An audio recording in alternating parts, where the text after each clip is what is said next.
Greetings, family. Sorry it took so long to get up on here. Every day is something new with my computer, so I had to close the whole computer down and reopen it. So anyway, I'm here. All right. So, greetings, everybody. This is Cassandra Faye Floyd, also known as the Daughter of the Fates, founder of the Temple of Evolutionary Emergence.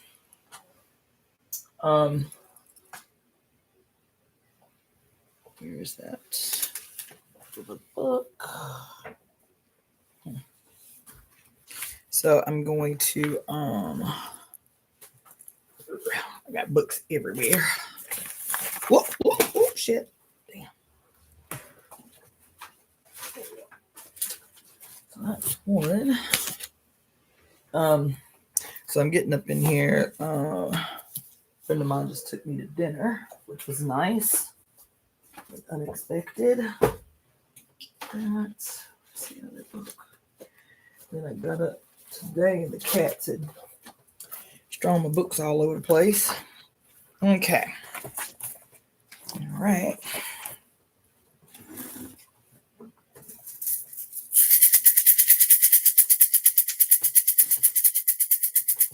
We are the breakers of curses, the casters of glorious conspiracies, and the creators of the new world.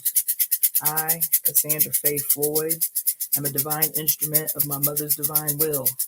As such, I am protected and guided by the sacred blood and water of my mother, Jacqueline Jeanette Cook's body, that anointed my entry into this life. I am divine because she is divine. Mommy and I are one. I call all of our mothers to this moment. I call on they who govern everything, all time and every space in between. She with 10,000 names. Today it is Oya, Yamaya, Oshun, Iyami-Aj, divine architects of existence and usheresses of the new age. Mommy and I are one. I call upon the divine ancestors and the Ashe of every mother on earth to break every curse ever cast upon the mother and her children, in all timelines and in every dimension. Mommy and I are one. We, the mother's divine children, conspire together today to forever bind those who have or would harm you, great mother. Mommy and I are one. We conspire together today to destroy everything and everyone in every timeline and then dimension that has caused suffering and despair. Mommy and I are one. Today, we embody the sacred blood and we embody the sacred and divine power of our mothers. Today, we the tree, we the weavers rewrite all time. Today, we the tree, we the weavers rewrite the book of life. Today, we, our mother's children, call the winds of change. We conjure the primordial dark. We summon the sacred serpent deep from within the earth. We subdue the rogue sun. We control the light. We heal the harmed. We embolden the fearful. We instill courageous action. Today, we are staging a global evolution as is our mother's divine will. Mommy and I are one. We, the architects of the new age, now create the new institutions, the new traditions, the new culture, the new ways of being. We ecstatically welcome the radical destruction of all institutions of hate and harm erected by the godheads of war. Mommy and I are one. We have the power. We have the voice. We are the portals of change. Now we employ our sacred breath and we give life and sacred blood to this conspiracy. Mommy and I are one. We command, come the wind, come the storm, come the lightning. Capture and judge all godheads of war and all betrayers of the mother's divine will. Bring their confusion and war to an immediate end. Scatter them to oblivion, never to be resurrected. We the fates, we the furies, we the Iyami-Aj, we are the disseminators of divine time, divine retribution, divine rectification, and evolutionary justice. Mommy and I are one. We are the restorers of heaven on earth under the mother's divine reign. We wake the sacred serpent from her sleep to assist us in this sacred assignment. Mommy and I are one. Love unlimited is our birthright. Harmony is our birthright. Ecstasy is our birthright. Pleasure is our birthright. Freedom is our birthright. This is her divine will. We are the divine executors of her will. We speak her will into the now to reverberate throughout all time, all space, and all dimensions. It is certainly as we say, forever and ever. Mommy and I are one. Mommy and I are one. Mommy and I are one.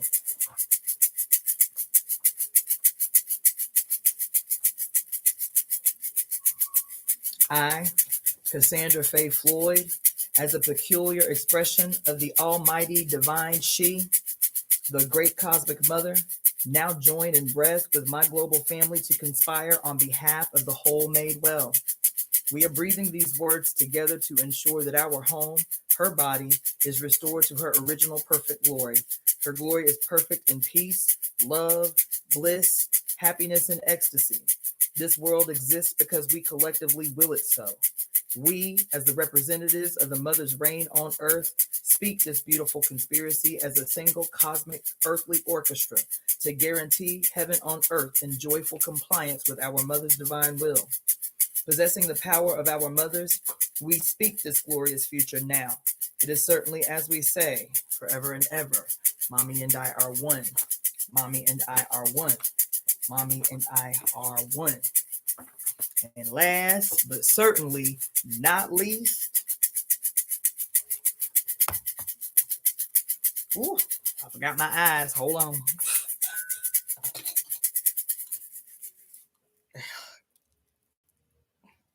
For this one, anyway.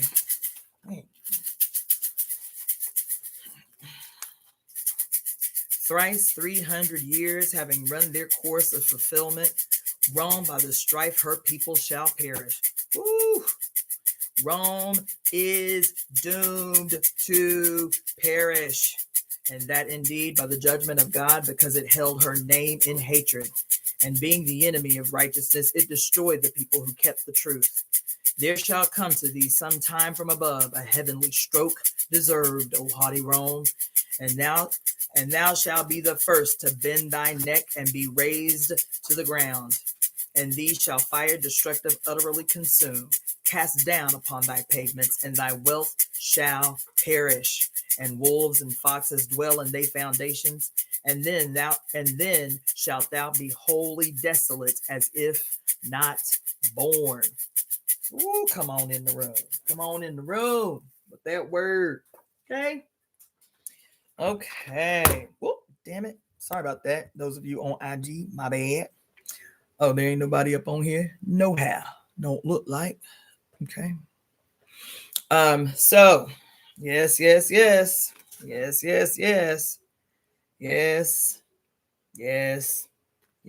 Let me tell you, today was a day of days. Today was the day of days. It's probably why my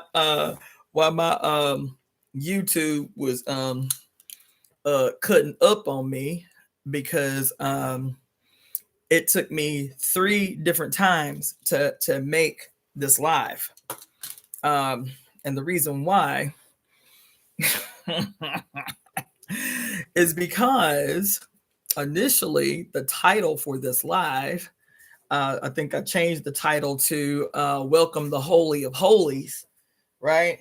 I think that's what I ended up naming it. But the original title was Welcome the Holy Harlot. No, Welcome the Holy Whore. And then I changed it to Welcome the Holy Harlot, and it still wouldn't let me make the live. And so I had to change it to the Holy of Holies. You feel me? So yeah, so that's what happened. Now let me tell you what had happened today and why the title was going to be Welcome the Holy Whore. It's because I got a notification today, this morning. I usually check my YouTube notifications pretty early, first thing, when people comment or leave timestamps on my YouTube. And so I got a reminder today. Somebody commented on an old video, And I was listening to it as I was, showering and, feeding the cats and doing my little morning routine. And I was up in here screaming. Yep. Every few minutes, I was up in here like, oh shit! I really love it when y'all bring my attention back to old gangster shit. I really, really do. I really, really do. I really, really do. This video that this person drew my attention back to was maybe 3 years old. It was maybe about 3 years old. Oh, okay. Nina La Negra has been a member for 5 months. Come on in the room. Thank you for the donation, Sage Page. Thank you for the donation, Balance Justice. See everybody up in the room. Yolanda and Royal and King Ken's Color Box and the Experienced Guru, Balance Justice, Sage Page. Let's see who else is up in here. Claudia Ankara, Sweet Jalite. I think you might. Are you a brand Nubian up in here, Sweet Jalite? I don't remember that name. Let's see up in here. Repra Harper, Rising Sun Book of Stars. Okay, everybody. So let me do my little what you call it, my little housekeeping. I sent a gang of emails today. And in the gang of emails, let's see who I think that might be GJP. Oh, nope, it's not. Let's see. Okay, all right. Yeah, I sent a gang of emails today because another video came up as like a okay, but your name is different. Sweet Delight, your at name on up on here is different. What was it? Always, this is LeJ, right? It wasn't always Sweet Delight, was it? I don't think so. But anyway, another video came up in my kind of like like a review or whatever came up in my cipher today, and it was like a 20-minute video. I sent it to a gang of y'all because it was cute. I forgot I made that video, and it was super cute. I see LeJ, but your name is coming up different. But it's good to see you again, dear. But anyway, so the video that I sent out to you guys today, a bunch of you guys, I haven't finished sending it out because I got distracted. But I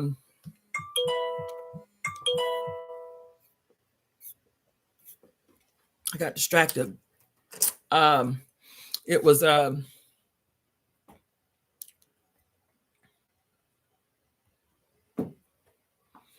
it was cute. I should do more videos like that. It was super cute. I forgot. It was like a 20-minute video where I was like walking you guys through a jewelry making process, like how I scavenge for product, like just kind of showing you my little closet where I keep my supplies. And it was a cute video. I sent it to a gang of y'all today. And in it, so what I was saying last night was I really want to start encouraging you guys to to help put out my channel, to share my shit, to share my shorts, to share my clips, to take clips yourself. And several of you have already done that. So I appreciate that. Share clips so my videos are clippable, right? So thank you, Royal. She watched it. She watched the video. And when I sent that video, I actually sent some text up under it so you could copy and paste the text and the YouTube link and share it on your social medias, in your TikTok, in your whatever. Because within the text has the link to the GoFundMe, has the link to the Etsy store, and has the link to and has my email address in the event that people want to book a reading or whatever. Because I was thinking about it today. I have been, when I tell you multitasking, just on the computer. That's not even including the other stuff I've been doing. But working on a new, like what do you call it? Like a portfolio, working on a new portfolio, which is taking a lot more time than I even envisioned that it would take. And then also, and in my portfolio, like the thing that's complicated about it, I'm just giving y'all the 411. The thing that's complicated about it is because I wear multiple hats. So having to create bios for the separate different like services that I offer, right? That's a pain in the ass. So I'm doing that. And then trying to incorporate all of that into a singular consolidated portfolio, but also a like separate little mini portfolios. So if somebody only wants to hire me as a lecturer or a teacher, yeah, all of my videos, I already have like the settings in my YouTube channel allow for remixing, allow for use of audio and for clips. To answer your question, Nina La Negra, or no, Yolanda Volsi. So that is taking a chunk of time that I just really didn't anticipate it was going to take. And then, like I said in the email that I sent out, I'm also going to try to be doing daily, if not every other day, updates on the GoFundMe itself. So like posting video clips and posting pictures and, and text about what it is I'm doing and what it is I have coming up. And the reason I'm saying this as I'm getting ready to do the little housekeeping is because the other thing I've been doing is looking at a lot of old videos. I've been interviewed a lot. And so what I really want to encourage people to do, because and I want to I really want to fight for this. I really want to fight for this because I have gone back and forth, and over the last maybe month or two, because my finances have been on such shaky ground with like even now, I mean, they're still having tonight, I'm missing it, but they're still having pretty regular like town hall meetings about the fires and telling people about resources that they can try to access if they're still feeling the impact of fires. Like, even though nobody in the country is talking about the fires, that shit is still a very ever present like thing in the city. It's not just me doing a GoFundMe. It is palpable. The impact has been palpable. As a matter of fact, my friend just left, the homeboy that I'd put up for a few months after his house burned to the goddamn ground. He was going to the town hall meeting because people still haven't gotten paid, like people who had insurance on their homes, not much less the people who didn't. The whole county is suing the electric company, and it's like a whole ass mess, y'all. And that's why it pisses me off so bad that nowhere in the national news, nowhere even in like kind of the statewide news, nobody is talking about the ever present, like ever palpable impact that the fires have had on people's lives. Like, it really sent a shockwave through this bitch. And and then even when the fires happened, that's a whole nother discussion. But anyway,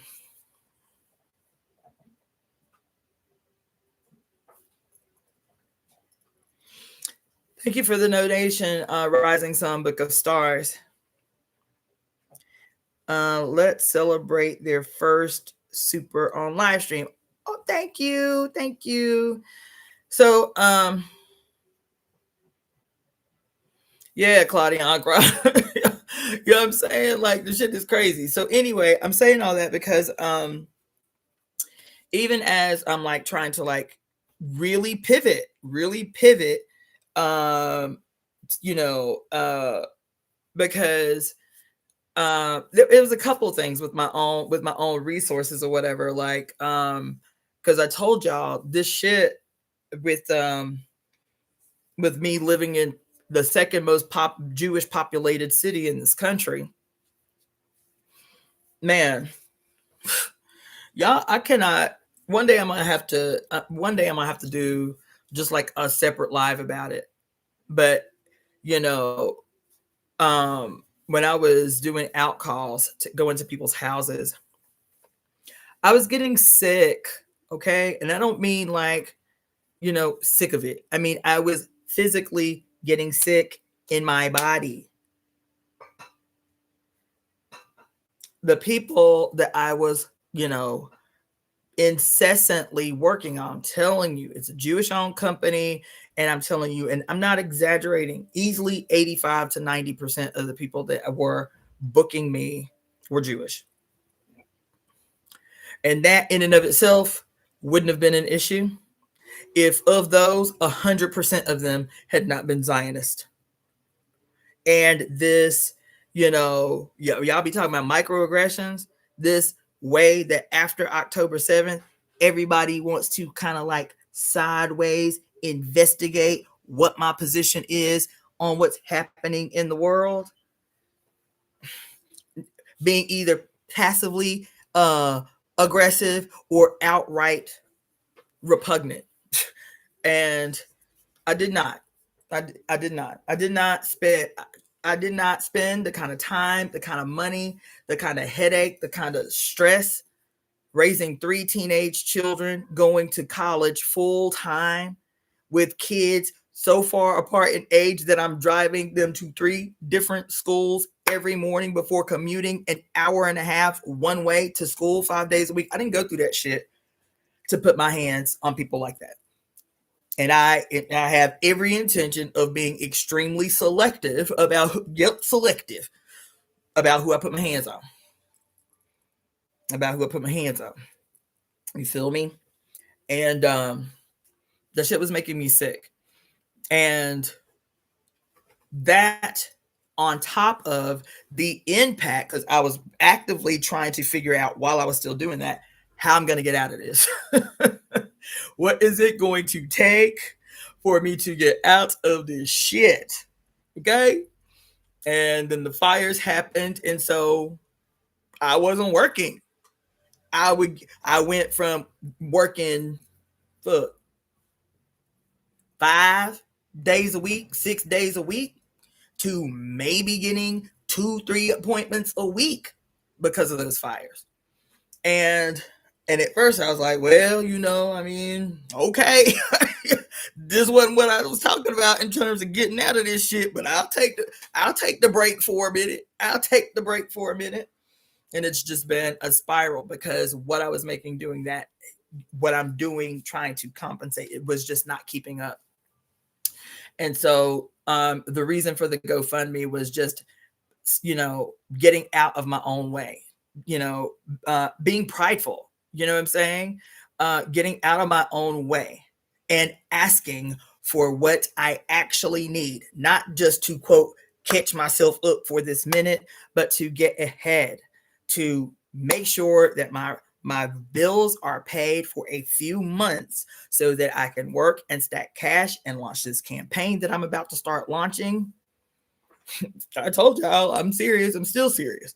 So this campaign that I'm about to start launching, and also to get done with the temple what needs to be done right away.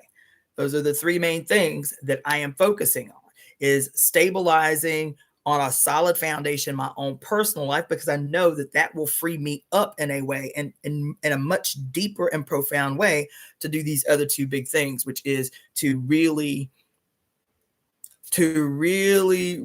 set the temple off.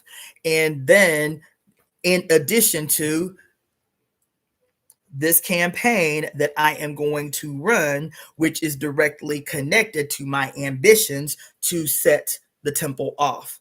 The campaign that I'm running, I want to tell y'all something. I can tell y'all this because there's so few of us watching right now. You feel what I'm saying? My intention has not changed. Like I said, I spent 2.5 days up in that office because the bureaucracy is real. Bureaucracy is real. It's not something that just happens because, there's red tape and things have to happen. No, bureaucracy, especially with this particular thing that's happening, is deliberate. I was like, y'all do this on purpose. Y'all do this on purpose. Y'all do this on purpose. Y'all do it to discourage people from running for office. To discourage people from running for office. I could not, because on the website, it is spelled out very, very, very clearly. The 1, 2, 3, 4, 5 steps to qualify, register for, and begin fundraising and collecting signatures to run for office. I was like, I can do this. I meet all the qualifications. Let's go. Then they were like, but the one thing that you do have to come into the office to do, the city ethics department, is you have to go to the city ethics department to, submit your intent to run for office, right? So I was like, that's simple enough. I go to the building. I go to the building whose address is on the flyer that you can print out that shows you these step-by-step steps to run for office. And they were like, you can't do that here. I said, this is what the flyer say. I said, this is an official LA City flyer with detailing the steps to run for office.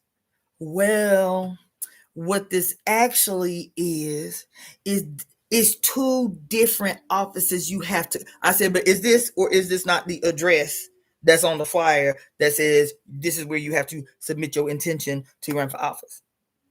He was like, technically, that's right.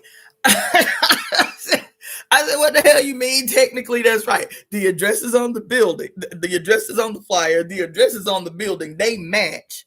What you mean? Well, this part you can't do till February. And then when February come, you only got 6 days. You only got 6 days to submit. But in the meantime, you got to go downtown to the other office and tell them you intend to submit your intention to run for.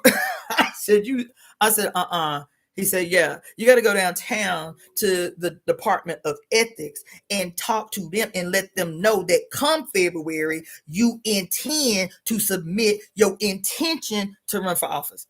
I said, excuse me? Not to forget that I had gone to the same building the day before, and the guard was like, oh, you in the right place, but nobody came to work today. I said, excuse me? I said, that's a weird thing to say. He said, nobody came to work today. I said, is it a holiday? He's like, no, it's not a holiday, but the Dodgers played today, and everybody knew the traffic was going to be real bad today, and so nobody came to work today, so you got to come back tomorrow. I said, what? He's like, yeah, nobody came to. There's nobody in the building.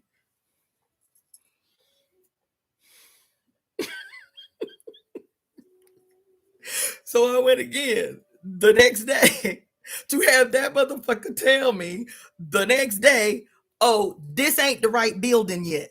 Huh? What you mean this ain't the right building yet? He was like, well, technically it's the right building, just not yet. I said, what you mean not yet? I told him to fly this and that. And he was like, yeah, but not yet. I said, I don't understand. I said, there are several other people running for office who, when you go on the city's website to see who is in the running to run for these seats that are available to run for come June, because that's when the vote is in June. They're already listed. So how did they file their intention to run for office? And you telling me I can't file my intention to run for office until February? How they do that? No, see, they probably already held office before. And so the city just confirms with them whether or not they intend to run. So on the city's website are these people who have already been in some position in office. They haven't submitted their intention to run either. Do you see what I'm saying? They haven't submitted their intention to run either, but their faces are on the city's website as those that are going to be in the running come February, when all of us have to have only 6 days to submit our intention to run for office. But they're already, quote, de facto being promoted because they faces is on the city website. I said, how they faces on the website? I said, how is it known that these people, several people, are already being, their faces is already out there now, if it was Karen Bass, because she already mayor, okay, fine. But everybody else, city council, this and this and this, school board, this and this. But can't nobody else who may be a brand Nubian who meets all the qualifications and may want to run for office themselves, because this some bullshit and ass bullshit. They can't submit their intent. They cannot submit their intent to run for office until February, and they only have a week and a day to make sure they get down there and submit their intention to run. When I say bureaucracy, legacy politicians, yup. Mm-hmm. When I say bureaucracy, I mean that shit. I'm gonna tell you, there ain't much I'm gonna say on here up until that point that it is official that I'm running for office. And ahead of time. But when I tell you that my intention is to run a campaign, and that campaign, the way I am going to run this campaign is going to be problematic. I'll be blood raw with you. It will be a problematic campaign, and the intentions will be my intentions are very deliberate. My intentions are very succinct, and those two things that I mentioned just a moment ago that are my priority, which is building the Temple of Evolutionary Emergence. And what was I always talking about? Oh my God. What was the statement? It was man, my brain. It was damn, man.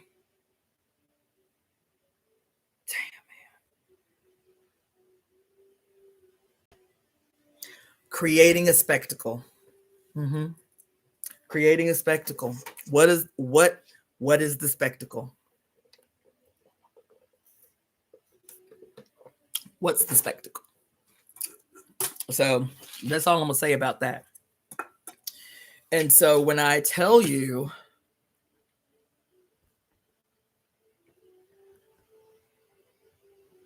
thank you, Vortex Ninja, for the donation. When I tell you, because I know that there is a lot of controversy right now, and I'll be honest, I have some opinions about this controversy.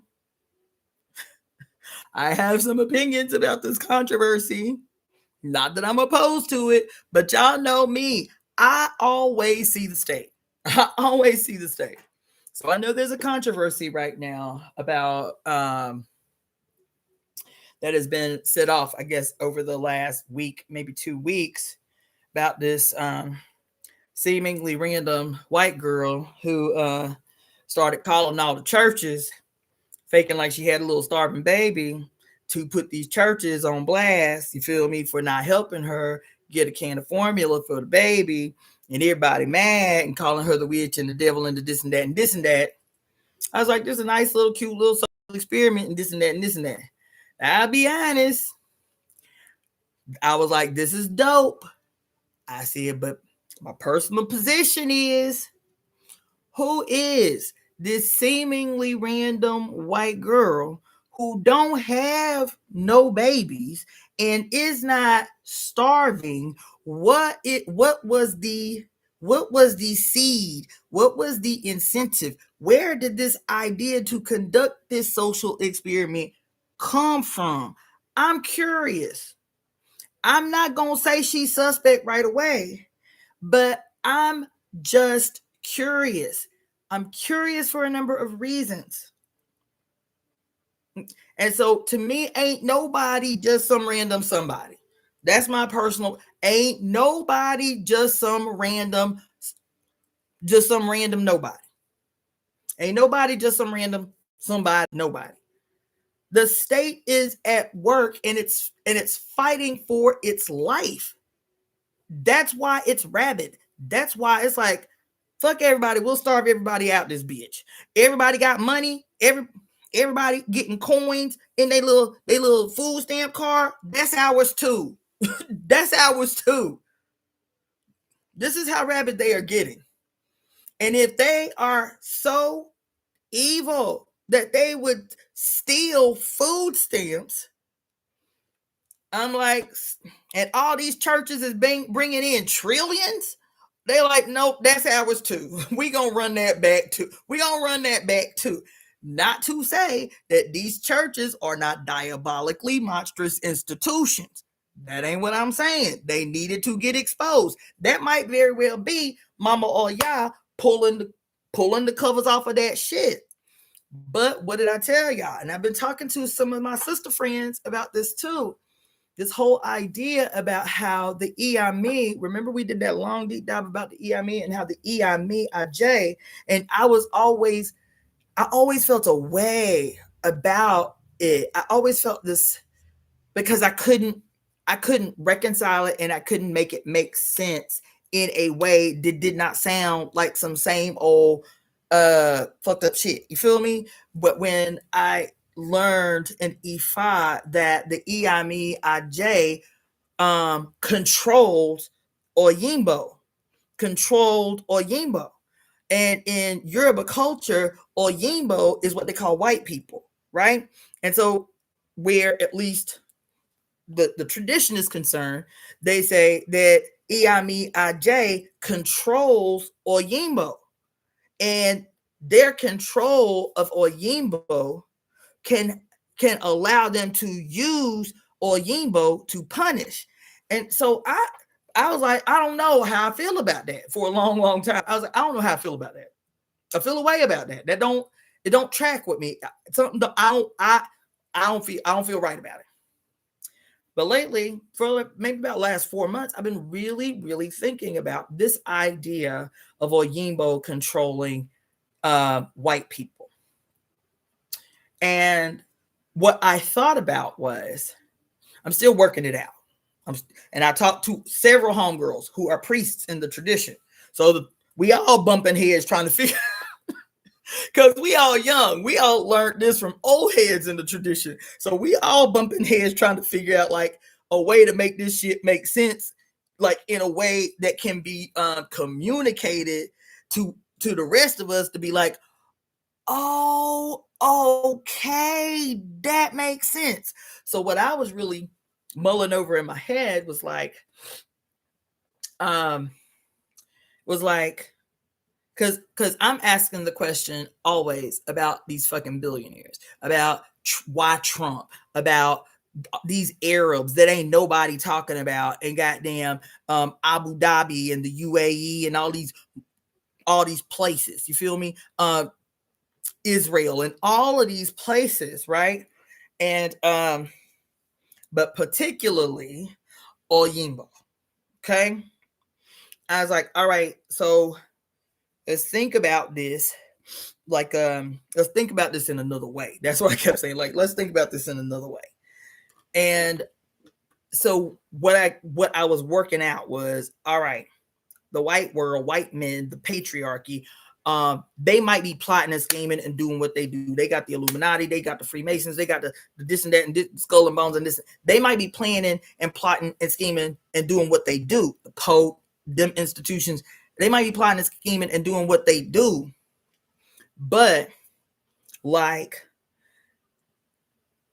it is still a way. There is still a way that despite what it is their ambitions are, their goals and objectives are, where the mothers can intervene, even where their plans may be doing X, Y, and Z, the mothers intervene and through what they are plotting and scheming, still have another outcome. And a primary example is like this medium here. We know good and well that I was thinking about it last night too when we were talking about Al Gore. Remember that? The star, what's the star called? Al Gore, Al Gore. What's his name? What's the star name? Al Gore. Is that his name? And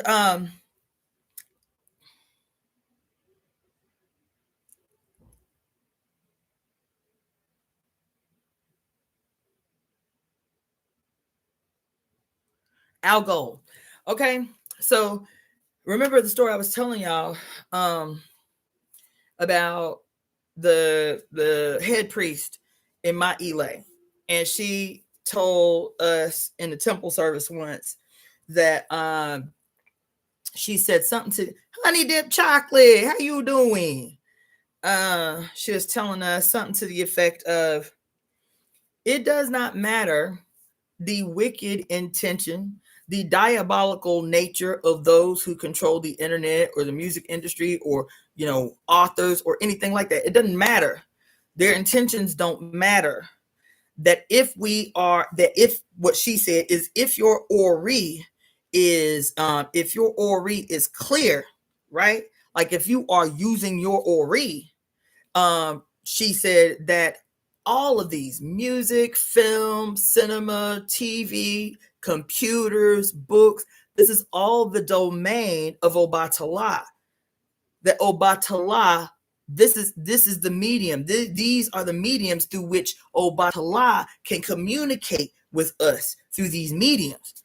But the only way you can get the message being that Obatala is attempting to communicate to you is to have a clear mind, is for your ori to be clear.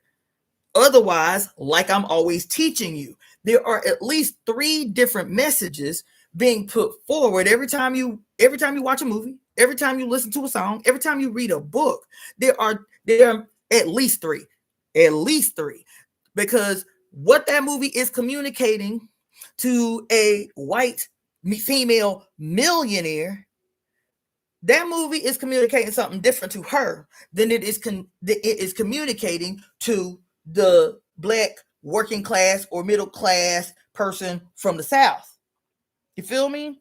That's why I'm always doing these kind of deeper breakdowns for you, because that's how they are made. They are made to communicate different things to different types of people, to ensure that hierarchies remain, and that they are not challenged. You feel me? And so thinking about it like that, thinking about the whole like clear ori, this being the domain of Obatala, and thinking yesterday when the sister put in the chat how the star Algol is about like Medusa and decapitation and this and that. Yeah, I was like, damn, is Algol? It might be. Is Algol the star? The mythology around the star, is Algol the basis for why they called this an algorithm? Is that connected? Somebody know the history of why they call it an algorithm? Somebody put me on game. So I was like, maybe, maybe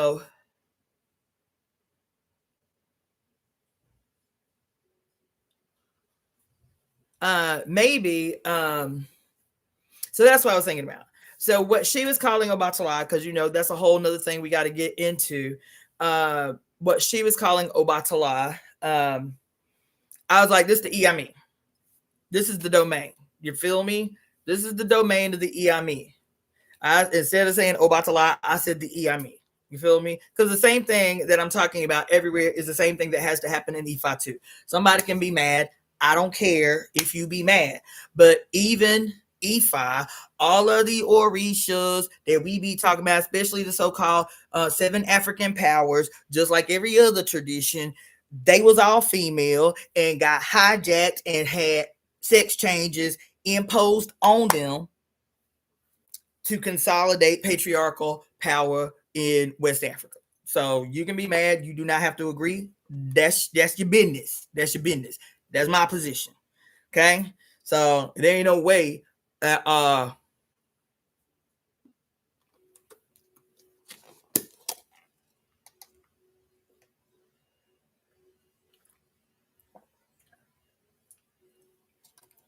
thank you for that, Yolanda.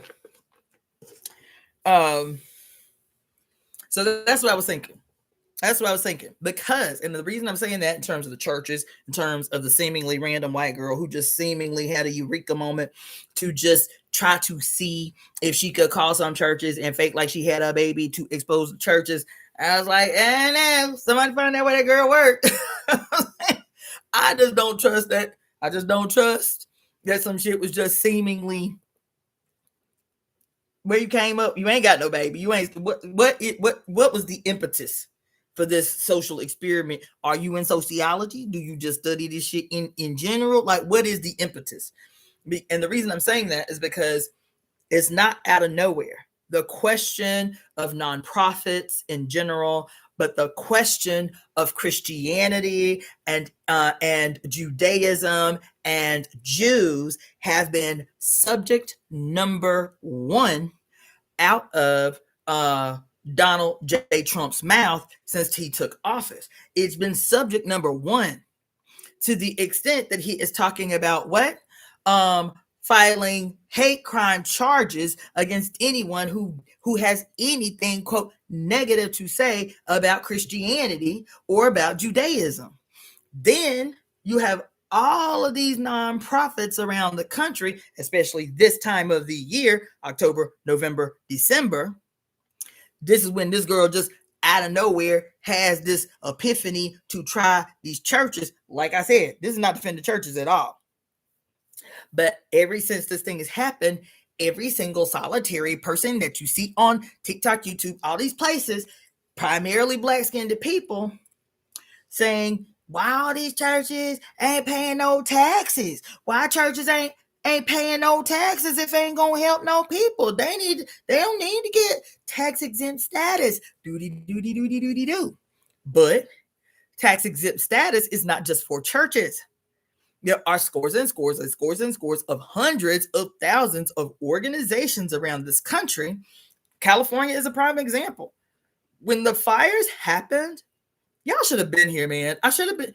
Everybody was traumatized, though. Everybody was just like, I wish I would have been clear-minded enough to just be out here with my phone or with my camera, because this city, its handling of the fires was the most malignant and gruesome,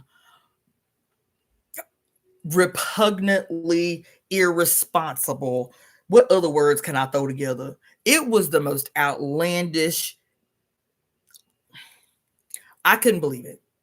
I could not believe from day one. I could not believe it. In a week of fires, I promise you, I'm not exaggerating. In a whole week of fires. So the fires lasted 2 weeks, almost 3 weeks.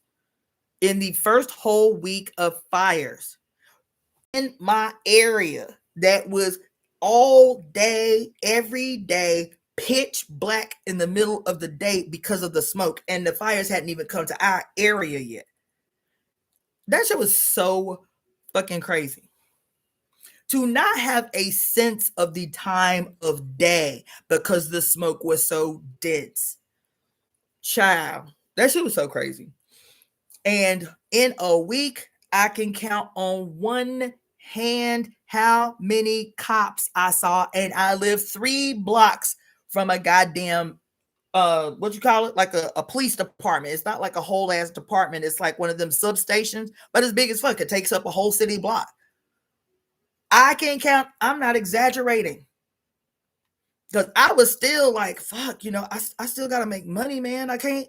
And so I'm still trying to fucking get money, going to people's houses while there's chaos in the city. I'm telling y'all, the first week I was still taking jobs. And there's a fucking police station, literally not even 3 blocks, 2 blocks from my house. And in the first week of these fires, I literally saw, I think, 3 cops in the whole first week. In the whole first week, there were no cops nowhere directing no traffic as the entire city was attempting to fucking evacuate. It was nowhere. And I wasn't the only one saying it. What's that girl name? Jamie Lee Curtis. She was saying it. What was that name? What's his name? Gutenberg. What was his name? Steve Gutenberg. He's like, where the fuck the police? He's like, where are the people, like directing traffic? Because as a matter of fact, because Gutenberg said, what did he say? He said that when the shit happened in Pacific Palisades, they were all in Pacific Palisades. Like, what the fuck, man? Like, where are the police? Because people were in crisis, and so people was getting, the traffic was so bad. People were getting out of their cars, taking their keys, locking their cars, but leaving their cars in the middle of the highway, child. And so, because they abandoned their cars and didn't leave their cars unlocked, so people could move their cars out of the way, the goddamn, what you call them? The fire department couldn't get through. He said he had video footage. Me and other men were having to break the windows out of people's cars to try to get into the cars to move their cars off the road, because they didn't even bother to like put their cars in the median or anything. They just left their cars in the middle of the goddamn freeway everywhere. So all of the men who were trying to do the police job, because there wasn't no police nowhere in sight. Nowhere. Nowhere, y'all. That shit was the most insane shit. That shit was the most insane shit. My car got hit. Did I tell you that? My car got hit. My car got hit. My car got hit. And it was so chaotic. I was like, I spent 3 days on the phone with trying to get my insurance company to tell me what the hell to do about the fact that my car had been hit and the person that hit my shit took off. Child, my car to this day still, the front end bumper is still hanging the fuck off because my insurance wouldn't cover it. Child, I'm trying to tell y'all, that shit was crazy. I can laugh about it now, but that shit was insane, man. That shit was, it did. Everybody kept saying the same thing about, she called it, Aunt Cross said, it sounded like a scene from Parable of the Sower. I have never in my life, and I have lived through natural disasters. I'm fucking from Alabama and Florida. Tornadoes in Alabama, hurricanes in Florida. I don't live through natural disasters, chaos of natural disaster. I ain't never seen no shit like I saw in February here with these damn fires. I ain't never seen no shit like it. Never. Not even close to that insane. Never. And the fact that the media was almost so deliberate and like dumbing it down, like making it not seem, I don't know, it just felt like the media was like trying to make it not like scary enough that everybody around the country obviously was worried, but y'all did not see, man. I'm telling you, y'all did not see. Y'all did not see this shit. Y'all did not see this shit. Y'all did not see this shit. Y'all did not see this shit. This shit was fucking stupid. That shit was stupid. And what was even more crazy, when I tell you trauma is real. Trauma is real. It will, like, sharp, acute trauma or reoccurring traumas of a certain magnitude that kind of like dull you or like dull you to the seriousness of the next trauma. That shit is so goddamn real. Because that first week up in this bitch, up in West Hollywood, and I'm literally scared to go outside. My cats were in here freaking out. They were in here like they were crazy, just going back and forth, going. That shit was so deep. It was so dark. In the middle of noon, it's dark outside. And so if I had to go to the grocery store or something right down the street from the house, I'm like, okay, I'm just going to run real quick, take some back roads, go to the grocery store, whatever, and come back. It looked like apocalypse out this bitch. And you would drive down Sunset Boulevard, and motherfuckers is sitting outside, drinking coffee, eating sandwiches. Motherfuckers walking their babies in strollers with masks on. It's not funny. It's insane. But I'm like, I'm driving down the street like, what the fuck is going on? Wait, do y'all not see the sky? What in the hell is going on? I am not lying, y'all. This went on the entire time the fires were going. All the restaurants were still open.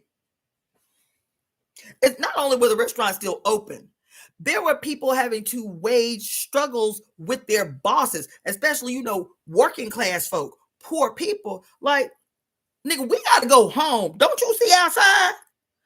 The grocery store, like there were young people, there were people like waging struggle with Walmart and all of these places that were staying open at the height of this fire, telling people they can't go home, telling people they can't get off work. All the restaurants were still open, all the places, all the goddamn like grocery stores and shit was still open. Motherfuckers walking their babies, jogging and shit with masks. I said, "Oh, child, this shit, this shit was crazy as fuck, y'all. This shit was crazy as fuck. This shit was crazy as fuck. This shit was crazy as fuck. It was literally like watching real-time insanity, like collective shock." In a way where you do not like internalize the urgency of the moment. So your ass just doop-de-doo, doop-de-doo. That shit went on for 3 weeks. I was like, Lord, Jesus, come and get your people. just come and get your folks, man. Because this shit crazy. This shit crazy. Child, I'm on the brink of tears because it's not funny, but that shit fucks me up, man. My mom was calling me every day. My daughter was calling me every day. And even if I couldn't have, first of all, I couldn't have gotten out of here. That was the other thing that was really fucking scary. My car has been down for some time, not just because some motherfucker hit my car and knocked the goddamn, my car, I need engine work. And I haven't been able to afford it. I haven't been able to collect that kind of money in a lump sum to get my car fixed. But I'm like, I love my car. My car is getting me from A to B. I can drive up to about 30 to 45 minutes before she start acting up. I'm like, okay, I just can't go more than no further than 30, 45 minutes. That's our arrangement until I can get my car fixed. Because my car needs serious under the hood work. But at least when I'm driving locally to and here and doing this and this and this and this, she's straight.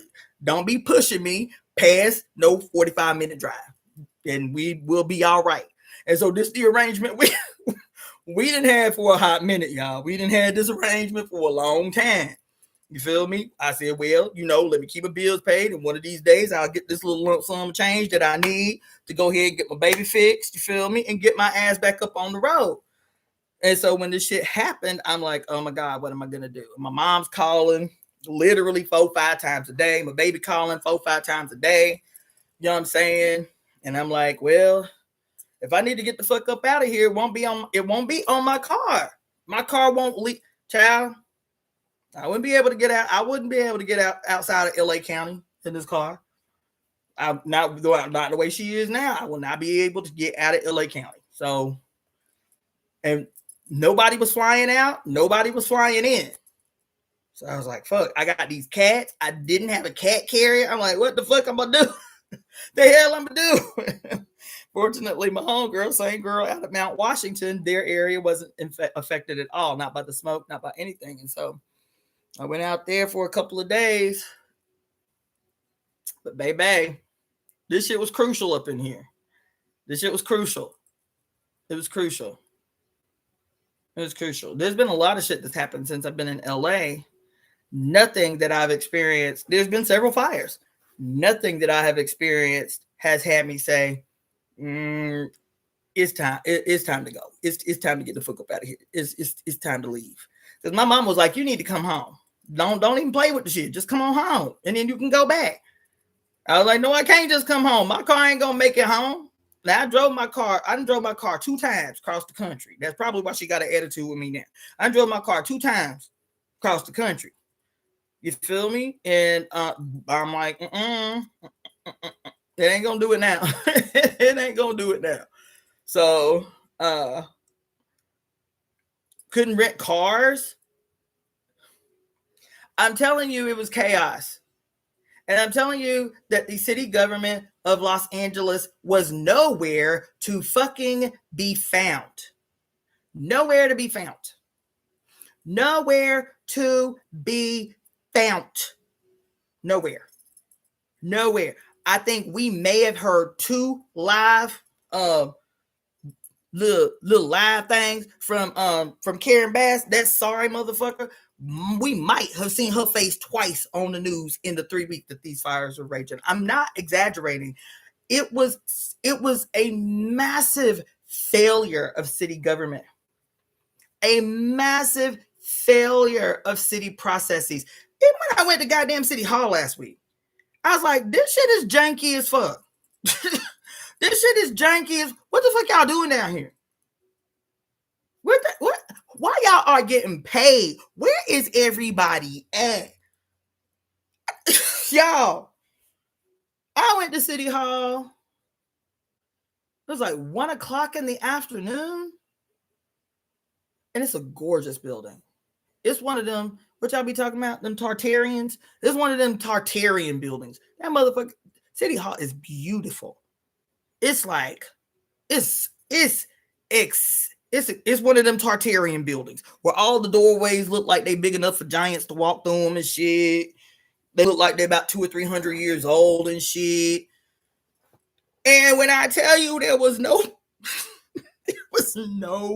nobody there. I went to 3 different offices in that building. There was 2 security guards, one checking your shit, one behind the desk. I went up to the 26th floor, then the 24th floor, then the 3rd floor, then the 2nd. I might have saw 3 other people though. The whole building. I said, what the hell? I felt like I was in a movie. I was like, is this real? Is somebody punking me right now? What the fuck is going on? The building takes up 2 city blocks, and I saw 5 people in a 26 floor building. I said, what the fuck is happening? I went to the office for the city ethics department. Nobody, not one person was there, not a single person. Though I had been told 26 floors down, oh yes, they're open. Yeah, it's regular. They're open till 5 o'clock. Yeah. Door open. It looked like I got the heebie-jeebies. It's the only office on the 26th floor. It's the only office on the whole floor. On the whole floor. Not a single person. I opened the door. I'm like, hello? That's what I'm saying. Hello? Because there's a desk where there should be a receptionist. Hello? Not a single person on the entire 26th floor.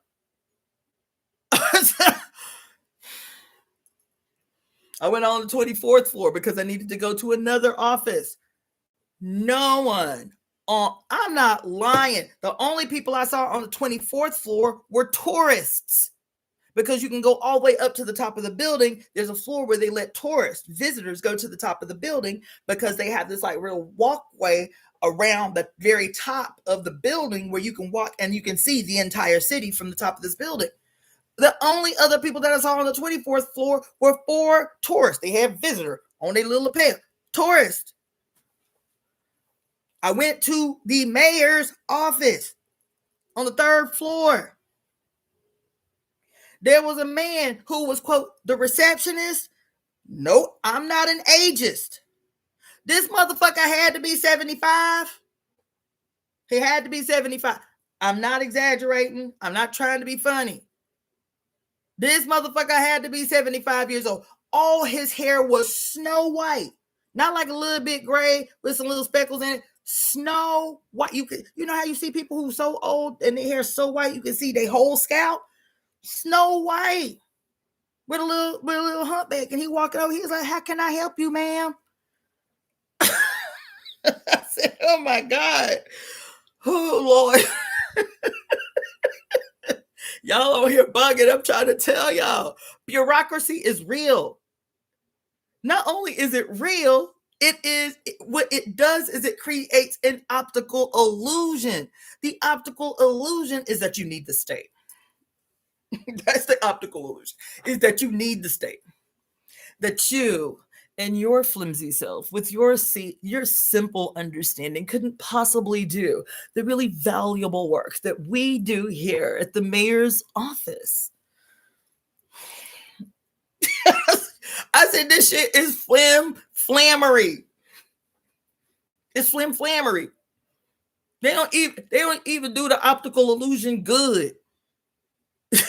How the hell I spent 2 hours in one building and saw 5, maybe 6 whole people in the whole building on a Monday at 1 o'clock in the afternoon. Flammery.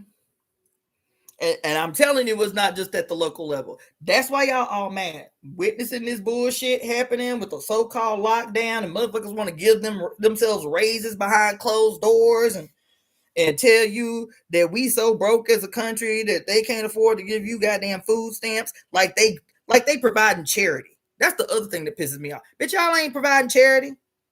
Y'all rob motherfuckers blind for taxes. 78% of the motherfuckers on food stamps work, bitch. We paying taxes. What the fuck you mean? This ain't your shit to distribute out of the goodness of your heart, bitch. This is our shit. This is the bare minimum cut that you give us back out of our shit. The fuck you talking about? And y'all be falling for the okie doke. Y'all be falling for the okie doke. Motherfucker, this ain't charity. This ain't charity. It ain't even close to charity. And I have a personal position. I know I'm all over the place because I was talking about some other shit. I was talking about them nonprofits. Them nonprofits in the city of Los Angeles saved the fucking day. Because of this flammery called the city government, because of fucking flammery that's still happening to this day in terms of dealing with these fires, and that sorry ass excuse of a mayor y'all keep wanting to big up because her black ass happened to be black and female. That's some monstrous diabolical shit. That woman, he's just smiling and talking all soft. And even when she want to fake like she being hard, she reserves hardness for poor people. She reserves hardness to do a press conference about how she's hard on homelessness encampments. And she does a press conference while there's a goddamn bulldozer bulldozing people. The only possessions people got is motherfucking tents. And she in front of a goddamn camera.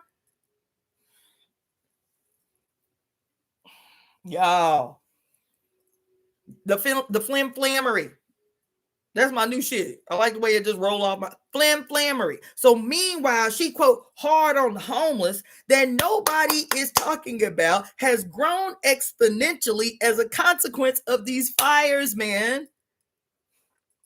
Not just the fires. Nobody had been talking about, even up until that point, the 17% increase in homelessness as a consequence of COVID that nobody addressed, nobody rectified, nobody dealt with. Not only that you can do a 1 article spread on we just don't know where the money went. The missing $24 billion that was supposed to be allotted solely to address homelessness in California. That ain't y'all shit. That wasn't charity. That money belonged to the homeless. You essentially robbed the homeless of $24 billion. And we just don't know where the money went. And so every time some shit pop off and a whole nother sector of the goddamn population end up homeless, like the 17% increase during COVID, and now nobody is talking about the increase in homelessness as a direct consequence of fucking these fires. And right the fuck off the back of that, how these motherfuckers done ghosted thousands of human beings off the streets of LA, mass hoodlums rounding motherfuckers up. And who they rounding up? Working men, working women. So what's happening to their families that they were supporting with the labor that they were performing? This shit is criminal out here. Don't let Gavin Newsom tell you shit other than the truth, which he will never tell you. How it's his policies that are directly related to the intensification of gentrification in the cities, in this state since he became governor, allowing now corporations the opportunities to post up in previously residential areas that were protected from corporations coming in, buying up whole lots, and then propping goddamn apartment buildings up in the shit, jacking up the goddamn property value of all these homes that people have owned since the goddamn 1930s and shit. He did that. He wrote the legislation that finally allowed for corporations to be able to post the fuck up in residential communities. He did. That was the first thing that he did. Fuck that motherfucker. And slick talking ass, old ass Ken doll looking ass self. He is being truthful when he is talking around you. When he's talking about the grand old Greek democracy in the wonderful republic, the wonderful Roman Republic. He want everybody except billionaires and mega millionaires to be fucking slaves out this bitch. What else can he be saying when he's talking about the glorious Greek democracy and the wonderful Roman Republic? The only motherfuckers in both them societies that were not slaves were rich, old white men. That's it. Even these rich old white men, their wives are not even considered citizens.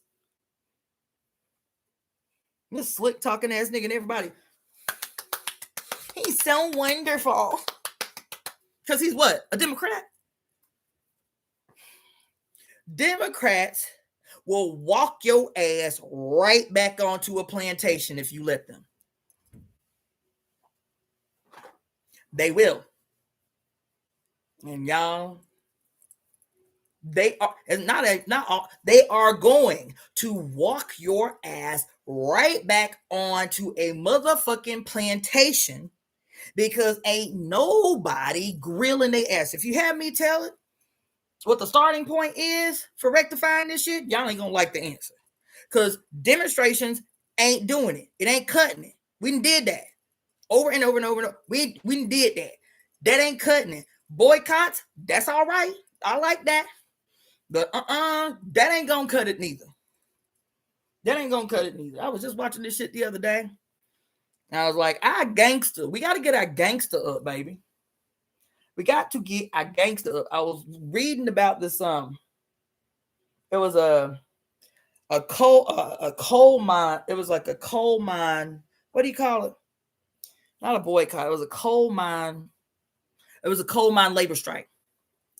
And it was everybody. It was black, it was white, and there was some indigenous coal miner. This coal miner strike, this shit was gangster. It was when I say gangster, they was like, look, y'all motherfuckers gonna pay us. Y'all gonna pay us. And it ain't gonna be no out of sight, out of mind type shit. We coming to this motherfucker every day. We gonna post up for our 8-hour day. And we ain't doing a single minute of work. We're going to be right here, occupy all this space and all this time, and we are not lifting a finger to produce a motherfucking thing till we get our demands met. We ain't doing shit. But you going to see our asses every day. We ain't doing shit, but you going to see our asses every day. You going to see our asses every day? Mm-hmm. Yep. And that shit was crazy because the state is the state and everybody of power is locked up into that shit. You know what they did? After about 3 days of these men showing up to work every day and literally not doing no work, they didn't call the police. No, the bosses called the governor, and the governor sent the National Guard. They killed people, shot people, took people to jail for not working. But at the end of the day, guess what? Coal miners got their wages radically increased.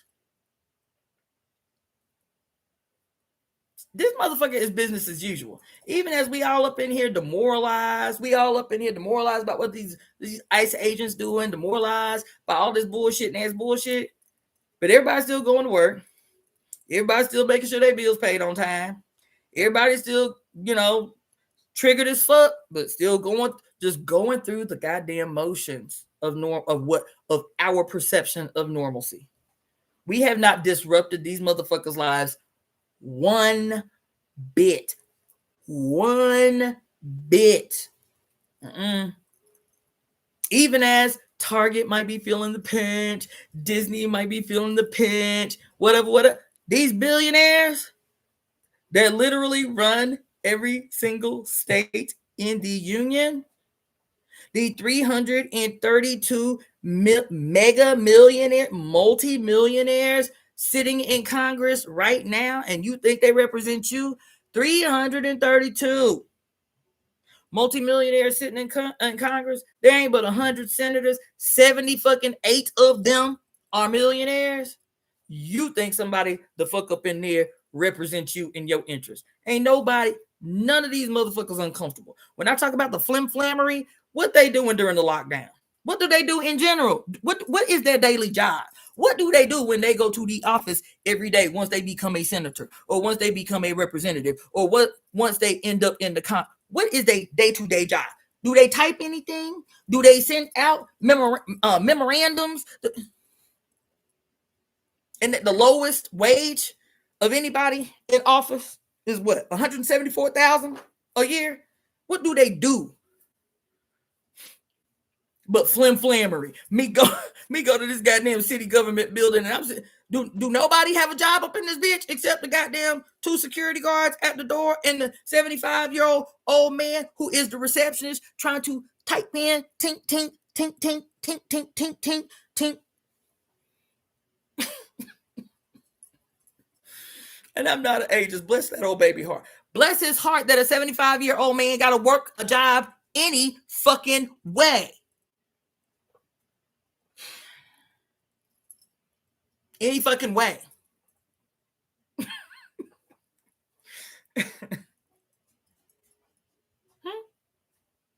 Child. They play in your goddamn face what they do. You need us. You need to go to the polls. You need to put one of us college educated motherfuckers up in this space to represent you.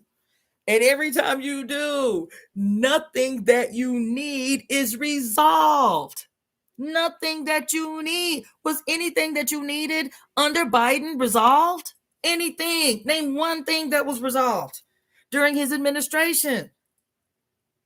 Was anything that you needed in your life to be resolved as a tax-paying citizen, quote, needing people to represent your interests, was anything that you needed in your life to be resolved under your beloved Obama for 8 years? I'll wait. Well, we did have Obamacare, and what the fuck was that? That's all? That's all you needed? Out of the billions and not billions, trillions of dollars that workers are generating in this motherfucker every day, and y'all cannot distribute to us what we make to keep this motherfucker afloat to support our lives? You mean to tell me we gonna generate trillions of dollars every year, and we lucky if we make $30,000 a year? Make that math make sense. Because I'm going to tell you something that's going to hurt your feelings. Because even the homeless, every single homeless person in this country generates wealth in this bitch, in this filthy, rotten, repugnant son of a bitch. Even the fucking homeless generate wealth in this bitch. These nasty ass white women on here talking about, I'm so glad they stopped SNAP. You worthless people probably don't even have no jobs. Fuck you, a million times fuck you. There is a 10.5 sales tax on goods in this state. 10.5%. I'm trying to find somebody who can do these goddamn statistical analyses. How much money is generated in sales tax alone, especially considering that 78% of the homeless in this city, 72% of the homeless in this city work at least 20 hours a week. So not only are they working, not only are taxes being taken out of the goddamn paychecks, but they buy goods. So even the ones who ain't working, bitch, they buying goods. They buying goods at 10.5% sales tax in this city. I need to know how much sales tax is generated in this city by the 65,000 homeless people in the city of Los Angeles. At 10.5% tax, sales tax in this city. I need to know how much money is being generated by 65,000 homeless people who are spending money every day like the rest of us on water, on food, on supplies. I need to know how much the homeless people are generating in this city, negating the fact that this city just stole $24 billion from the goddamn homeless population in this city and just don't know where the money at. And ain't nobody grilling their ass the fuck up and down a wall somewhere to say, that ain't enough. Y'all need to find this motherfucking $24 billion and solve the problem that it was addressed for. The fuck is going on? I saw this brother years and years and years and years and years ago. He was a hood ass nigga. And I don't know, y'all might not even know or remember him, but this was right when YouTube was becoming a thing. As a matter of fact, I think he was the first like YouTube talk personality I ever saw. His name was Sarah Sutin Seti. And but back in the old days before Seti got fucked up, before his organization got infiltrated by the state and probably spiked one of his drinks, because Seti, he ain't the same as he used to be. You feel me? But back in the day, Seti did this. He said the name of the think piece that he did was "Have Our Elders Failed Us?" Right? And I'm gonna try to give it to you word for word. But this is Seti. It was my favorite piece. It never left me. He said, "I live in Detroit." You feel me? And he said, there are certain things living in a big city that you just automatically know the city is going to take care of. So when the city don't take care of those things, who do you go to make a complaint? You go to the city. If for whatever reason 2 weeks go by and the garbage has not been picked up, you know exactly who to go to lodge a complaint, to say what the fuck is going on in the city government that the garbage in the city is not being picked the fuck up. What is you motherfuckers doing? Right? He say, we have to get the street salted when it starts snowing out this motherfucker. And when the street don't get salted, we know exactly where to go. We know exactly where the blame lies, where the fault lies. We know exactly where the fault lies. We know exactly who to go grind the fuck up when shit does not work that's supposed to work, because we have hired you, not elected you. We have hired you. We pay you. You get paid. We hire you to keep shit afloat in this city that you're supposed to represent. And when the shit don't work, now, because we are your boss, you ain't doing us a favor, bitch. We are your boss, the collective of us. Yes, even those brothers and sisters and people living on the street, bitch, they pay taxes. They your boss. So when they are not housed, what we need to be saying and stop acting like we are disseminating charity among those who have been ostracized by the goddamn state. And then we jump right on board to ostracize them, look at them crazy. When we look at homeless people, when we walk by a homeless person and they literally look like they've lost their mind, because that's what happens when you do not have a foundation of safety and security. When everybody that you look at looks at you with revile, you feel me? That's what happens. You slowly use their fucking mind. Everybody that's on the street did not go on the street crazy, did not go on the street mentally ill. They became mentally ill. Do you hear what I'm telling you? And so every time you see a homeless person on the street, you should not be upset with that homeless person. You should not be. The first thing that you should be seeing when you see a person on the street sleeping in a tent, especially in a state that has now the fourth largest economy on earth,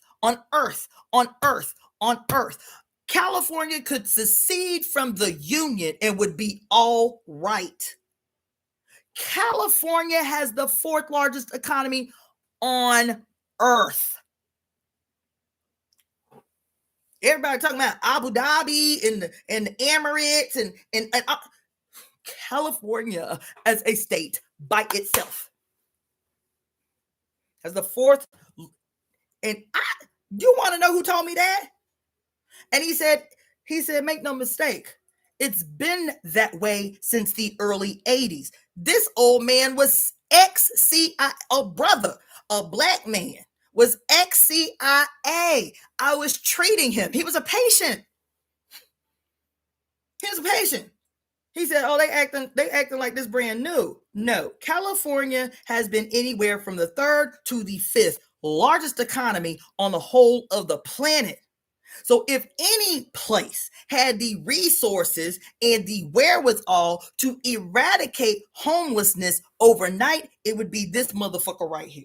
And so when the homelessness crisis intensifies and increases, you need to be blowing up the goddamn telephones, the emails of those that you have collectively hired to resolve the resolvable issues in your goddamn city, in your goddamn state, in your goddamn country. And this motherfucker right here, the goddamn propaganda is to me, the propaganda is flimsy. But the propaganda has been so consistent that you will spend one day on TikTok or YouTube bombarded with people of all races and all colors saying that everybody is the issue, but who is the issue? It's black people. Everything that's wrong with the country is black women. It's Mexicans. It's immigrants. It's white poor people.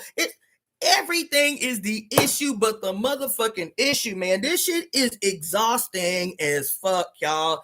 The shit is exhausting. There is only one place to lay the blame of the conditions of the United States. There is only one place, not one person.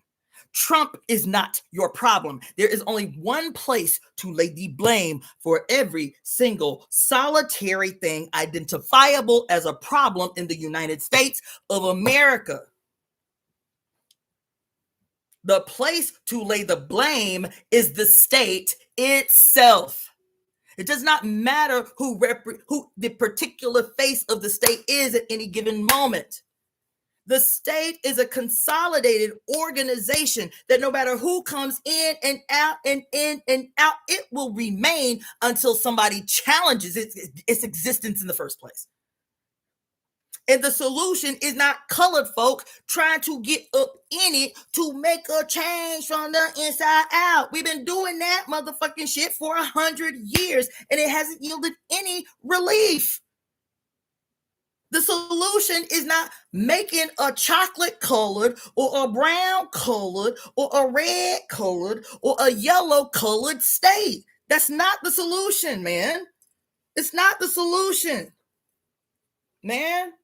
This motherfucker works exactly like it is supposed to work. That's what y'all can't get past.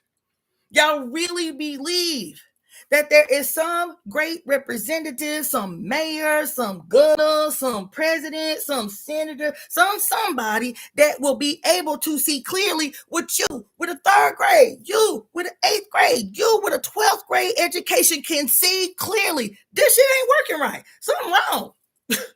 You don't need a college degree in civics to know that something is fucking wrong. You don't need that. So why the motherfuckers you hire, you say vote, why the motherfuckers you hire to solve the problem decade after decade after electoral process after electoral process can't never seem to solve the motherfucking problems?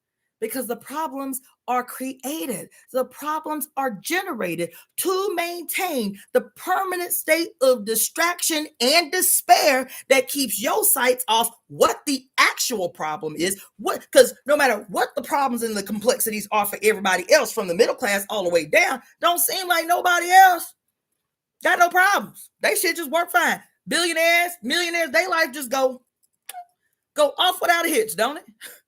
They don't ever seem to be afflicted with the issues that the rest of us, from the middle class all the way down, their lives don't ever seem to be completely affected at all. But all of these things that they keep presenting to you are the issues that plague your life. Like they are not the orchestrators of your issues. Like they are not the creators of your issues. Like those issues that exist that they keep getting y'all to bump heads over all the time. Bullshit and ass bullshit that is never going to impact your life. Y'all go to war over bullshit that's never going to impact your goddamn life. I'm a Republican. And the fuck what, bitch? You still poor. I'm a Democrat. And the fuck what, bitch? You still poor. God damn it. Your ass still struggling. You still 2 paychecks away from losing the house that your mama done left you, paid for all these years ago, and these motherfuckers still want to tax the fuck out of a house that your ass done bought and paid for. Or whatever the issue is. That the fact that there is still a concept like minimum wage in supposedly the greatest country on earth is lunacy. Absolute utter madness. And you can hear statistics coming from their own economists telling you that there's no way that even the poorest worker in this country should be making less than $30 an hour. And that does not generate a rage in you that have you bum rush motherfucking, what's the name? What's that place? What's the place called? What's it? What's the White House address? What is it? What's the White House address? They say, we ain't leaving the front lawn until you motherfuckers increase the wage of everybody in the entire country to $30 an hour. That's the only way that billionaires exist, is that they can still get away with some bullshit paying the lowest minimum wage. What's the minimum wage? $7.25 an hour? That's the only way that billionaires can exist. Is to, one, not pay no taxes off their own profits, hide money here and there to and fro to guarantee that they ain't got to pay no taxes, and at the same time pay you what their government that they pay, that they lobby, they representatives that they lobby, tell you don't increase the minimum wage. You know what I'm saying? Like we our profit margin is gonna change radically if we gotta pay motherfuckers $30 an hour. We won't get our $2 million bonus every year if we got to pay motherfuckers $30 a living wage, a $30 an hour wage. Fuck, where they do that at? Man, every issue that you have, this motherfucker, everything that happens in this country is done to mathematical proportion, mathematical precision, scientifically observed and studied precision. They feed you the appearance of chaos that they have mathematically, precisely, statistically created for you. The chaos is, and when I say flim-flammery about bureaucracy, I'm talking about the bureaucracy is flim-flammery. I'm not saying that all of these people are stupid. When I talk about bureaucracy and all of that, I'm not saying they stupid. I'm saying this is the optical illusion that they must create This is the optical illusion that they must create, the perpetual frustration. You go to a city department to try to get basic shit done, and it take you all day because of the bureaucracy. Oh, the red tape, you got to go here, you got to go. This is the bureaucracy that they create to keep you distracted and frustrated, and now you're mad because you had to miss a day of work to do this dumb shit that they can't, for whatever reason. This facility has been running all these years, and y'all ain't worked out basic day-to-day shit on how to make paperwork happen, and this and everything takes a whole day of your time to do. That is deliberate. It's deliberate, man. It's like, who was it? Oh, I ain't even got to get that deep. When we watch The Wizard of Oz, we see a whole nation that had been functioning fine until one day this mysterious motherfucker fall out the sky in a contraption unlike they have ever seen in this magical land with all these magical people. But because they have not seen, quote, his type of magic, they automatically presume that he is more magical than they. And because he has never experienced power, because he is a basic, mediocre motherfucker, but he realizes that now he is in this place where nobody has seen anybody like him, and he is tall, unlike them, and he is white, unlike them. And did you notice that there are not any other like tall, male, pork people like entities in this place in Oz, right? So here I am. I'm tall, I'm white, I'm male, I descend out of the sky in a balloon, and they're like, oh my gosh, we're all magical. The munchkins, everybody, we all got our own particular brand of magic, but this motherfucker must be more magical than we. So we are going to elevate him from his status of mediocrity. And he was like, I like this is nice. Oh, y'all gonna give me a castle? Because I can't hear the envelope? I'll take that. But his mediocrity, he knows that if he stays in his true form for too long, his mediocrity will inevitably be exposed. So he must create an air of majesty around him. Isn't that what he had to do? Not only did he have to create an air of majesty around him, he had to create space between he and the others. So now, while he's in this castle, he can like keep guards and visits are limited to only the selected few. And now he has to create mystery to keep up the facade. So now he has this. He petitions to have this big old head with fire coming out the eyes and smoke coming out the mouth, and he has to create the mystery to keep up the facade. Because if anybody ever gets face to face with him for anything longer than 5 minutes, his mediocrity will be exposed. His mediocrity will be exposed. So he has to have the biggest building in all of Oz. He has to have a multiplicity of guards, but the air that he has to create has to be both of mystery and fear. Mystery and fear. And also love. The people of Oz love him because he has promised that with his particular brand of magic, he can spare Oz and save Oz from all the other bad guys that they ain't seen, but he know they exist. So he creates mythology.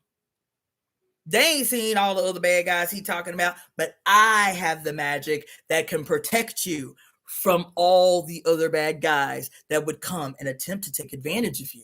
You need me. You need me in this position of power over you.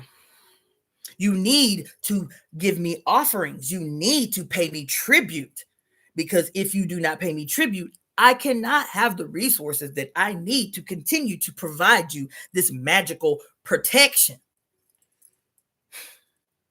And of all the people in all of Oz, the only entity with enough courage to pull the curtain back on that mediocre motherfucker was the dog.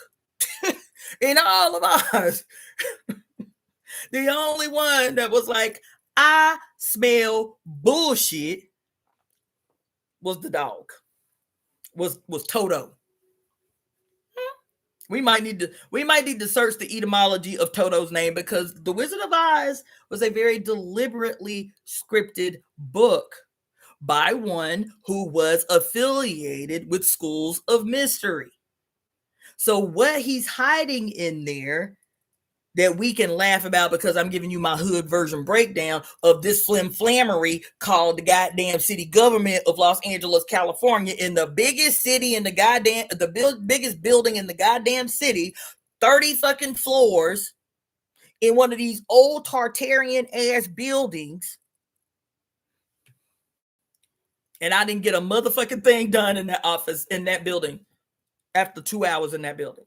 The flimflammery of it, the majesty of it, the awe-inspiring beauty of that building. I literally walked in, because I'd never been down there. I was like, oh my God. I was like, oh my God.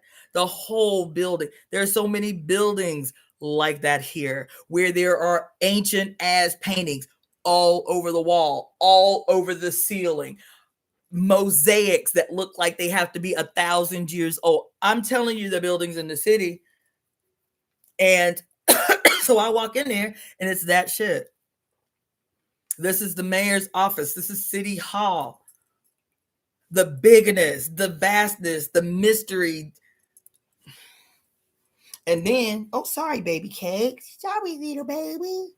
Sorry, little baby. Oh, I ain't see you under my foot, child. You're going to get smushed. You don't get smushed. The flimflammery. Then there was this dude who was a history teacher who dabbled in economics. Y'all should go on, I can't remember his name, but just Google like Wizard of Oz theory on the yellow brick road.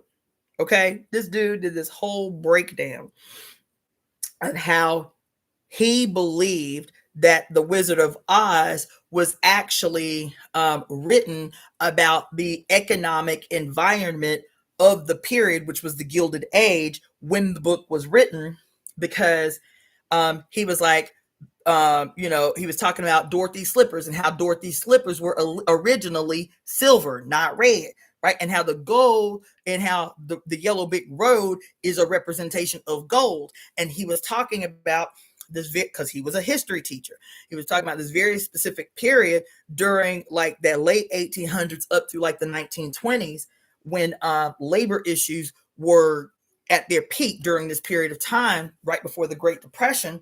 And he talked about how there was a battle between making gold the standard and silver the standard, and how her slippers being silver and the road that they must walk on being gold represented this contest between those who supported silver being the standard and those who supported gold being the standard. And the reason that there was a contest was because Southern agriculturalists relied heavily on the use of silver in the economy, and those that were in the North, who were over the factories, the industrialists of the North, gold was the standard currency that they were using, and they were trying to weaken silver to force the agriculturalists who were producing the raw materials for the factories in the North to basically, they were trying to impoverish, quote, the plantation owning raw material producers of the South by weakening silver against the gold, weakening silver against gold. And how he was just going up. I was like, oh my God. Oh my God. It was convincing. It was convincing, because he was bringing, as a history teacher, he was a high school history teacher, he was bringing up all of the specific like legislation and all of these things, what president was in power at the time that this transition was happening, and what his position was when the Federal Reserve was created, and the impact that it had on the struggle between the North and the South. It was crazy. It was crazy, and it was good. But I'm saying they be in your face all the time, and nothing is exempt. Children's stories, none of this shit is exempt. They did a whole nother breakdown on Alice in Wonderland. and how Alice in Wonderland was not a simple children's tale, that it was a critique of the European aristocracy. And this guy goes into like a 3-hour deep dive of all the symbols that were representative of the different factions of the European aristocracy and what particular issues were happening at the time, what houses were contending against one another. I was like, oh my God. But when you go back to see who the authors of all these books are, they have ties to these secret societies who plot, plan, scheme the future based on their relationship to those hierarchies of power. They plan the future. They plan the future. They plan the future. They do it in your face. They tell it in children's tales. And then they know that they are communicating one thing to the lay people, and it's entertainment. And they are communicating in that same story, no matter what it is, radio, whatever. They're communicating plans that need to be we all must adhere to. That's why they're so big on like rituals and oaths to the death. If you betray the brotherhood, your ass it's a wrap. Your ass is out of there. Why? Because we have a plan. And what's the plan? What's the plan, y'all? What's the plan? What's the plan? And I'm not just talking about Europeans. What's the plan that they have all agreed on? Who is the all?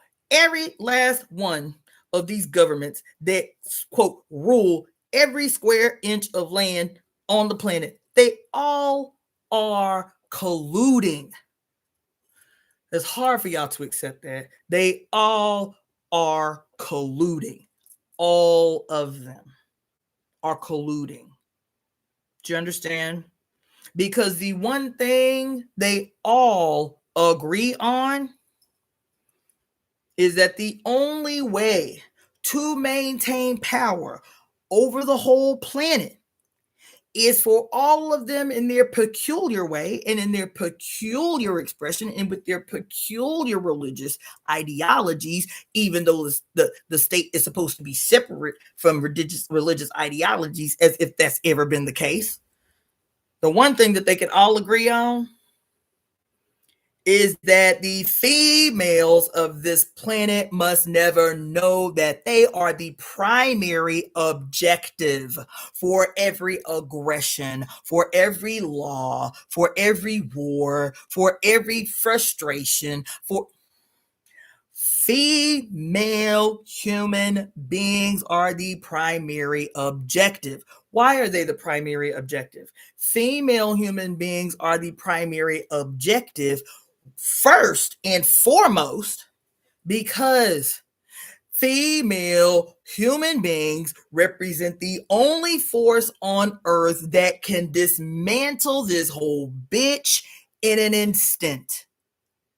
That's the first thing. That's the first reason the violence. That's the first reason the harshness of life on earth is because we must subdue female human beings and all the offspring that they generate so that they never know who their true self is and that they are the only thing standing in the way of us maintaining a forever hegemony over the whole planet. Female human beings. I do not give a fuck if you have a problem with that statement. This statement is about economics and nothing else. Female human beings is the object of all aggression because at the same time that female human beings are the object of all aggression, female human beings are the primary generators of wealth on Earth. On Earth, not just primary generators in terms of, I think the World Health Organization says that 83% of agricultural wealth produced on Earth is still produced by women. To this day, still produced by women. But not only that, more than that, female human beings are still, because they can't do it. They can't repeat it. Try as they might, hard as they have. They cannot do it yet. They haven't mastered it yet. Female human beings are the only motherfuckers on this planet who still have an instrument in their body that can condense the grand abstraction of the universe and tailor it into an entity, into a material force that these malignant motherfuckers can immediately commodify, immediately do the economic calculations of the age average depending upon where they are. Because the age average has to be different in the United States because we stay giving these motherfuckers hell. Female human beings. We stay giving these motherfuckers hell. And so we can't have no age average like poor people in sub-Saharan Africa. They can have an age average of 35, an age average of 45, because we're going to extract the same $8.1 million we expect to get out of people, poor people here in the United States from the age of 0 to the age of about 70.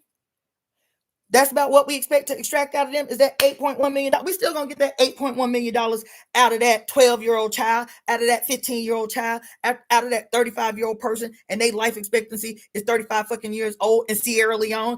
We still going to get that $8.1 million out of them because ain't nobody there to contend with us. Ain't nobody there contending with us, so we can literally haul. When my ex-husband moved to Sierra Leone, he was like, girl, he said, this shit is so much worse than we ever imagined. I said, what you mean? He said, Cherno took me to the goddamn airport just to show me what people be talking about and can't visualize. He took me to the airport, like where I guess they do the industrial like shipping and shit like that. And he showed all these diesel trucks going up to the planes. He said, do you know what's in them diesel trucks? Diesel truck after diesel truck after diesel truck after diesel truck after diesel truck. He said, you want to know what's in them diesel trucks? I'm going to say, what? He said, raw, uncut diamonds are in them motherfucking diesel trucks while we ain't got running water and we don't have electricity 24 hours a day.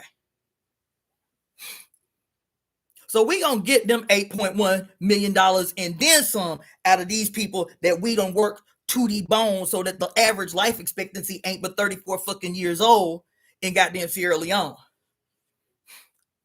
And it's probably worse in Sudan or Rwanda or Congo, where they robbing the people blind, literally extracting trillions of dollars of resources out of these places. And their position is just like with convict leasing in the South. What was the thing? Convict leasing was way worse than slavery because the prisons didn't have to be invested in keeping the prisoners alive, right? They didn't have to be invested in keeping the prisoners alive, feeding them halfway decent food to keep them strong enough and alive enough to do the job, because the turnover was so high through convict priests and prison leasing. They were like, it was 10 times worse than outright slavery, because the motto was work them to death and get another one. That's what's happening on the continent. That's what's happening in Indonesia. That's what's happening all of these places. You feel me? We gonna get ours. And the only thing that challenges, and they know it. They know it. They know it. We have to know it. We have to shout from the rooftops so that every woman on the planet can have the light of our mouth chisel the goddamn concrete surrounding their heart. Because that's the only way. All this bullshit. Y'all can still do the bullshit y'all want to do. Y'all can still do the voting. Y'all can still go to your office. Y'all can still write your ugly ass old man senator. Y'all can still do that. I'm not telling you not to. Y'all can still boycott. Y'all can still protest. Y'all can do all of that. What I'm saying is do all of that and then do this glorious conspiracy to right all wrongs at the same time. Every day. Bigger, bigger, bigger, bigger, bigger, bigger, bigger. 100,000, 100,000, 100 more thousand, 200,000, 500,000, a million. Every day at 11:11, everybody on the planet that's with that shit. Male, female, all the genders in between, black, white, all the races in between, babies to the old, everybody 3 times a day, just like these Muslims be doing. 3 times a day, they facing the sun, praying to the sun, no matter where they at. Feel me? And you know what they praying for now? You praying that what they saying ain't what they saying. What they praying and what they praying for is don't ever let these bitches remember who they are. God, please, son God, please, son God, please don't let these bitches remember who they actually are. Please, God, these Catholics chanting the rosary. These Buddhists chanting the mala. These Hindus chanting the mala. All these islands, these 15 islands I told y'all about the other day, where all 15 islands are male only islands, and the object of their rituals are all female deities. The Virgin Mary, all these female deities, and you really think they worshiping these deities? No, these islands are trying to keep these deities suppressed. Don't let nobody remember who these deities are. Don't let nobody see the true face of these mother deities. We do not need these bitches remembering who the fuck they are, because once they collectively do, it's a wrap. It's over. It's game the fuck over. It's game the fuck over. It's game the fuck over. It's game over. That's what I'm telling you. I ain't trying to make nobody feel dumb or stupid about their decisions about how they approach, their life. Do what you feel like you need to do. I'm just saying, if you're a scientist, like, what if? All we can do is conduct a global experiment. I might be an atheist, but I still got a mama. Let's just try it. Let's just try what these bitches talking about. They say the goddess, I say my mama. Okay, cool. See what I'm saying? Well, I don't really fuck with the goddess kind of symbology, but because, I say hail Lucifer, you feel me? Or hail Satan. You know what? I got a mama, though. Let's see what these bitches talking about. Let's add this into our repertoire to see if we can chant down this shit. Okay? Well, I'm a scientist. So I'm naturally going to be a scientific dialectical materialist. You feel me? So I don't believe in God, and I don't believe in spirits, and I don't believe in anything that I cannot detect with my senses, but I do got a mama. Let's just see. I'm a scientist. I'm down with some scientific experiments. Let's just see. I mean, I don't know what else to offer after that, because I know what the issue is. I know what the issue is. I know what the solution is.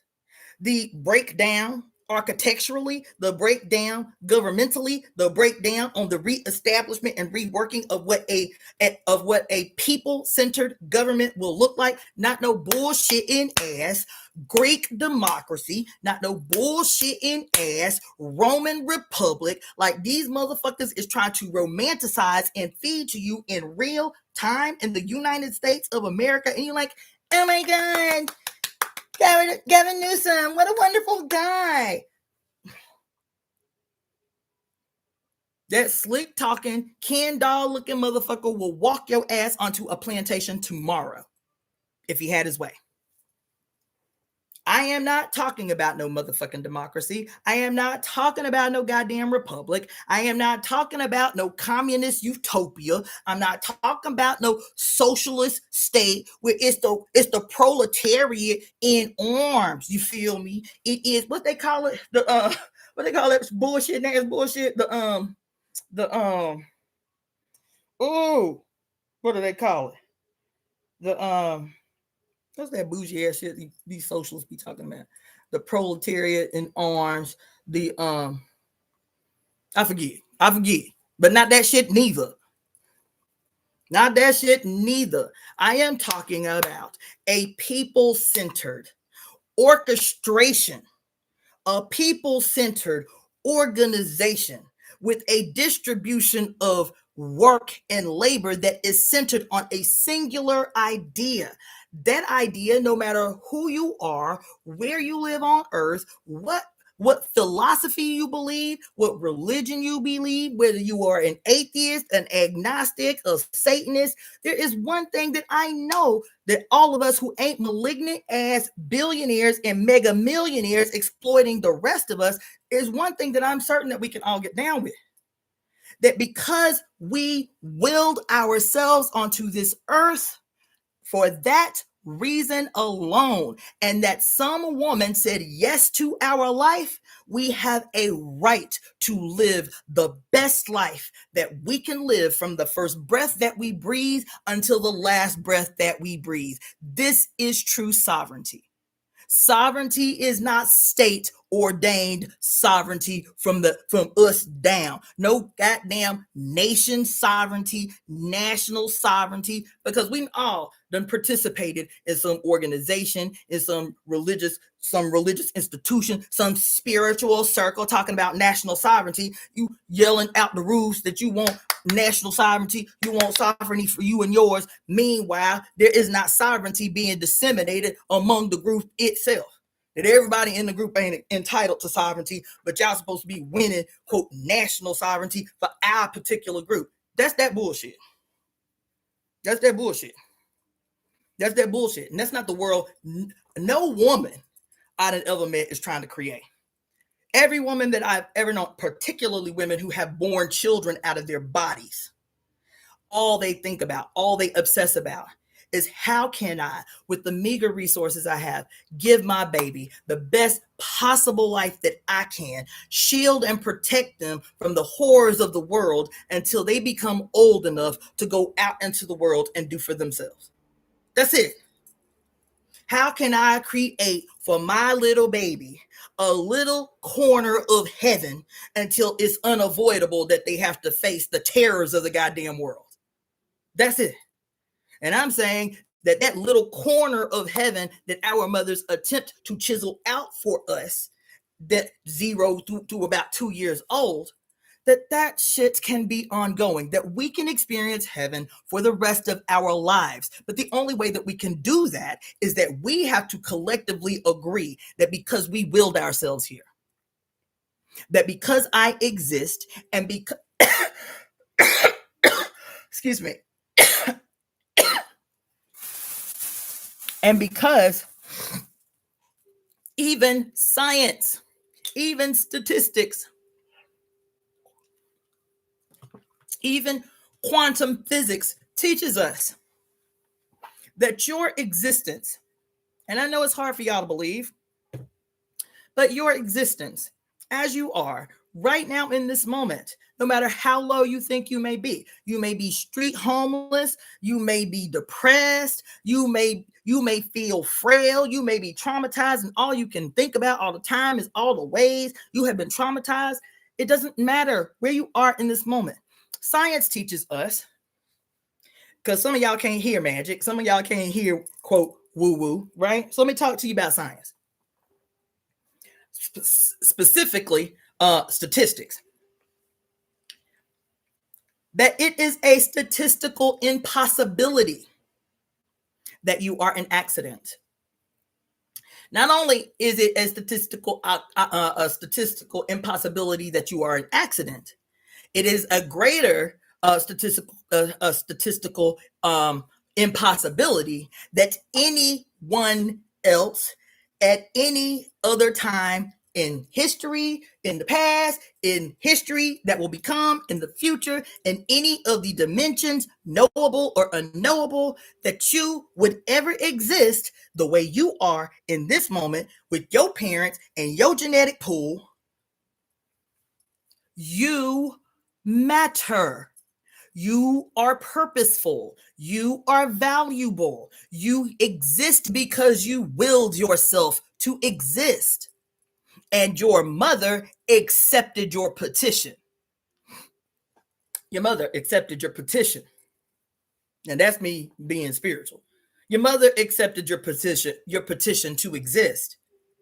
Do you understand what I'm saying? And if you want to get deeper than that, that at the very beginning of all that we know, of all that exists, of all that ever would, will, and has been, at the very, very, very beginning, you already existed in this moment, in this time, in this period of human history, in this now, in this present. You already existed. You already existed. And I'm not talking about some weird ass Christian shit. Neither. I'm saying that at the moment that I decided to keep my pregnancy and that human being became a girl with all of her little with all her little eggs in her little ovaries by the second trimester, guaranteeing that every single grandchild that would ever have already existed before my daughter was even born. You feel what I'm saying? So yeah, that sounds like a spiritual statement, but that's also a scientific reality. That's a scientific reality that every grandchild I was ever going to have already existed before my daughter was born. Do you understand what I'm saying? So because my daughter had a girl and because my daughter had a boy, truth be told, because everything he got from the mothers in his line that contributed to his becoming. That's every last one of you males. You too are valuable. You have just forgotten. You too are valuable. You too are necessary. You too have to contribute in a way that recognizes that does not put you at war with yourself, that doesn't place you at war with your mother, that does not place you with other females. You too are purposeful and value and are supposed to be here in this moment. You are. You understand? And not as, because y'all got this weird ass way of saying, women can't run shit. We can't go back to no matriarchy because if women run shit, you feel me, then they gonna do to us what we did to them. If that was the case, first of all, if that was the case, matriarchy or not, if that was the case, y'all, if women was gonna treat y'all the way y'all done treated them, none of y'all would be getting laid. Ever. Every female on earth would be a lesbian by the first inclination. By the first inclination of sexual, she'd be like, that don't even track. It don't even make sense in the real world. It doesn't make sense based on that idea.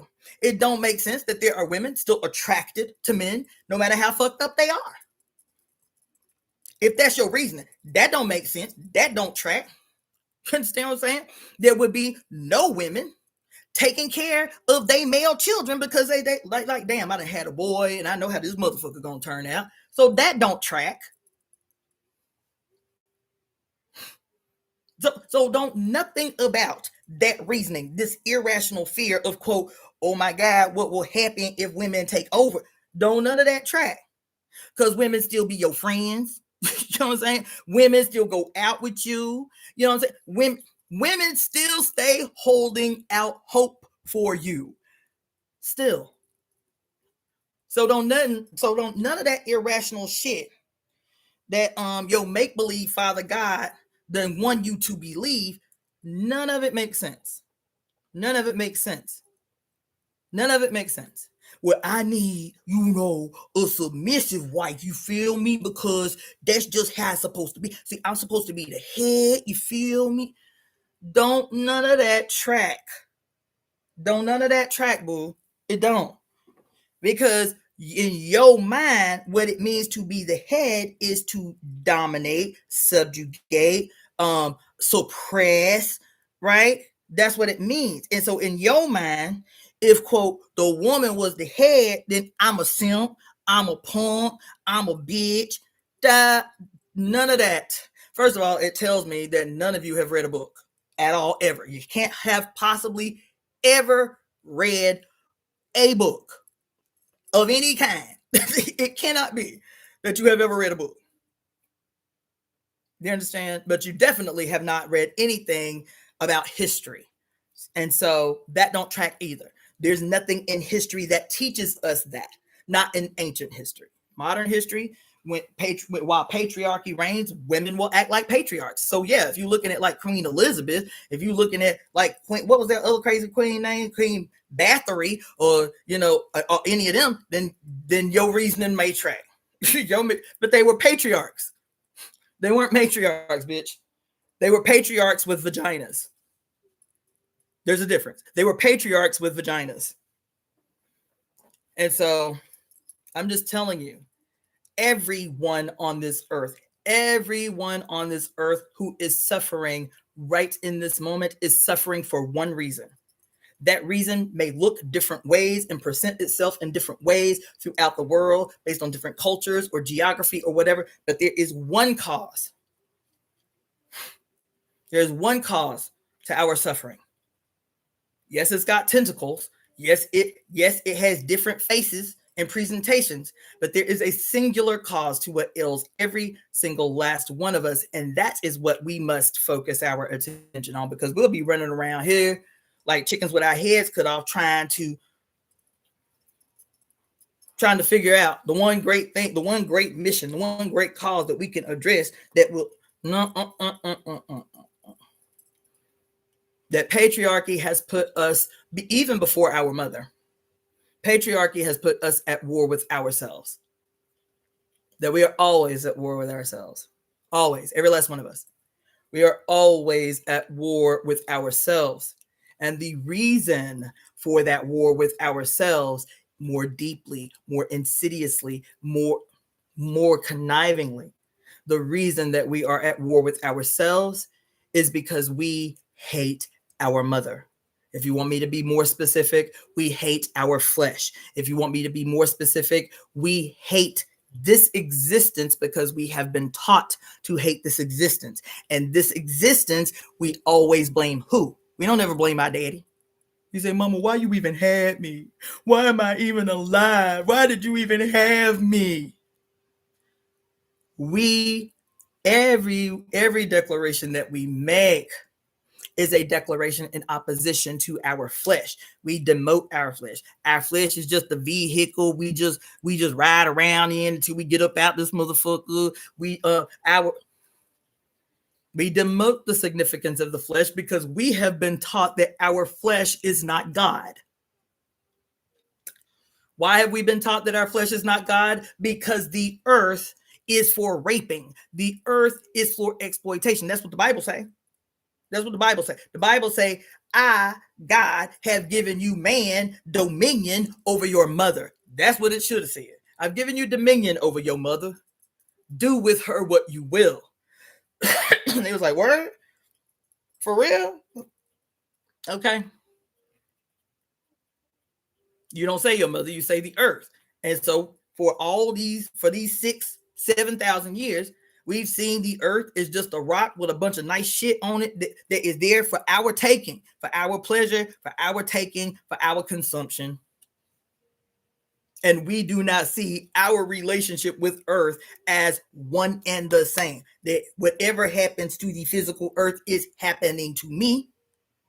It's happening to everybody around me. It's happening to every creature around me. And I can't explain. I know y'all ask me all the time. I can't explain. All I can do is give you what I can theorize is the beginning. Everybody want to ask, well, what was the beginning of patriarchy? How did it start?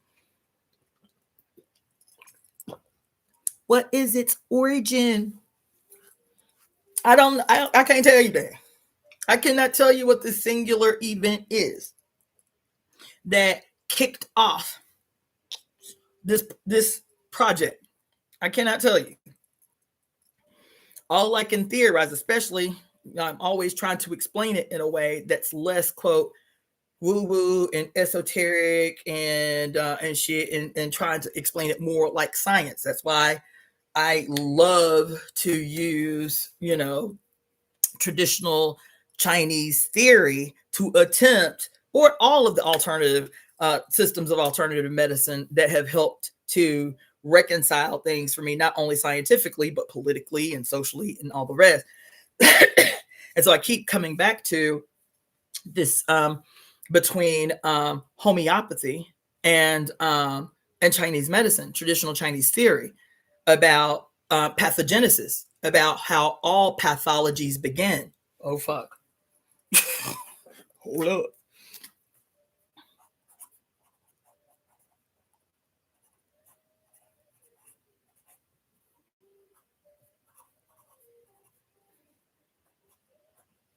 Oh.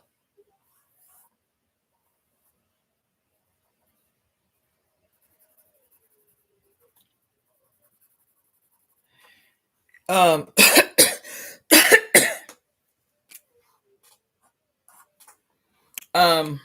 about how all pathologies begin. And I find that when I teach that way, when I teach demystifying science, like using science in a language that even lay people understand, and still use science in a way that people who may resonate more with spiritual language, people who may resonate more with esoteric spiritual language, that when I speak about science in this way, I find that everybody can understand. To understand, whether you agnostic, whether you are atheist, whether you are socialist, whether you're a spiritualist, whether you're just a lay person trying to live, that I find that when I use science the way that I do to explain complicated ideas in a way that's not complicated, I typically find like that's the common ground that everybody can be like, okay, I can see the science in that. I can see the spirituality in that. Like I can see my everyday life in this explanation. Do you understand what I'm saying?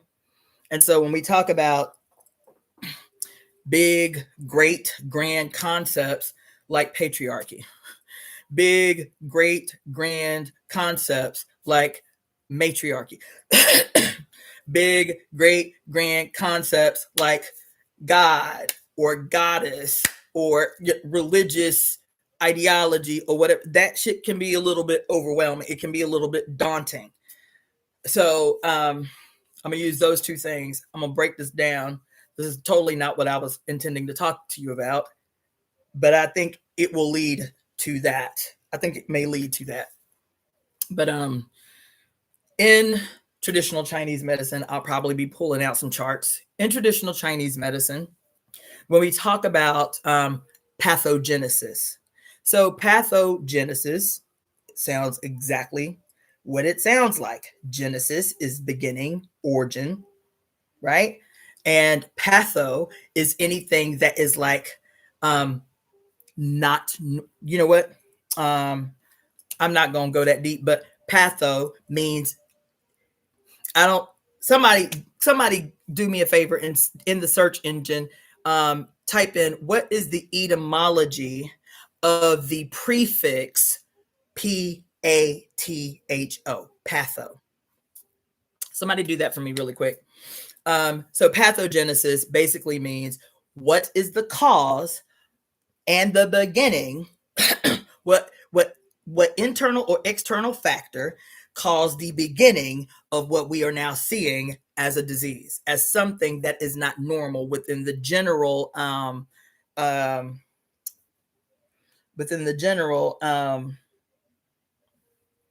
biological processes of the person, the animal, the child, whatever.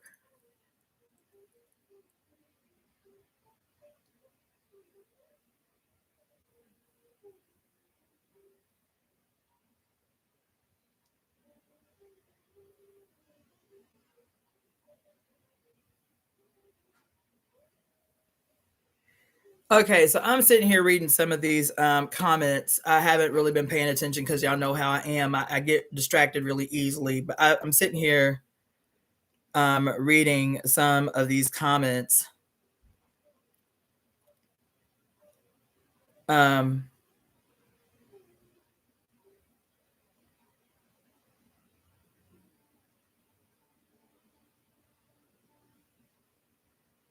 Okay, thank you. Let's see, Uazara. Hopefully, I didn't butcher that. The prefix of patho comes from the Greek pathos. Excuse me. Pathos meaning suffering, disease, or emotion.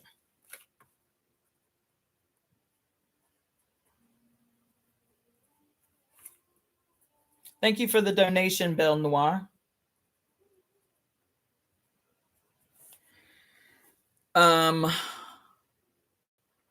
Let's see. Disease. Let's see. Okay, pathos, suffering or experience.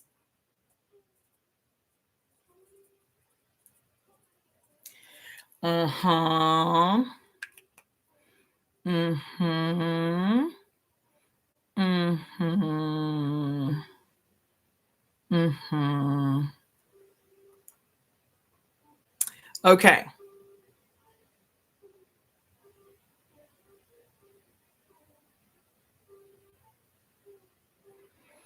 Okay. So anyway, so in most systems of medicine, not just traditional Chinese medicine, in most, let me clarify, in most what is considered systems of alternative medicine, they pretty much, let's see. Okay. Which is really interesting. It's going to lead me to what I'm getting to. Yeah.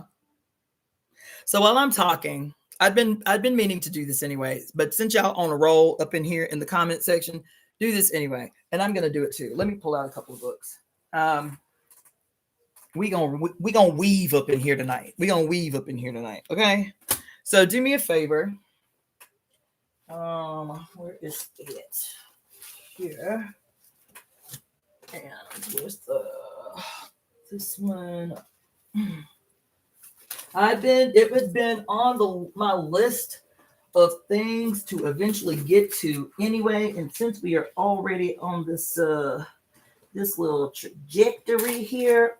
Oh, and then the last one's here. Okay. We're gonna do a little weaving. Where's that book at? Hold on one second. I need to get one more book. Excuse me, baby. Oh, sorry. What's that? I need to get one. Where did I write that at? I think it's in one of these little books.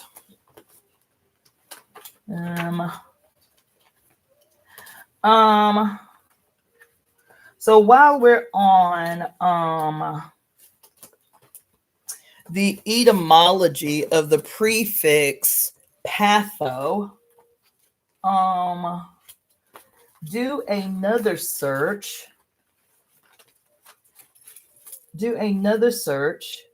for the prefix. Each one of y'all take one. Do another search for the etymology of the prefix PA. That's one of y'all. Then another one, take an etymology of the prefix PAT. PAT and PAR. PAT,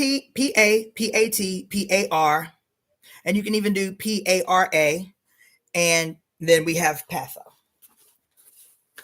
Since we up in here, and this has literally been a thing on my spirit for some time. Like, I literally have a whole giant ass list that I will attempt to find, because this has been a thing for me. Okay. I don't think it's that book. All right, so let's see, and then I'm gonna see what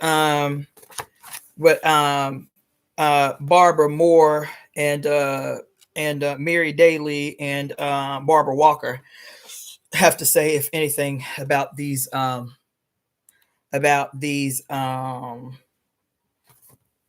prefixes, about the origin of these prefixes. And then those of you who choose whichever word you're gonna search the etymology for, after you search the basic etymology for each of your prefixes, go back and in front of where it says etymology for this word, put Hebrew etymology for this word. Go back and search the Hebrew etymology for each one of those prefixes for me, please.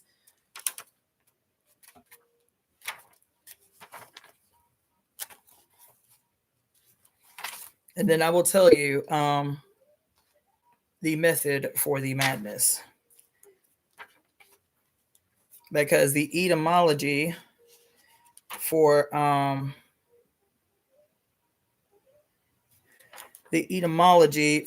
patho has got me on one. Ah, fuck. Yep, it's got me on one. Yep. Yeah. Yeah. Mm-hmm.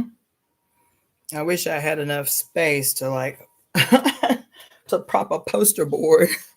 Um. Uh-huh. Yeah. Yeah. Okay. All right, just give me a second. I'm gonna tell y'all in just a second what the method of the madness is, okay? All right, so what y'all got going on here? All right. Let's see.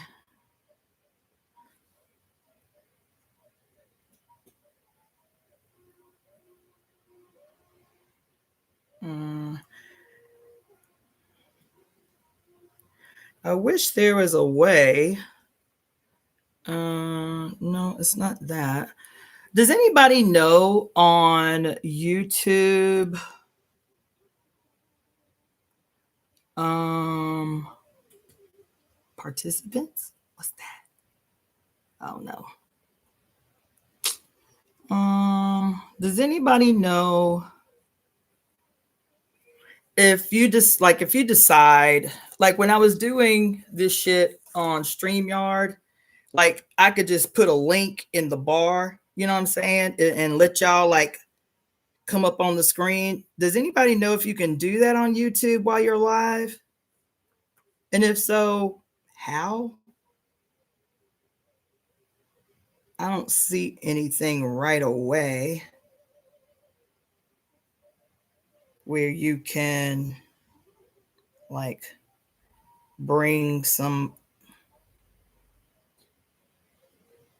Yeah, I don't see anything right away where, oh, okay, somebody was saying no, not at all. Well, that's trash.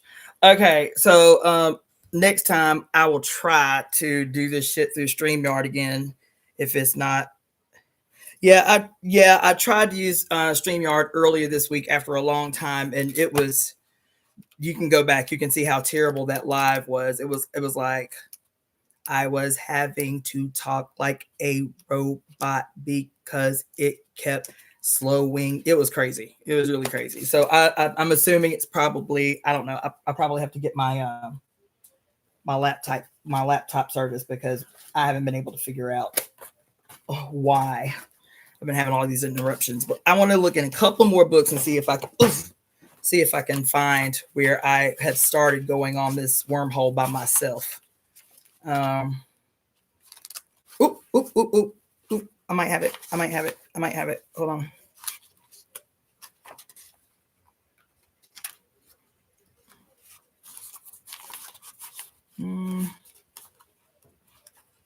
That's it.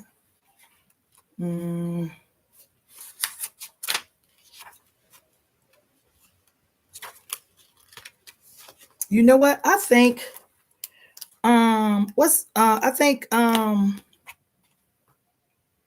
I think Dr. Didn't Dr. Suzar say something about the letter P in that book, The Great Black Mama of Creation? Didn't Dr. Suzar say something about that? So let me find that book. I ain't tweaking, Emma. Didn't Dr. Suzar say something about just had a damn book. Where is it? About the meaning of the letter P or something like that.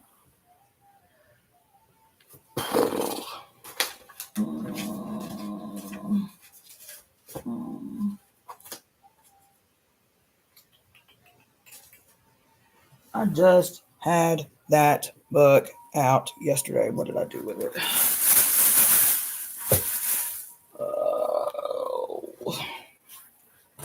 Let's see. Oh, here it is. Okay. All right. So I'm going to search here. I'm going to check out what y'all saying and see how we can tie this all together in my little synopsis that I had begun. because I think we're about to have a breakthrough moment. That's what I'm feeling. I'm feeling like we're about to have a breakthrough moment. You feel me? I want somebody to take some notes while I am talking. Can somebody do that? Can somebody be like a little de facto secretary, and take notes while I'm talking to email to me later? That would be so great. Yeah. Yeah. Yes. Yes. Yes. Yes. Okay.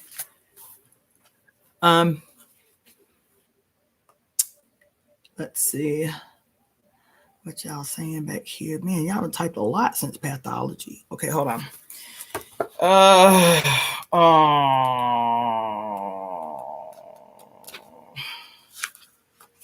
Yeah, might be in there. Ooh, okay. So I need somebody to take some notes for me because I can't find the book and I don't want to spend a lot of time trying to find where I wrote it down. But we can work this out together real quick. Like, so somebody do me a favor. I'm just gonna blurt out a bunch of words. I want you to write them down. Like, is somebody gonna be my secretary? What a trick? Is what a trick? I forget. I don't get that. Is what a trick. Anyway, okay. Somebody do me a favor and be my secretary. So I need you to write the word parent. You don't have to look up anything. Just parent. Um, um, pan, like PAN, pan. Pata, PHA. Wait, P. How do you spell pata? P. How do you spell pata? PTAH. Pata. PTAH. Paternal.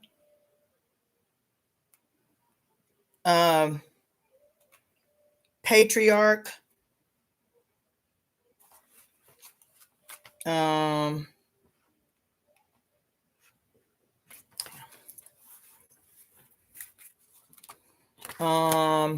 Papa. I'm gonna have to look for these later. I can't find the page where I'd started my little deep dive on this thing that we're talking about. I'll have to find it later and then just add the notes to it later. Past, PASSED and PAST. I can't find it. I think it's it. All right.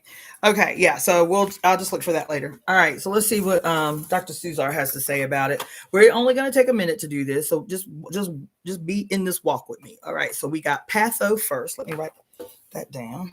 Actually, y'all going to write that down and email that to me. Email the notes to me. So I don't have to write it down while I'm trying to work it out in my head. Okay. So patho means, the medical meaning means disease, pathological state, suffering, disease, or experience. Okay. Yep, I see you. Zach M. When you ask about sympathy and empathy, yes, me too.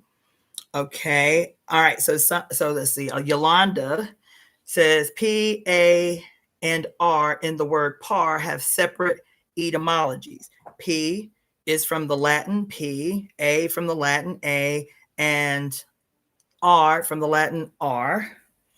And the letters combine to form the word par.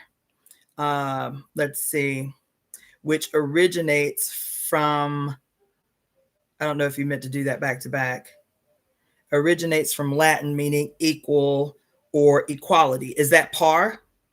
And then par, according to the Hebrew, is a young bull, a steer, or a bullock. Okay, let's go. What did I just do with my damn pen? As a matter of fact, damn, what I just do with my ink pen?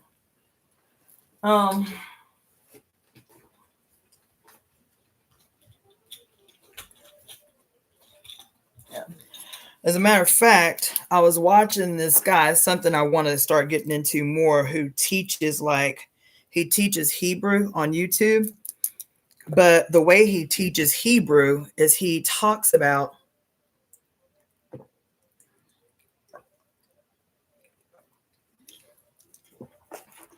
he demonstrates. It's really quite interesting. He demonstrates that every Hebrew letter it has its origin in Egyptian hieroglyphics. He talks about what the letter was in Kemet and its quote evolution to become a Hebrew letter. Okay, so it's interesting that par, because the reason I said that is because according to him, the letter A, like the capital A, right? The capital A, that its origin was a bull or something like that. And he talked about the progression because it looks like, like a face with two horns. And eventually it became that. I was like, what? So I'm like, damn, I really got to get in this guy's stuff. But anyway, it's interesting. The reason I say that is because you're saying that in Hebrew, the word par, the prefix par, means young bull, steer, or bullock. Often used in the context of sacrificial animals. I knew it was going to get deep. That's probably why I was dragging my feet on going on the deep dive in it, but here we are. God damn. There's another book I probably need to pull out, and then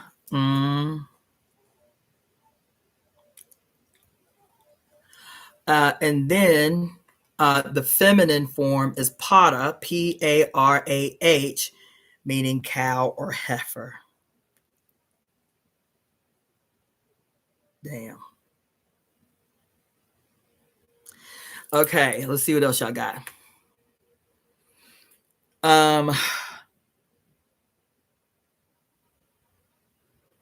Let's see.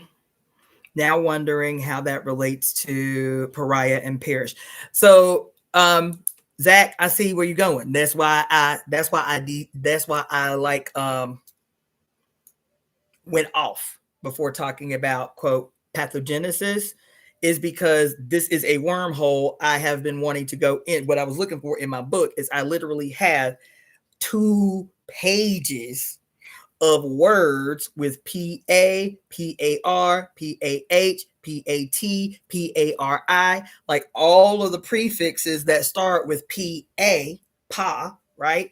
All of the prefixes that start with pa, with my intention eventually being what we're doing now is to get to the etymologies of the prefixes. And then in the second lane, all of the words. So all of the prefixes and then all of the words with those prefixes or those letters anywhere up in it to find the etymology of those words with P-A, P-A-R, P-A-R-I, P-A-T, P-A-T-H, whatever, right? And then on the next page, comparing that with M-A, M-A-T, M-A-R, M-A-R-I, M-A-R-Y, M-A, M-E-R, M-E-T, like M-A-T, like all of the prefixes, and then all of the words and the etymologies for those words. And so, yes, you are vibing with where I'm going with this little experiment we doing here in real time. Okay, let's see. Let's see here.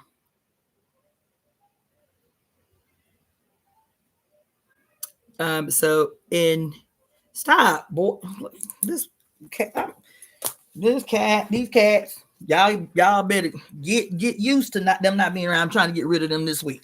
Every last one of them. I'm trying to find them homes other than mine. Boy, why you out here cutting out? You ain't going back out if you come in. Come on. Come on. Come on. All that carrying on you did out here. You ain't coming back in. Come on. You either coming in or you going out. Come on. You trying to come in? Nope, you go. Come on. Come on. Come on, boy. Come on. Come on. All that cutting up. Then stay your behind out now. You ain't going to be yelling at my door. Turkey. Come on.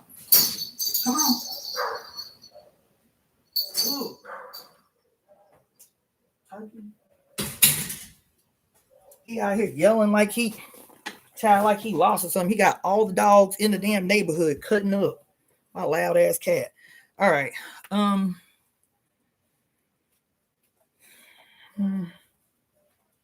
Let's see. Okay, so pa. Okay.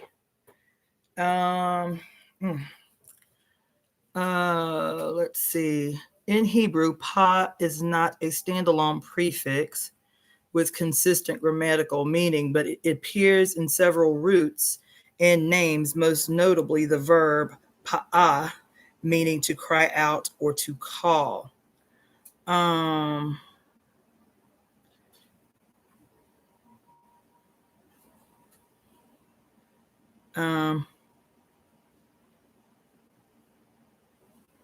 Let's see. Okay, I guess let's see, that's all y'all had for me. Okay. Okay, that's enough for me to get back on track with what I was trying to break down for y'all. Okay, so the whole little digression was about this question that we get, especially, I really feel like it's, you know how people will ask a question that they really don't intend for you to answer as kind of like a gotcha, you know. So if you're in a conversation about like matriarchy, for example, and how, you know, historical matriarchies are so much better for the environment and for the people within them, and this and that and this and that, and then some guy who's really not interested in knowing the answer. Well, you know, if matriarchy was so great, how did the patriarchy even start? That type of shit, you feel me? And and I'm just saying that because I'm always thinking about the ways, like the macro, the micro, and the macro, and the greater like macro. You feel me? Like, if this is a thing that has happened within human society, patriarchy, right? The eradication of matriarchies and the implementation and metastasis of patriarchy, then, you know, what was its origin? Like, what were the conditions that gave rise to um this anomaly that occurred in human society and relationships?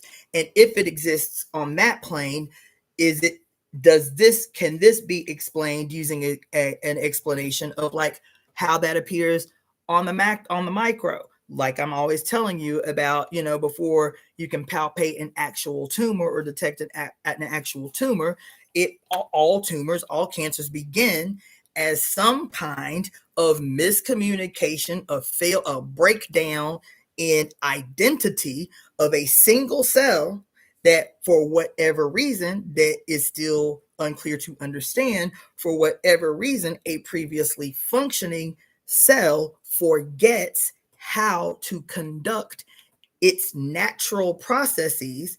This malignancy, just like the other cells, because it's still a cell that had previously, right, reproduced, mother cells, daughter cells, apoptosis, doot-de-doot-de-doo, right? And so this malignant cell, right, used to do the same thing. And for some reason, something has happened that causes it to forget its natural biological processes and begins to turn on itself. It begins in its malignancy to not only turn on itself, it doesn't remain a singular malignant cell. It does what it did before. It attempts to reproduce itself the same way that it did when it was healthy, but now it is reproducing this dysfunction. See what I'm saying? So this can begin this micro explanation of pathogenesis. What is the origin of disease? What is the origin of suffering? What is the origin of what you call trauma that they called emotions, right? What is the origin of a disease? How did it start? What happened, right?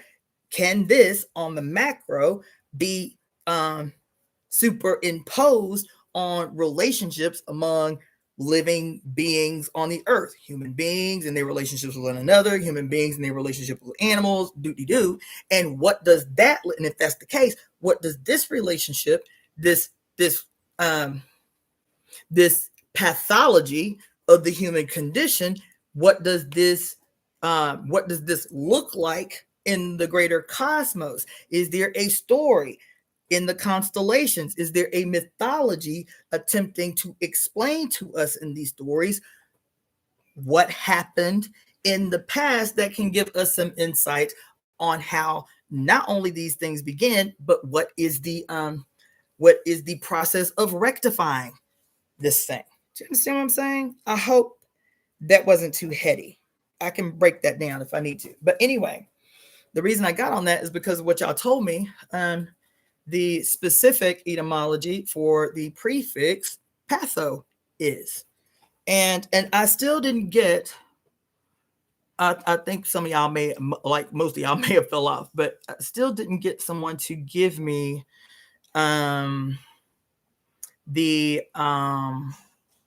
it was P-A-P-A-R-P-A-T.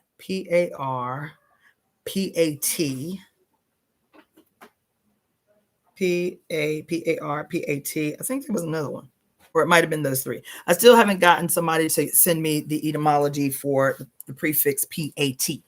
P-A-T. Okay, so somebody do that for me really quick. But anyway, the reason I got on that is because when I'm talking about pathology, pathogenesis, right? How disease begins, what is the origin, what's the genesis of pathology in these systems of medicine, traditional Chinese medicine,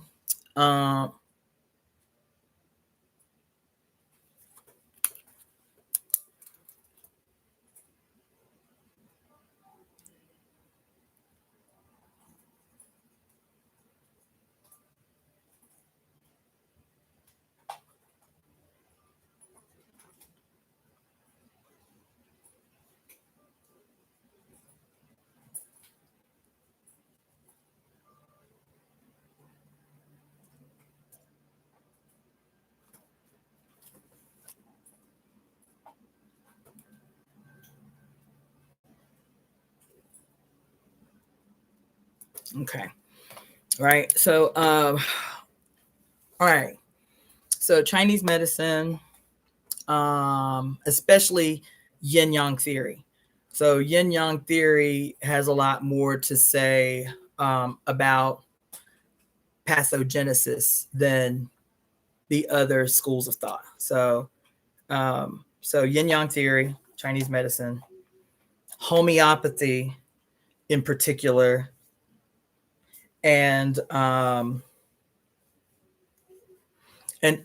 Ayurveda has a philosophy about like the origin of illness, but it's way more. It's a wonderful system of medicine, but it's way more involved and complicated than those two systems of medicine. So I will save that for another day for anybody who might be interested in the more complicated explanation of the origin of disease via the explanation given by the system of medicine, Ayurveda. Okay, so that we'll put off to the side for the time being. Homeopathy, which is also an extremely complicated system of medicine, but their understanding on pathogenesis is very clear cut.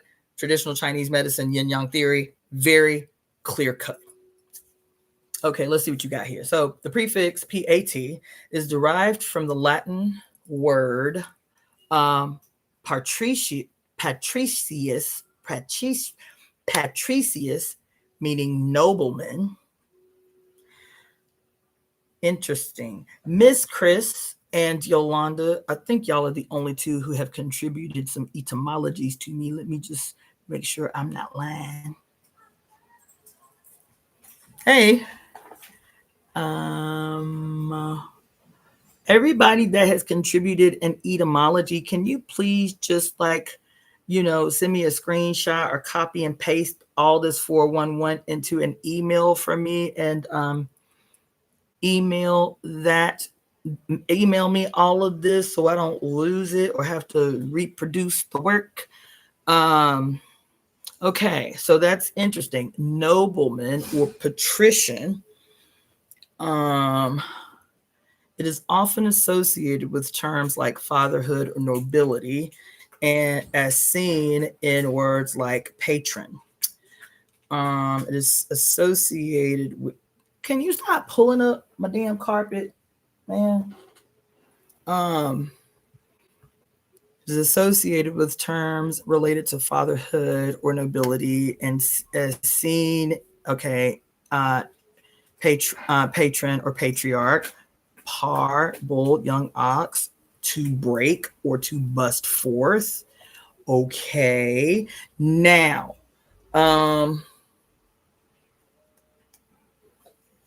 send me all of these etymologies. And Miss Chris,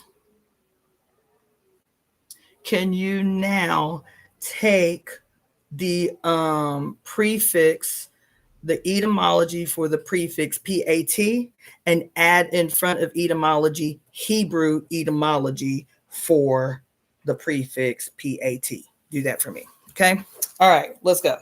So this is again about this question.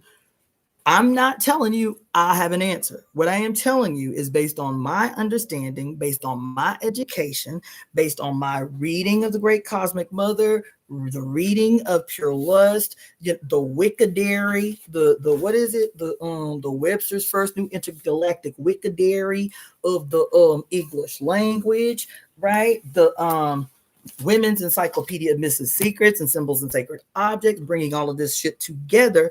Also with a foundation in 10 years of medical school, right? How do I bridge these things together to come up with at least a pretty viable understanding of what happened in human society that, quote, caused, if you will, this this pathogenesis that eventually became what we know as patriarchy. Following? So I'm going to talk to you for a little second about let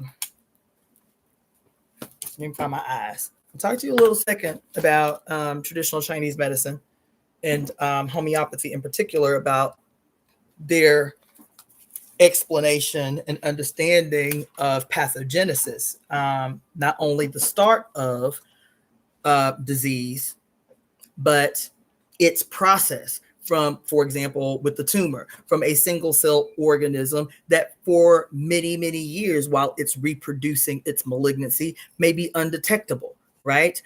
From the single malignant cell to the point that now you have a palpable tumor or an identifiable tumor. Okay, so in Western medicine, the general position is that when you can, for example, palpate a tumor the size of an English pea in the breast of a woman, it generally took about 10 years for that for that tumor to evolve, to develop. That's the general position. Is it takes identifiable cancer, tumors, malignancies, about 10 years to evolve to the point that they become that you can detect them, right? So what was the start point? What was the starting point? What caused the condition in the singular cell that then takes all of this time reproducing itself? Okay. All right. So and then maybe one of you folks has maybe one of you folks can grab your great cosmic mother in particular. If anybody has that like right on hand, don't make it a thing, don't make it a thing if it doesn't have to be a thing. But if you have it on hand,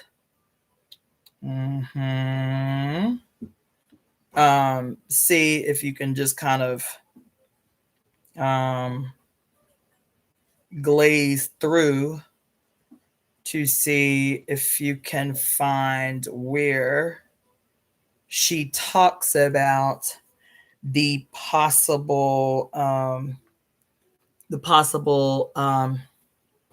agricultural origins of patriarchy. And then if anybody else, I don't know who else is still on the call,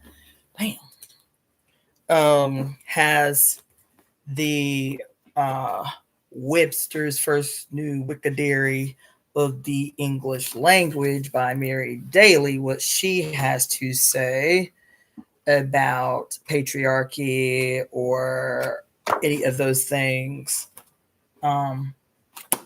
there.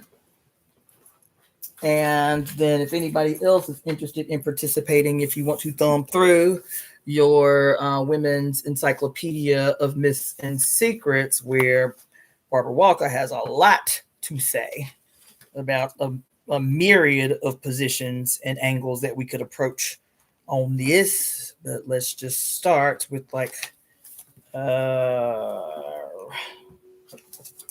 and this one's much easier to navigate through because it's just in straight alphabetical order.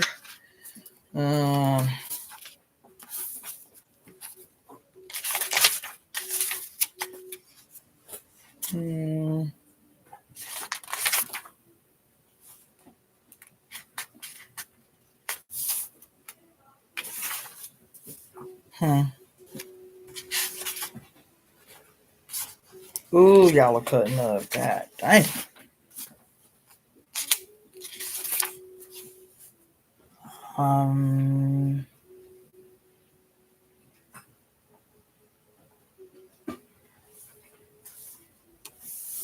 Child. These cats just caught a case of the zoomies.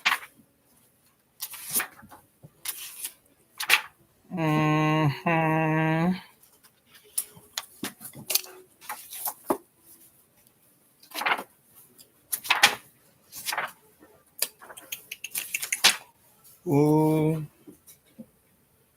Oh, interesting. Oh, yes. Okay, so if anybody has their Encyclopedia of Myths and Secrets like close to them, like nearby, I haven't even read this section yet, so it might be interesting. I wish I could bring y'all up on here to talk with me. But go to page 303 in your Women's Encyclopedia of Myths and Secrets. I'm gonna try to figure out this StreamYard thing because it'd be dope. I used to like having people like just join in on the call. So, but if anybody has their Encyclopedia of Myths and Secrets, pull it out, scan through the section on fatherhood. Ooh, oh shit. Scan through the section on fatherhood and see if there is anything that stands out that you can tell us, and just put it in the comment section that can contribute to this walk I'm about to take y'all through. Child, and then because you know that's just how Barbara Walker be doing. There's a whole nother section that I didn't even realize was in here on page 106 through 109 called Birth Giving Male. In Myths and Secrets, there's a whole section on 106 through 109 called Birth Giving Male.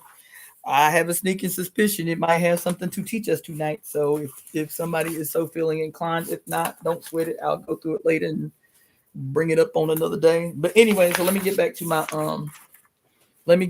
analogy, and then somebody can search Barbara Walker's Symbols and Sacred Objects and see if there's anything in there that can contribute to this discussion. But anyway, all right. So so Chinese medicine and homeopathy. Homeopathy is actually as a matter of fact, let me pull this back out. Homeopathy is very cool because I took homeopathy I think I was in my second or third year in my undergraduate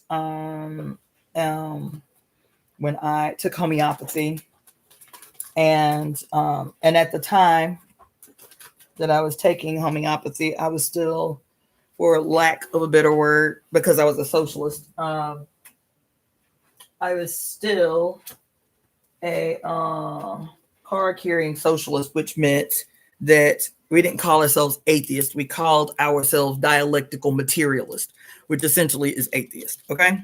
So at the time that I started alternative med school, I was an atheist. And I was in my second or third year in medical school when I took homeopathy. And so the basic theory, so I don't want to get that complicated, though I could because it's my bag. But the basic theory behind homeopathy is the overall belief that like cures like. Okay? Like cures like. Now, anybody who has been rocking with me for any particular period of time, you know that the primary system of medicine that I practice, which is Chinese medicine in general, and 5 elements theory in particular, the position is the treatment through the harmony of opposites.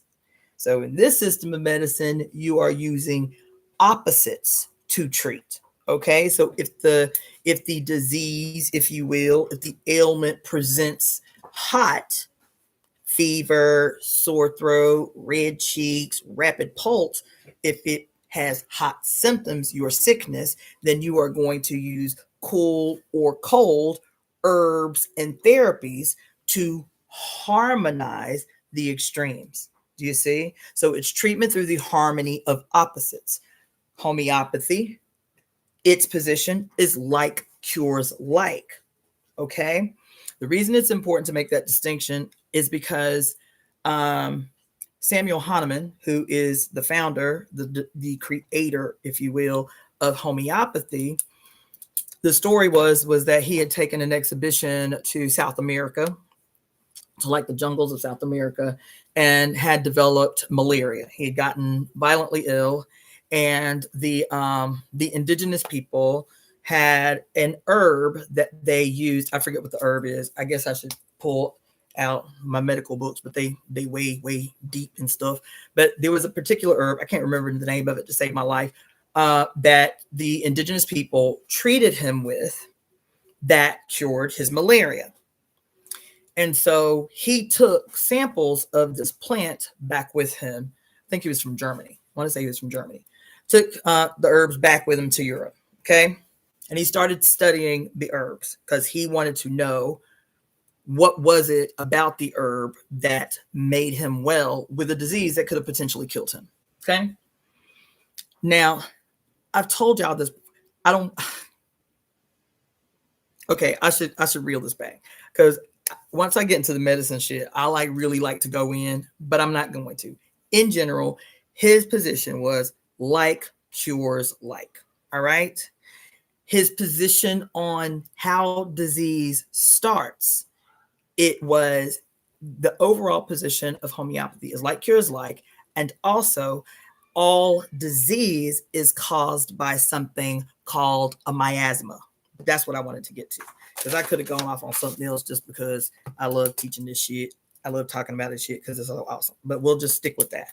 The cause in the position in the writing of homeopathy, the cause for all diseases is something that he called a miasma. Okay. There was not kind of like, as a matter of fact, Yolanda, since I see that you up here in full effect, do me a quick favor. I've never even thought to do this, but search the etymology for miasma. M-I-A-S-M-A.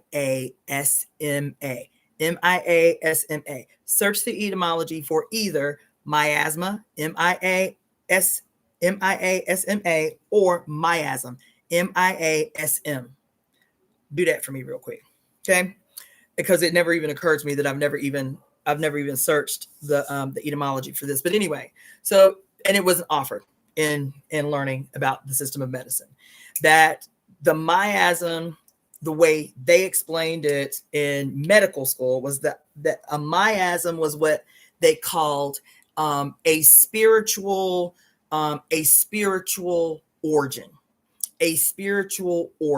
okay?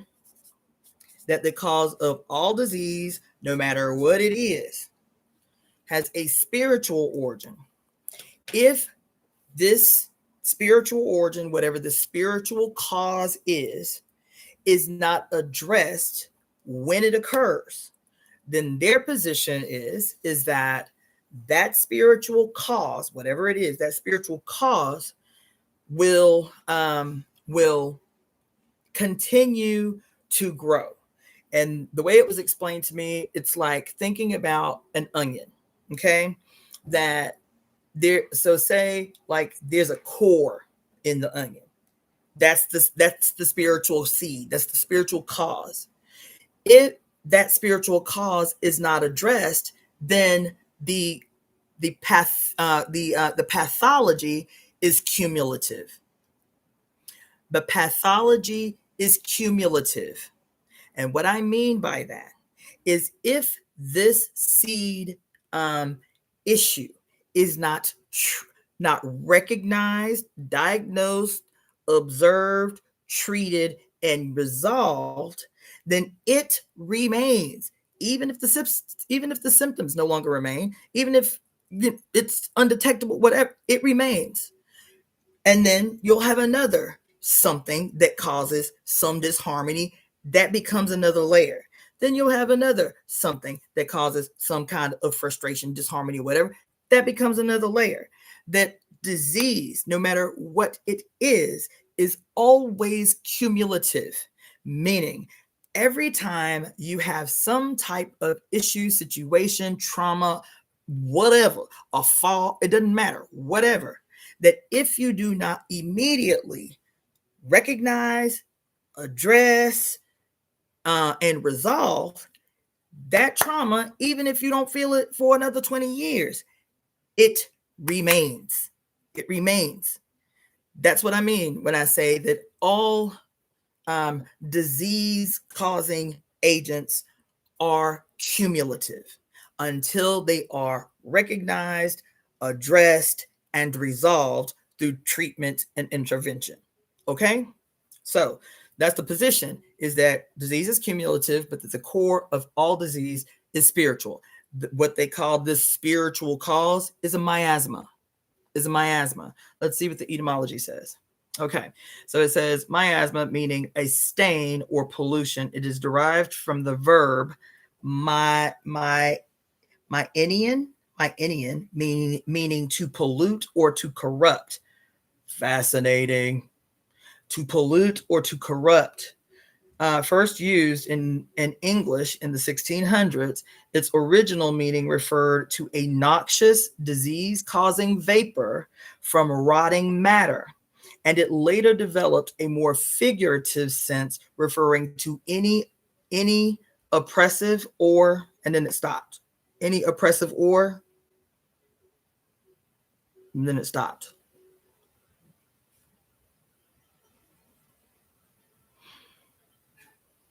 And then do the same thing, Yolanda, when you finish with the with that, put to see if there is a Hebrew a Hebrew explanation of oppressive or destructive atmosphere. Okay, cool. And now do that same search, but search the Hebrew etymology of that same word for me, please. But thank you. That's dope. Okay. So where homeopathy is concerned, that it doesn't matter what the disease. I can't check my email while I'm on the live. It is yeah. Plus I'm still slow, so I don't want to mess up the live. But anyway, so all disease, homeopathy, all disease has a spiritual origin. That's the miasma. And so in the treatment of the disease, so say you go to a homeopathic practitioner and you say, you know, I want to lose weight. I've never been able to lose weight. I've tried a billion diets. I want to lose weight, right? So they also have, in terms of treatment, what they call branch and root treatment. Branch and root treatment. So whoever the homeopathic practitioner is, will give you treatment, will formulate what they call a remedy. They will formulate a remedy based on your chief complaint, which is that you want to lose weight, recognizing that there is a spiritual origin for your inability to lose weight, right? A spiritual origin for your inability to lose weight. So even though you say, look, doc, I want to lose weight, he will give you a remedy. And within that remedy will be a root and branch treatment, a formula that includes a treatment for root and branch. The branch is the fact that you want to lose weight. The root, he will have to determine in your intake, what is the root? What is the spiritual origin of your inability to lose weight, to metabolize food in a way that you maintain a healthy weight? That's root and branch treatment. Because again, the position is, it don't matter what disease you have, what condition you have, whether it's psychological, whether it's emotional, whether it's physical, doesn't matter. Whether it's spiritual, every quote pathogenesis or pathology has a spiritual origin, and it becomes the investigative process of the homeopathic practitioner to find what is the spiritual root of this thing that is happening with you. Let's see what you got going on over here. Okay, so while there is no Hebrew etymology for miasma, the concept of spiritual or moral defilement or pollution exists in Hebrew biblical text, often translated using different words such as tumah, which refers to ritual or moral uncleanliness, requiring purification and atonement in Jewish law and thought. Hamas in Hebrew means violence, wrong, or oppression or robbery, and is used in Genesis 6:11 to describe the earth being filled with violence before the flood.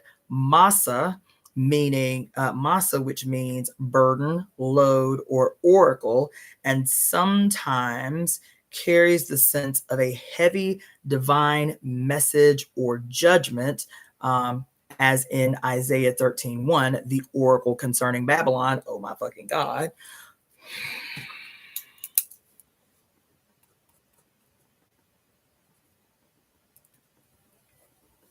Oh.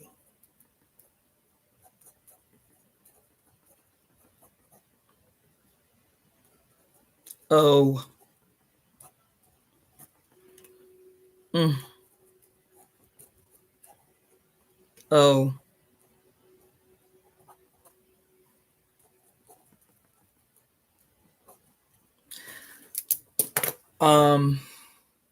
And then ma'as, which is a verb meaning to reject, to despise, used metaphorically to describe a body rejecting itself, aka oozing pus.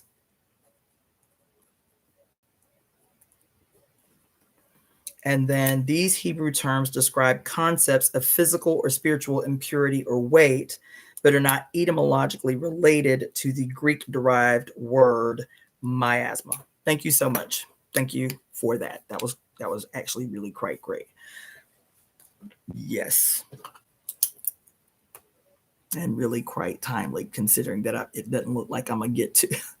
It doesn't look like I'm going to get to the topic that is listed as the title of this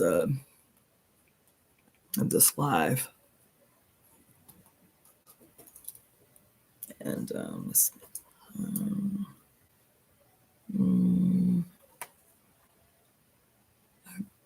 okay. Okay, I think that's it. Okay, thank you so much for that. All right, so that's miasma. The reason I started with that is because we started getting in pretty heavy maybe 3 years ago with the book, The Women's Encyclopedia of Myths and Secrets. And I was reading to you guys some time ago about this concept in that book. I'm going to try to find it really quick. This concept in that book called in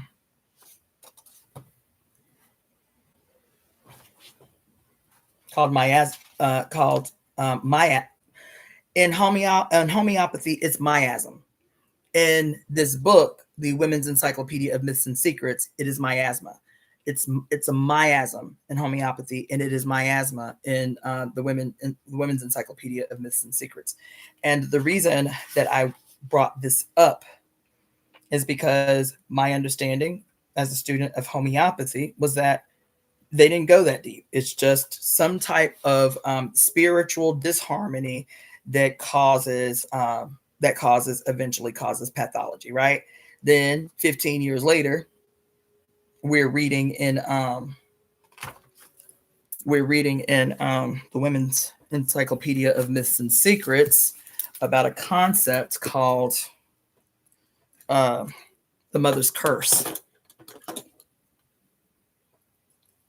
Reading about a concept in the Women's Encyclopedia of Myths and Secrets called the Mother's Curse.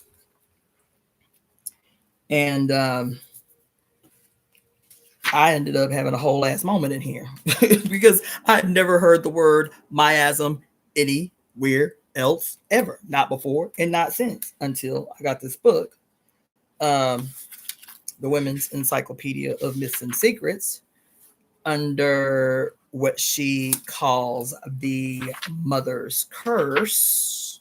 So let's find that real quick, right? Oh, I think it's actually... should do that backwards, I think. Yeah, I think that's what happened. Let's see.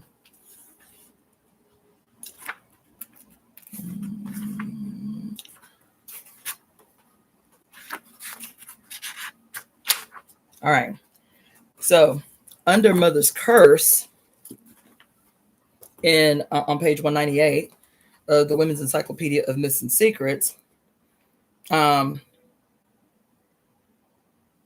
she also has something about this in a different way, from a different angle, in Dictionary of Symbols and Sacred Objects.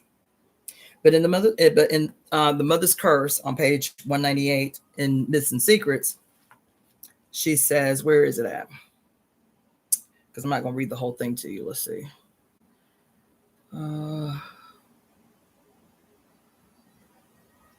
Here it is. It says, I'll read at least what came up to this point.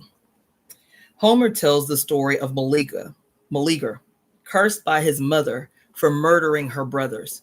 Falling on her knees, she knocked the earth with her fist and called upon the underground goddess. Quote, and the fury that walks in the dark and has inexorable thoughts heard her from Erebus. End quote. The fury told Meleager's mother to burn his soul in the form of a wand, so he was stricken with a fever and soon died. Witchcraft of this sort was not even necessary. The curse alone could kill. The Greek word for the effect of a mother's curse was known as miasma.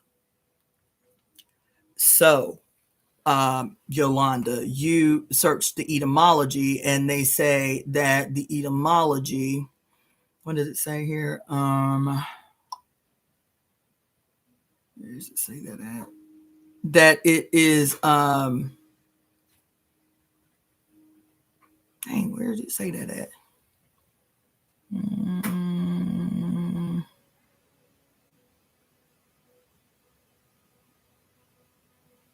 mm, oh, it's up a little bit, I think.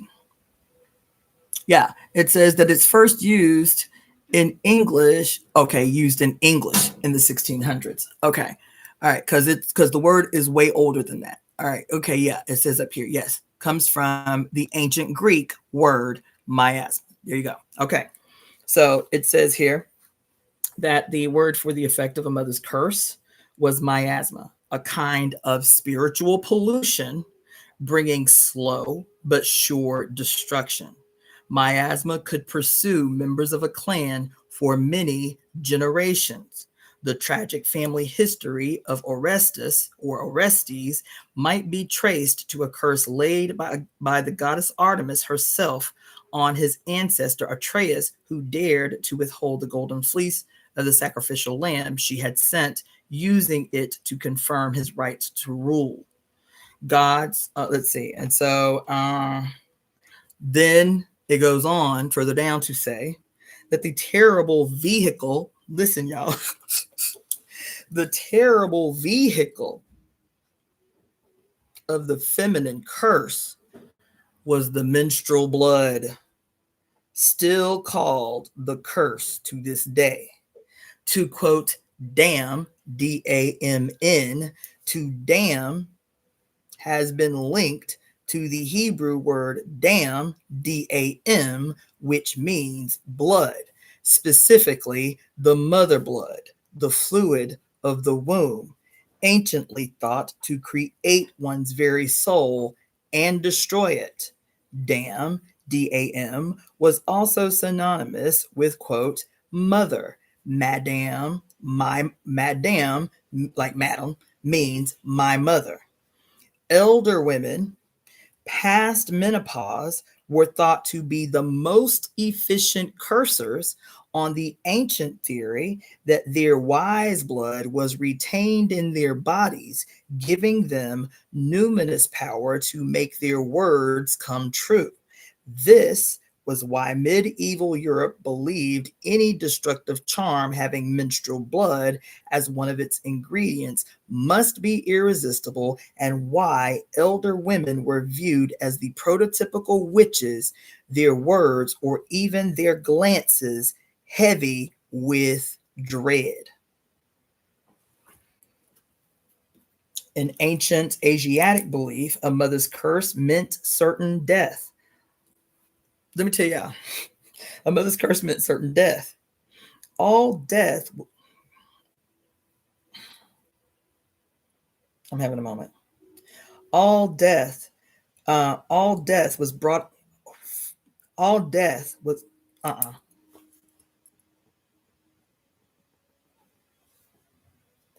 oh,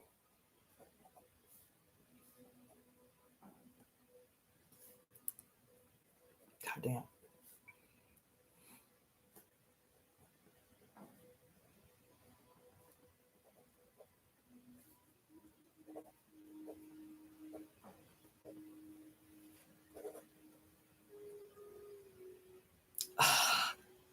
Oh,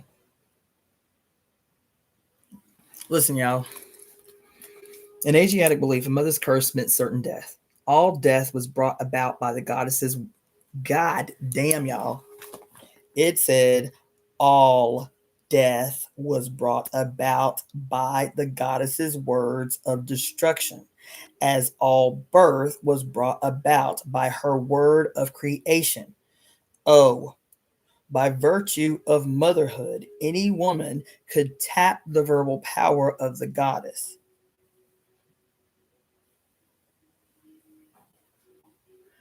Um, The Markandeya Purana says, quote, "For all curses there is some remedy, but there is nothing anywhere that can dispel the curse of those who have been cursed by a mother." Oh my God, y'all.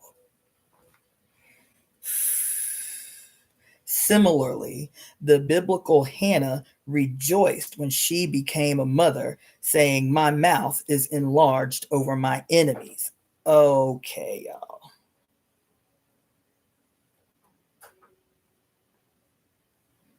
Because maternity gave her curses an irresistible power. Okay.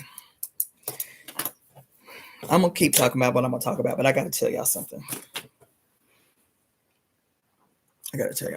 Remember way back long ago,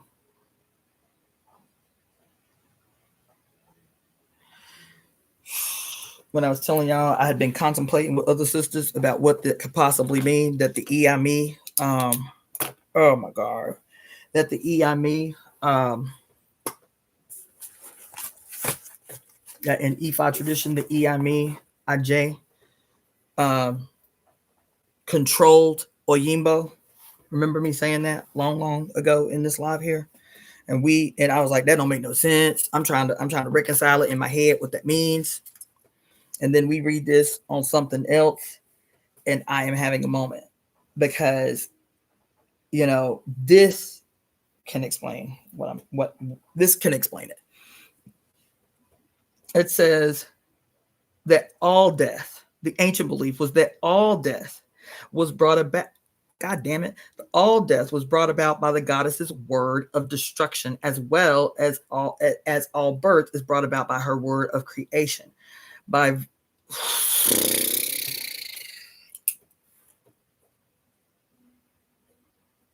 oh my God. Oh my God.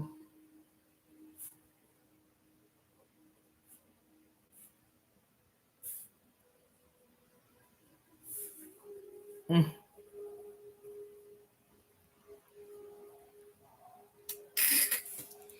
Y'all, I'm having a whole moment.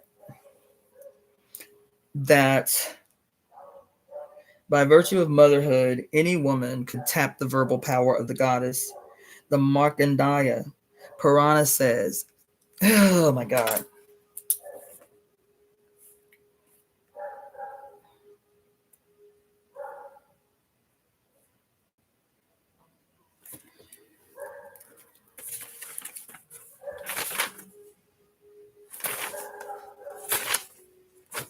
Oh.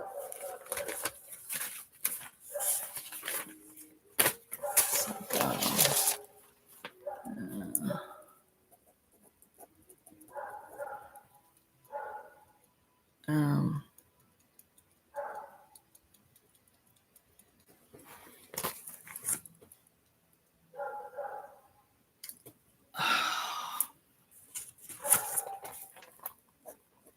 oh my God.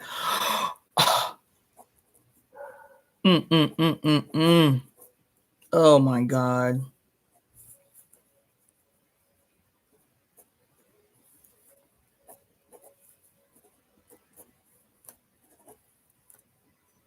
Mm. Mm. Mm. Yo, oh my God. Listen, y'all. Okay. I had a breakthrough talking about the mother's curse, trying to tell y'all how patriarchy started, but we got to have a conversation. Oh my God. She said the mother's curse, it was believed, right, that all death was brought about by the goddess's word of destruction, as all birth was brought about by her word of creation. By virtue of motherhood, any woman can tap the verbal power of the goddess, right? For all curses, there is a remedy, but there's nothing anywhere that can dispel the curse of those who have been cursed by a mother. And then Hannah says, my mouth is enlarged over my enemies because maternity gave her curses irresistible power. What the Greeks say, that spells were not even necessary. The speaking of the curse alone could kill. The Greek word for the effect of the mother's curse was miasma. Fast forward, a kind of spiritual pollution, bringing slow but sure destruction. Miasma could pursue members of any clan for many generations. For many generations.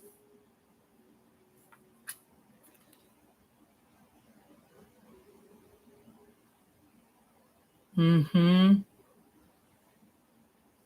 It says that even though supposedly God launched curses like the pestilence, the fever, consumption, so on, so on, so on, so on, so on, the great plagues of Egypt and all of this stuff in Deuteronomy 2:28. It says, however, the God's curses seem not to arouse as much terror as those of the goddess or the mother. Uh-huh.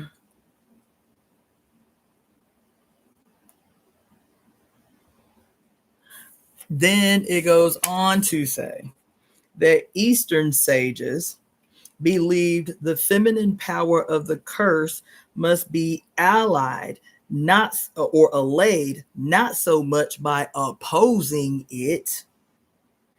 Oh my God. Not so much by opposing it with a patriarchal religion as by treating women well so that they would not be inclined to use their destructive power. Did y'all hear what I just said? Is anybody still even up in here with me? I'm probably talking to myself, which is fine. Let's see.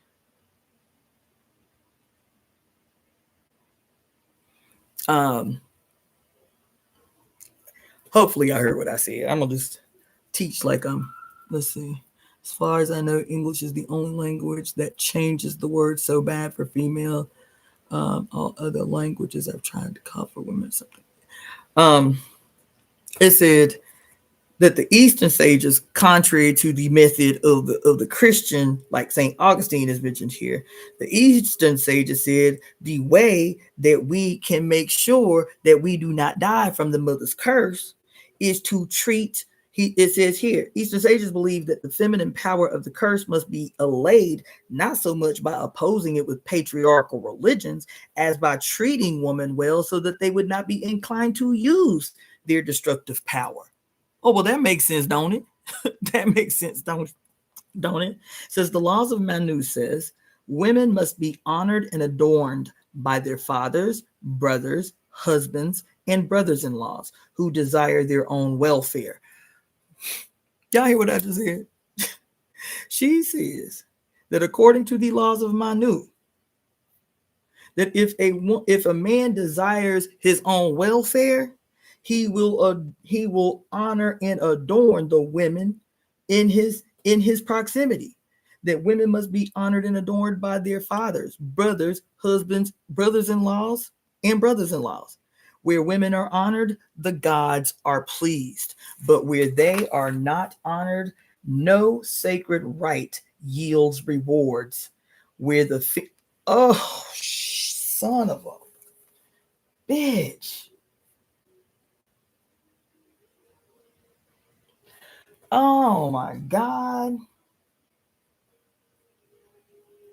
Y'all. It says where women are not honored, no sacred rite yields rewards. Where the female relations live in grief, the family soon wholly perishes. But that family where they are not unhappy ever prospers. The houses on which female relations, not being duly honored, pronounce a curse, perish completely as if destroyed by magic. This advice came from the place Northern Aryans called Muspellum, the home of the mother's curse, in the hot lands of the south. According to the Scandinavian prophecy of Doomsday, the Mutspell was full. the mud spell would fall upon the violent patriarchal gods who ignored ancient tribal bonds and rules of morality and instituted cruel warfare.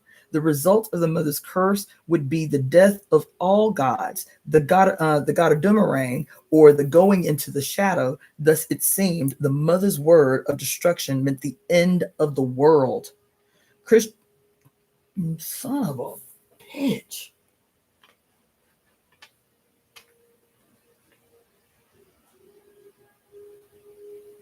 Oh my God. Christian Gnostic writings reveal the same belief in a world destroying curse from a great mother disgusted with the cruel behavior of the gods she created. In her anger, the goddess would send a great power from the place where the firmament of woman is situated, the Gnostic equivalent of Muspelum. Then she will drive out the gods of chaos, whom she had created together with the first father. She will cast them down into the abyss. They will be wiped out by their own injustice.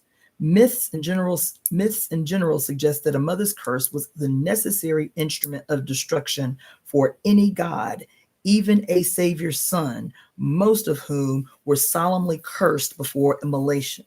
Since a mother's curse was immutable, no guilt accrued to the executioners. No guilt was accrued. No guilt was accrued to the executioners who carried out sacrificial killings in the ancient dramas of death and resurrection. Mythology bears out the archetypal idea that one who gives birth has unlimited power over the life so given and may retain control of that life's duration. As a rule, therefore, death curses usually employed female symbolism. Typical was the curse of the Black Fast, utilizing, and then she goes on to talk about utilizing a black hen, once sacred to the Queen of Shades, as destructive.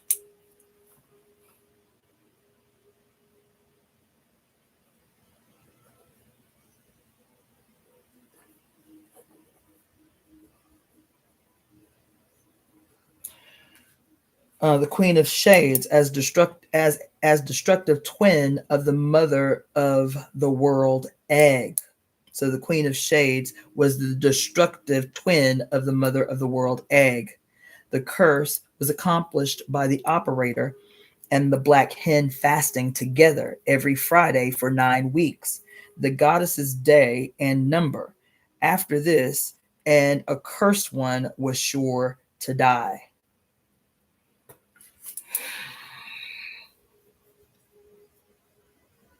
Y'all, I don't know if y'all, I'm having a whole moment. We were talking earlier about,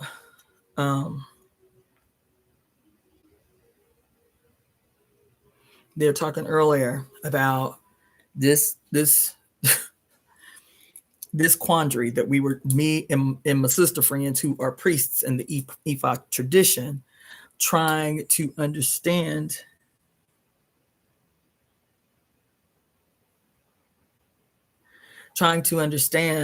what is meant by this idea in Ifa tradition that the Iami are they control the Oyimbo being white people, and so I'm always saying to us that we have to be really, really mindful, very, very present when we're talking about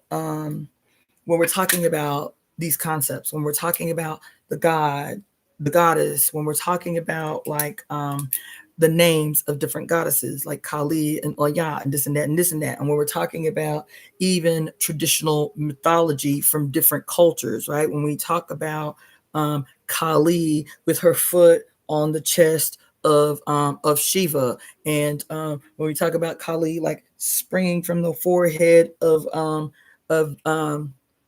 Durga, right? And when we talk about like Oya, she who is the owner of the radical storms of transformation, all these mythologies, all of these stories from all of these different religious cultures, that even though they are amazing and they sound awesome and all of the things that we have to always right away ask ourselves, what does this story mean astrologically?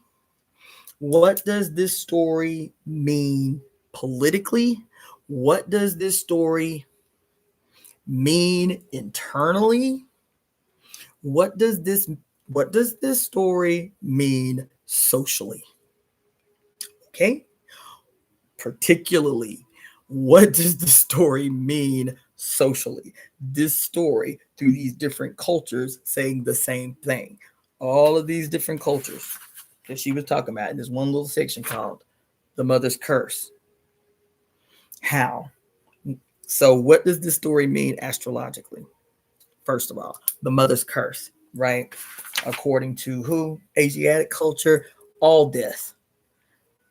Meaning, it does not matter whose hand caused the death. All death, according to this particular tradition, is brought about by the mother's curse. Ooh, ooh, ooh, ooh. Let me tell you. Listen, I'm having a whole moment. What does this story mean astrologically? First of all, when it says here, it is believed that all death is brought about by the goddess's word of destruction, just as all birth is brought about by the mother's what is it? What does it say? Creative. What does it say? All birth by her word of creation. All birth is brought about by her word of creation.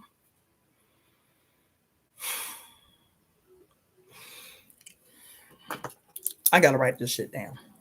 I don't know. I can't do it and talk about it at the same time, but I gotta write this shit down so I don't forget it. Yo, I'm having a whole moment. I'm talking to y'all all the time for like the last 3 years about, in particular, and as a matter of fact, I talked to y'all for a long time last night about Saturn. Didn't I talk to y'all a long time last night about about great grandmother Crone, right? And her forcibly imposed sex change. Jesus Christ, man. So, first of all, we were talking about the EIME, IJ, controlling Oyimbo. Okay. And what does that mean? Okay.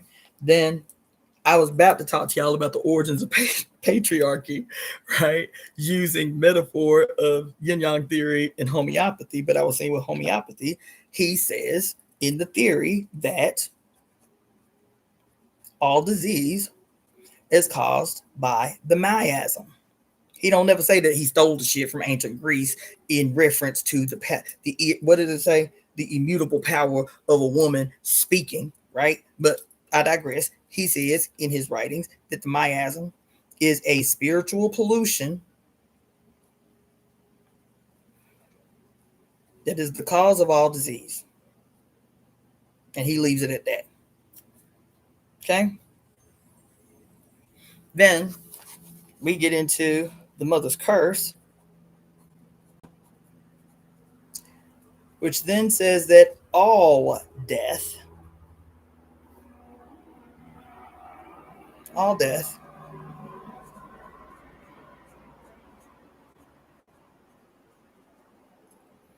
all death is brought about by the mother's word of destruction. Mother's word of destruction.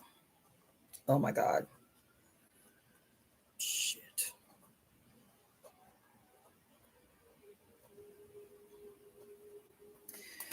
And that word of destruction in ancient Greece was called the miasma.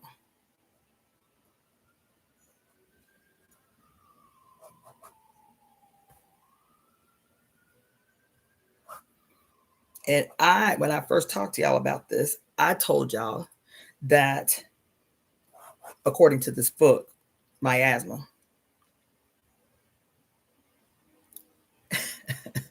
that I felt like the first thing that it reminded me of when I read this story about the mother's curse and the miasma, it reminded me of that horror story in the movie that came out when I was a kid, the Ten Commandments with Charlton Heston, in the moment where supposedly Moses, gets the Hebrews ready for the last punishment, if you will, which is the basis of the Passover, where they take the ram's blood and put it over all the doorways so that the angel of death knows who to pass over when killing the firstborn son of every child, the firstborn child in every firstborn child in Egypt.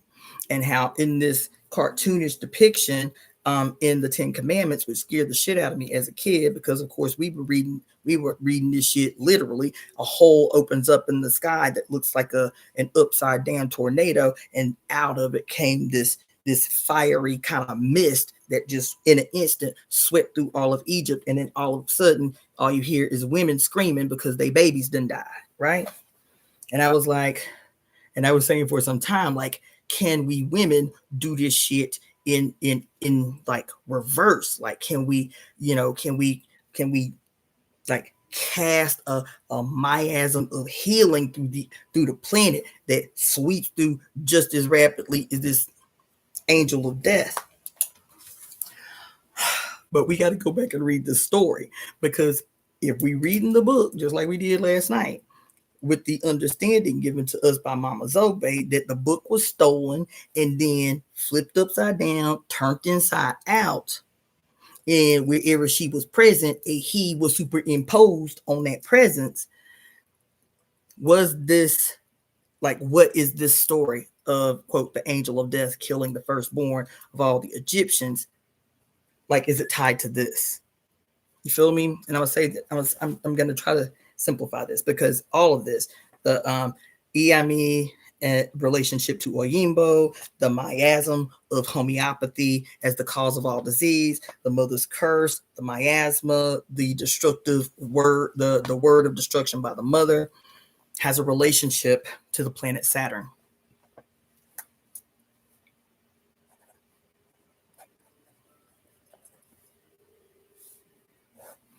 It not only does it have a relationship to the planet Saturn, it has a relationship to the archetype that has been imposed on us as Saturn, as evil, as Father Time,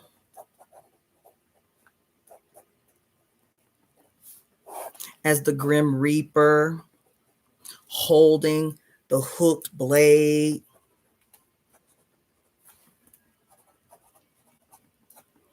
as what else? Ooh, as the Baphomet,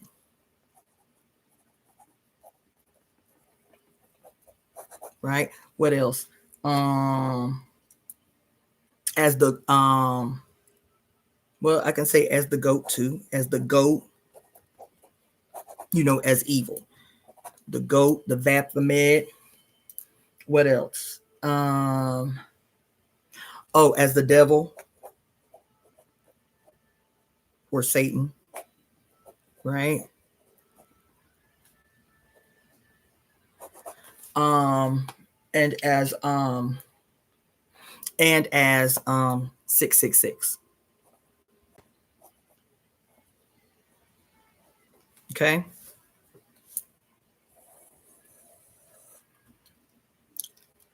Walk with me.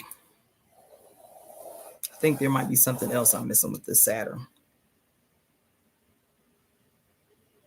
Oh, and Saturn, not only as Father Time, but also Kronos. What Saturn was known as before he became Saturn. When he was a Greek god, he was Kronos. Okay, so Kronos, and the reason that Kronos is important is because Kronos is always pictured as this. He's called he who devours his children. He who devours his children.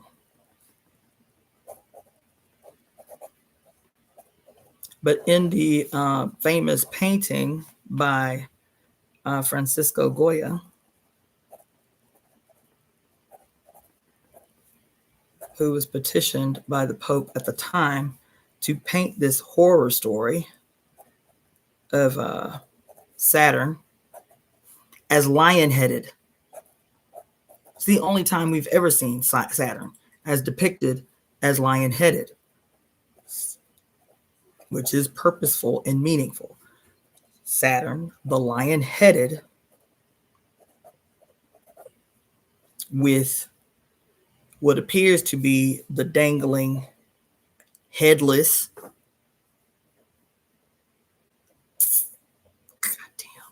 the dangling, headless body of one of his children.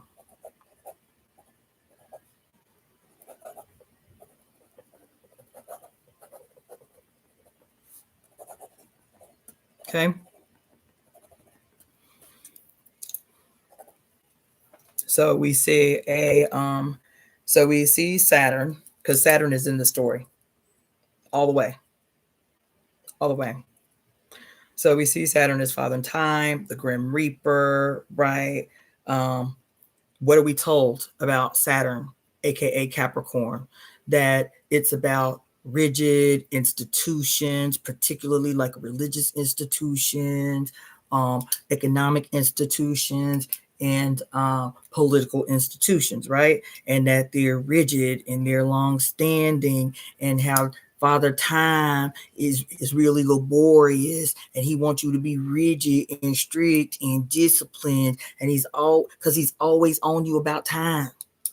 You got to be disciplined because you ain't got much time, right? That's how we're always taught about who Saturn is and his relationship with time. This is good. About his relationship with time and money and discipline and laboriousness and burdensomeness and all of this shit. He a heavy, weighty motherfucker who always on your ass about discipline and time.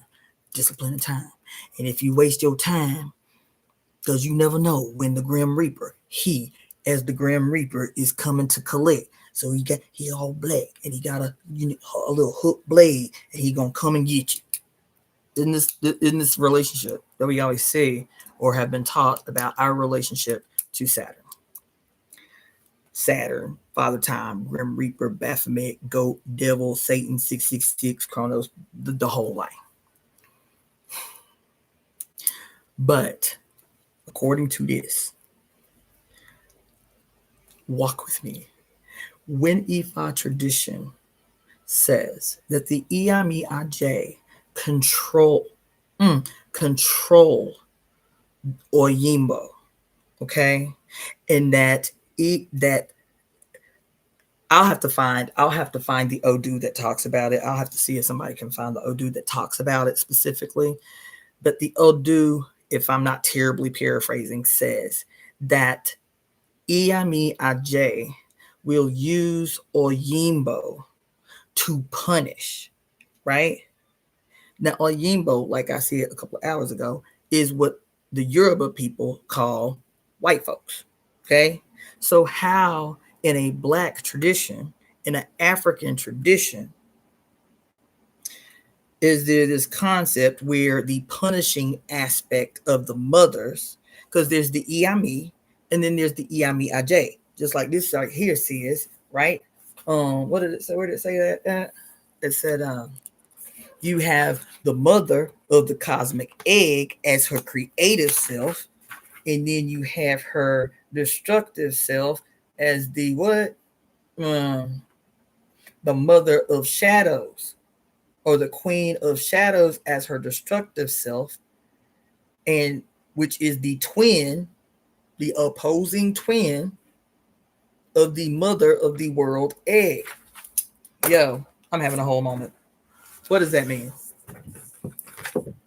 Describing, because like I told y'all, this here, the way I was taught, in yin yang theory of traditional Chinese medicine, I'm having a whole motherfucking moment of traditional Chinese medicine, is that the harmony of opposites represented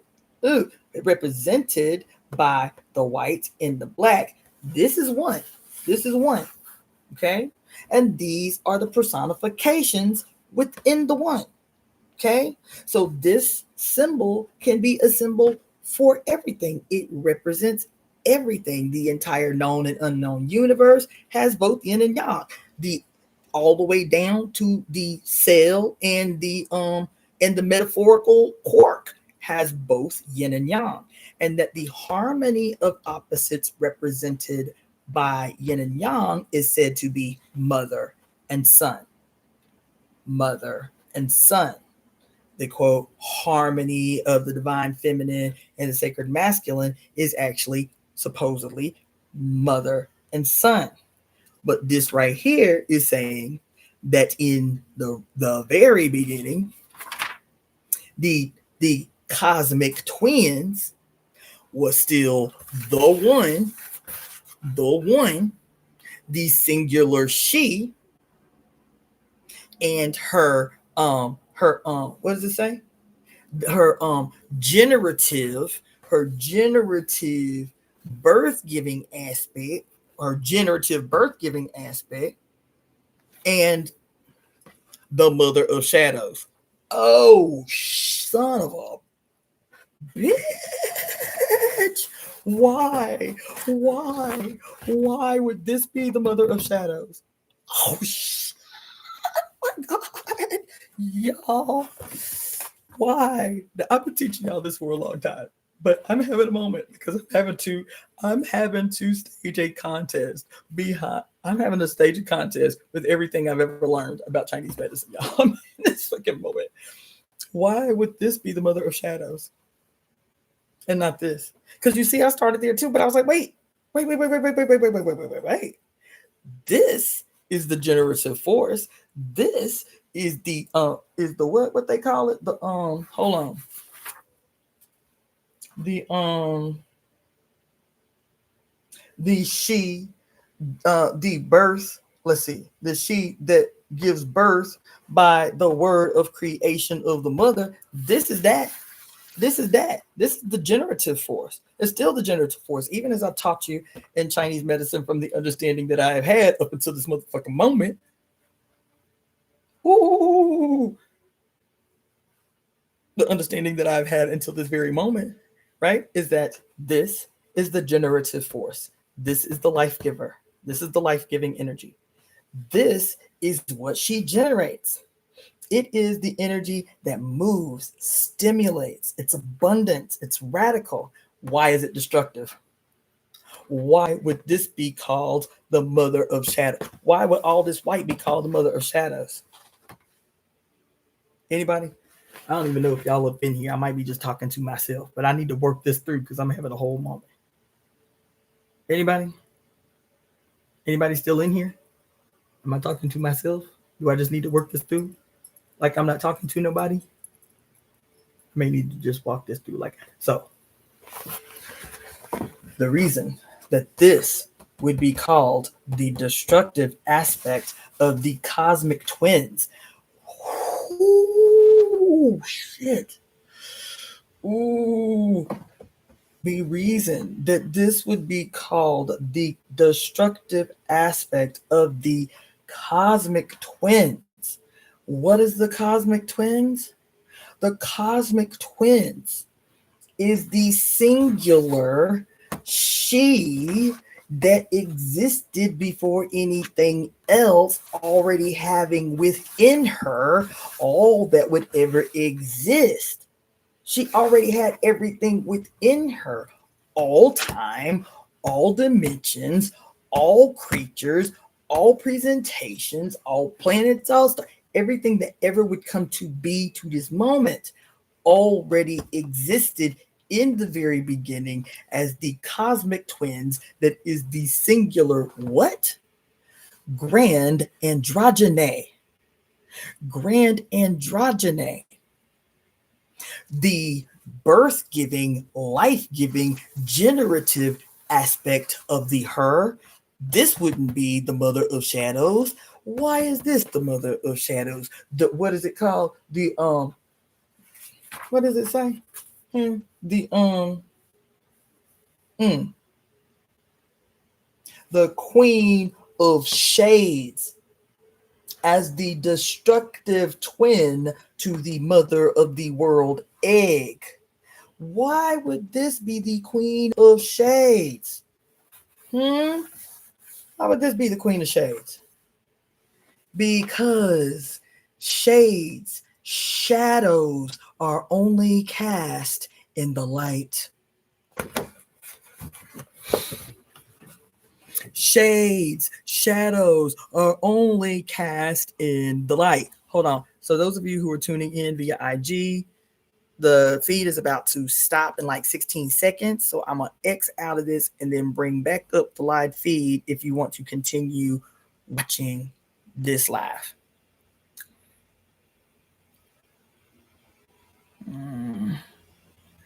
And for those of you who are on YouTube with me and want to keep rocking with me, I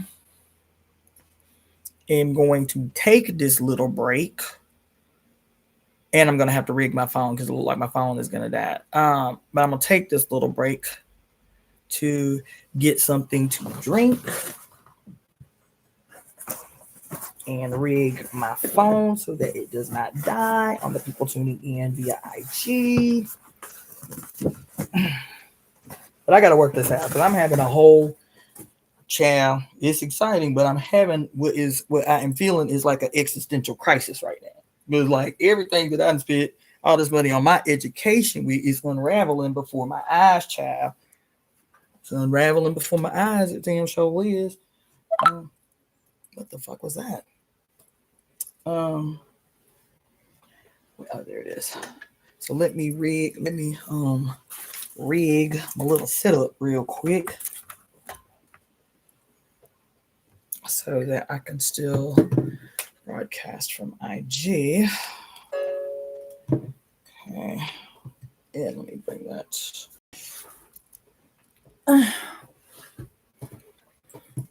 closer. All right. So those of you who are tuning in via IG while I rig this phone setup.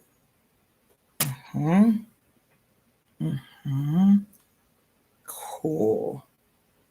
Awesome. All right. So I'm going to use the restroom really quick, grab some water, and then I will be right back. Okay.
Y'all, this is deep because I went through these changes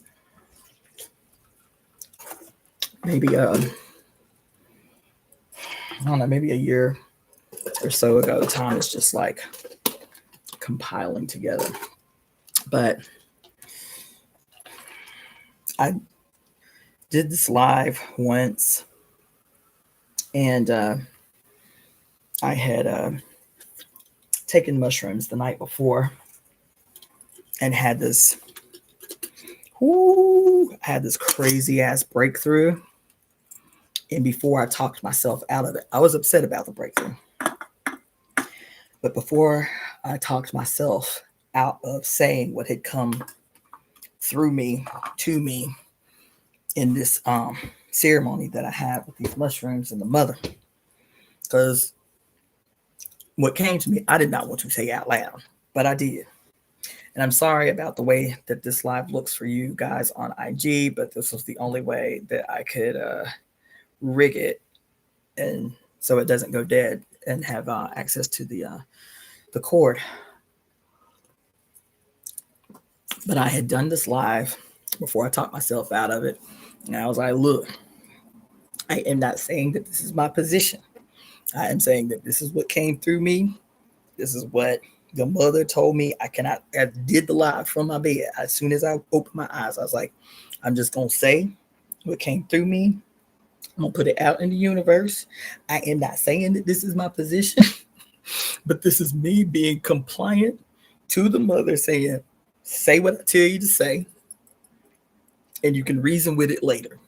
And I did this live, and all of these women, so many women, I got emails for weeks off this live because so many women were so upset.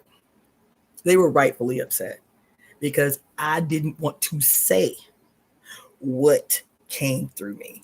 I didn't want to say it because I knew how it would sound and how it would be received. That it would be received as blame. God damn it. It would be received as blame. It would be received as like internalized fault, what I was saying. And I did one follow-up video just to, address all these women's genuine concern about what I'd put out after waking up from this ceremony that I had been on, right? And then we start by talking about me attempting to explain the origins of patriarchy. Y'all, I'm having a fucking moment. And then I talked to y'all about how me and the sister friends who were priests in the traditions have been putting our heads together to try to understand what Ifa meant, what the Odu meant when it said that the Iami Aj they control Oyimbo and use Oyimbo to punish. I was like, what the fuck does mean? You feel me? And then we read this little section from Missing Secrets, and it says that every tradition said that all death is brought about by the goddess's word of destruction, just like all birth is brought about by her word of creation. And I ask you, what does don't take the iconography literally. Don't take the words that I say literally. The first thing that you do is ask yourself, what does it mean when it says that the ancients believed that the mother's curse meant certain death, and that all death was brought about by the goddess's word of destruction, as all birth was brought about by the goddess's word of creation? By virtue of motherhood, any woman could tap into the verbal power of the goddess. Miasm, miasma, as the what? Spiritual pollution that is the unfathomable seed origin of all disease. What does it say here? What did y'all say? The etymology of pathology was, or pathogenesis. When I asked you to search the etymology for me in the comment section, it meant disease, emotion, suffering, anything that is, quote, antithetical to the norm, whether it is the norm socially, whether it is the norm within your own body, right? That anything that is antithetical to what would occur naturally. What is naturally? Oh my God. Oh my God. What is naturally? What is naturally? In your own body. Yo, yo, yo. What is naturally? When I tell you to not take these mythologies word for word, when you read any mythology, when you read any story about astrology and the archetypes associated with them to attempt to explain how the planets have these relationships, but what we do, if it's anything else, whether it's Ifa, whether it's Akan, whether it's Christianity, whether it's Hinduism, is somehow these things become literal. These stories, these deities that we perform ceremony for become literal. We do not, we say astrology is what it is. The Greek mythology and do is about planets and this and that and this and that, the constellations, this and that and this and that. But we will, that's the way I was taught. We will leave Christianity and then go into these other spiritual traditions and believe them and practice and work with them just as literally as we do Christianity, just as literally as we do Islam, just as literally as we do Judaism, and never ask any other questions. This is what it is. This is the way that it is. This Orisha, this how you dance to this Orisha, this how you pray to this Orisha. Listen, y'all. We started talking about pathology. What is the natural way in your body? Let's use that as a simple example. Whenever you, quote, get sick, what is it that you are trying to get to? What is it to you that that cure means? That cure means you are trying to get what? Back to a state of wellness, right? What does wellness mean? What does your natural state mean? Should it mean? It should mean the perfect biochemical processes that allows you to live a well, yes, and harmonious existence as you walk through life. Okay, that's natural. What your body is designed to do naturally, biochemically, electrically, the like. So you, without having any kind of medical background or understanding, know the difference between well and unwell. And so whenever yourself says, I don't feel right, even if it's just a tickle in the throat, you're like, where did that come from? I think I'm about to get sick. You recognize intuitively the difference between your natural state and an unnatural state. Okay? This story about the, quote, generative and destructive um, aspect of the mother's curse, the mother's words, let me say that, the mother's words, either being generative or destructive. And I started out by talking to you about homeopathy and traditional Chinese medicine. You guys put in the etymology when I asked you, because we were going through pathogenesis, and I asked you, search the etymology for patho, for par, for PAT. And the first etymology that one of you sent when I asked you to search the Hebrew etymology for, I think it was patho, and it said bull. Oh shit! It said bull. What else did it say? It said bull. Hold on, I think I wrote that down. Bull. Hold on.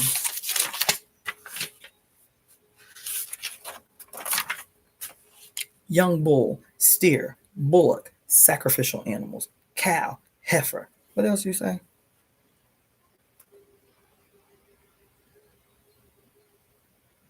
Yeah. Okay. And then when I hold on, let me not lose my place. So we were talking. Where's the other book I was writing in? Here it is. This story about the mother's curse, and then it goes over to the Mutspellum, and it says that the Queen of Shades is a twin. The Queen of Shades is a twin. Who is she a twin to? The mother of the world egg. She is the twin to the mother of the world egg. What is this story talking about? Is it talking about a literal walking deity walking through the cosmos, delivering an egg of the universe out of her vajayjay? Or is it talking about a natural processes for which we are a part of? The natural way that the universe moves in and out of itself, merges with itself, mutually consumes itself, like I was telling you in Five Elements theory, right? That this is the Queen of Shades, and this is the generative aspect of herself, the mother of the mother of the cosmic egg. This is the cosmic egg. And even as I have been teaching you all these years, that the harmonious union, right? The harmonious union between the divine feminine and the sacred masculine, right, is the relationship between the mother and the son, right? And this is how it's taught in Chinese medicine. But it is wrong. This explanation of the um, harmonious union of yin and yang, this explanation that I was taught in a master's degree in medical school is wrong. It's wrong. And the reason it is wrong is because of what I just told you. That all the way back into the supposed beginning of the universe, the one thing that was ever present and consistent at the very beginning is what? It is the divine androgyne, the singular one with the twin aspects. The twin aspects. So whether it is, and why did they call here the mother of shades destructive? Why did they, do y'all remember why they called the mother of shades? Because say this is the sun. Say this is the sun. Okay? Like I have been teaching you. The S-U-N and the S-O-N. Say this is the sun. Just keep it there. What do we say about the sun? What do we say about the yang aspect of yin and yang? That according to Lao Tzu, the developer supposedly of this theory, which I told you in the beginning, I was like, he's accredited with coming up with Five Elements theory, but I have a sneaking suspicion he stole that shit. Didn't I tell y'all that? Didn't I tell y'all that years ago? I said, I'm gonna teach it to you the way I was taught it, but I have a sneaking suspicion that Lao Tzu was a thief. You feel me? That he stole the shit from some women in the countryside and then did his little thing to it, and this is what we got. This is what I'm telling you right now. I'm having a whole motherfucking breakthrough right now. I've been telling you that the quote sun in the sun is the aspect of yang. And that when the aspect of yang, according to Lao Tzu says that the nature of yang, period, the nature of yang is destructive. He says it is aggressive. It is independent. It represents all things that are what he calls exuberant, meaning you know that they are real, but they are not tangible. You cannot hold, you cannot grasp, you cannot conceive of their power, though you understand that, for example, oxygen, right? Oxygen is yang, right? You can't see it, taste it, touch it, smell it. You can't even conceive of it, but you know that you can't live without it. You feel me? That's the nature of yang. Not only that, you can't live without it, but yang oxygen is destructive. That's why on the oxygen tanks you see flammable. You see big old signs that say flammable, right? Because even though you need it, even though you know you could not live without it, that in excess it is destructive, whether externally, like an oxygen tank, or when you cut open an apple and that apple is exposed, the inside of that apple is exposed to oxygen. What do we call it? Oxidative damage or oxidative stress. Isn't that what we call it? Okay. That the nature of yang, and we've always pictured it, because I've always taught it to you that way. We've always pictured it as the sun or the son, that the yang, by its nature, all yang, the sun is destructive. That's its nature as yang.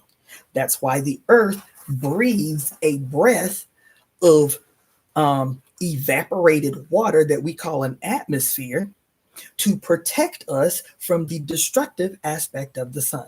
That the sun, that the yang is always destructive, and that the only thing that makes yang not destructive to us is a harmonious relationship with yin. So what does that mean with oxygen? What we call oxygen, what we breathe, what we call oxygen is not oxygen. It's H2O. It's gaseous H2O. It's one oxygen molecule with two hydrogen molecules, which neutralize its destructive aspects, allowing us to breathe in what we need from the oxygen without being damaged by oxidative stress. Do you hear me? It is that oxygen molecule being bridled by the yin molecules. Do you hear me? You see? And so the only way that yang becomes beneficial is in a harmonious relationship with yin. So the sun is destructive, but in a relationship with yin, which is our gaseous water atmosphere, that gaseous atmosphere, the sun's rays hitting that gaseous atmosphere, you feel me? Filters out just enough of the UV rays to assist in the growing of plants and the development of melanin and all of those things that we need from the sun, and filtering out through the mother's breath those harmful aspects of the sun's rays that would threaten to destroy everything. This is the harmonious relationship between yin and yang.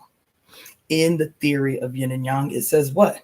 It says yin generates and gives birth to yang, and in exchange, yang motivates, moves, and invigorates yin. So what that means in your body, when we explain this to like a patient, right? It's like everything in your body, everything of your body that is perceptible is yin. Bones, blood, flesh, everything that is perceptible is yin. Those things that we call, those things that are insubstantial, meaning they are not perceptible, but we know it exists. Yang, qi, essence, and jing. Those substances we know are real by how they interact with those things that are perceptible, blood, bone, the like. And the evidence of it is, so when we talk about, this being the generative force, and this is what it generates. Blood generates qi. Qi moves blood. Blood generates qi. Food generates qi. But qi and yang, the qi moves and stimulates blood. The yang warms, heats the interior, the yin organs, right? So that kind of aspect, right? Like the relationship, this is the generative force, this is the stimulant, this is what moves, this is what fortifies, this is what invigorates, this is what warms. Okay? The problem is, even when I show you the chart on the five elements theory, right? How the organs as elements relate to one another, communicate to one another. It was still based in yin, all of that is still based in yin yang theory. This deeply internalized relationship, that this relationship is, quote, what they call mutually opposing. Interdependent, but mutually opposing. What is mutually opposing? They even say it. you have this represents feminine, this represents masculine, which is not a contradiction.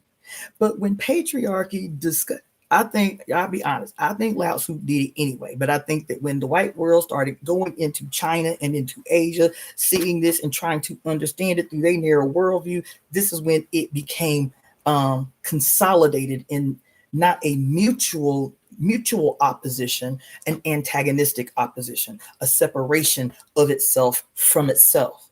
Because if we take this symbol that I've been teaching you for all these years, is the relationship between the mother and the son, right?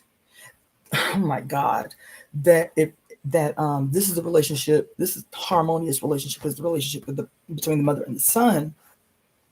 That's not the starting point. That for Lao Tzu, this was the starting point, because Lao Tzu developed this idea within a Confucius China.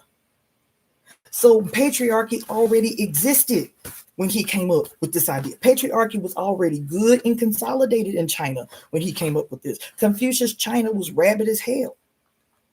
Women were not considered humans in Confucius China.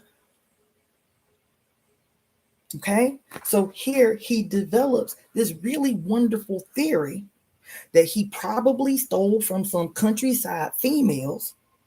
You understand? And based on his position in Confucius China, in the empires where he was a chief physician, his worldview superimposed, because what we learned was that Chinese medicine supposedly was developed by the peasantry, by agriculturalists living out on the countryside. That's what we was always taught. But Lao Tzu, he was not no peasant living on the countryside as a goddamn agriculturalist, saying, well, damn, if the streams move this way, and they have this relationship to the trees, and they have this relationship, and if a rock falls in the stream and blocks the stream, and you see how this destruction eventually trickles down when the stream is blocked. All the trees, all the food, all the herbs, all the animals leave from where the water is no longer going. Can this be a metaphor for something that's happening inside our body? That when something gets stuck in the shoe stream of our body, that's why all the blood, all the fluid is named after bodies of water. The Jing wells, the Shu streams, the Jing rivers, and the He seas. The sea, the river, the stream, the sea, the river, the stream, and the wells. All the places where blood flows in your bodies, especially your extremities, your toes, your hands, your fingertips, your ankles, your wrists, and your elbows. Streams, the Shu streams, the Jing rivers, the He seas, right? They all are what's the word? Analogic. How do you say analogy? Anyway, they all are analogies for what agriculturalists over thousands of years were observing as synonymous in their own bodies that they could observe in the earth and world around them. This is why you get the 5 elements, and the heart is the fire, and the earth is the spleen and stomach is the earth, and the lungs are the metal, and the kidneys and the bladder is the water, and the liver and the gallbladder is the wood.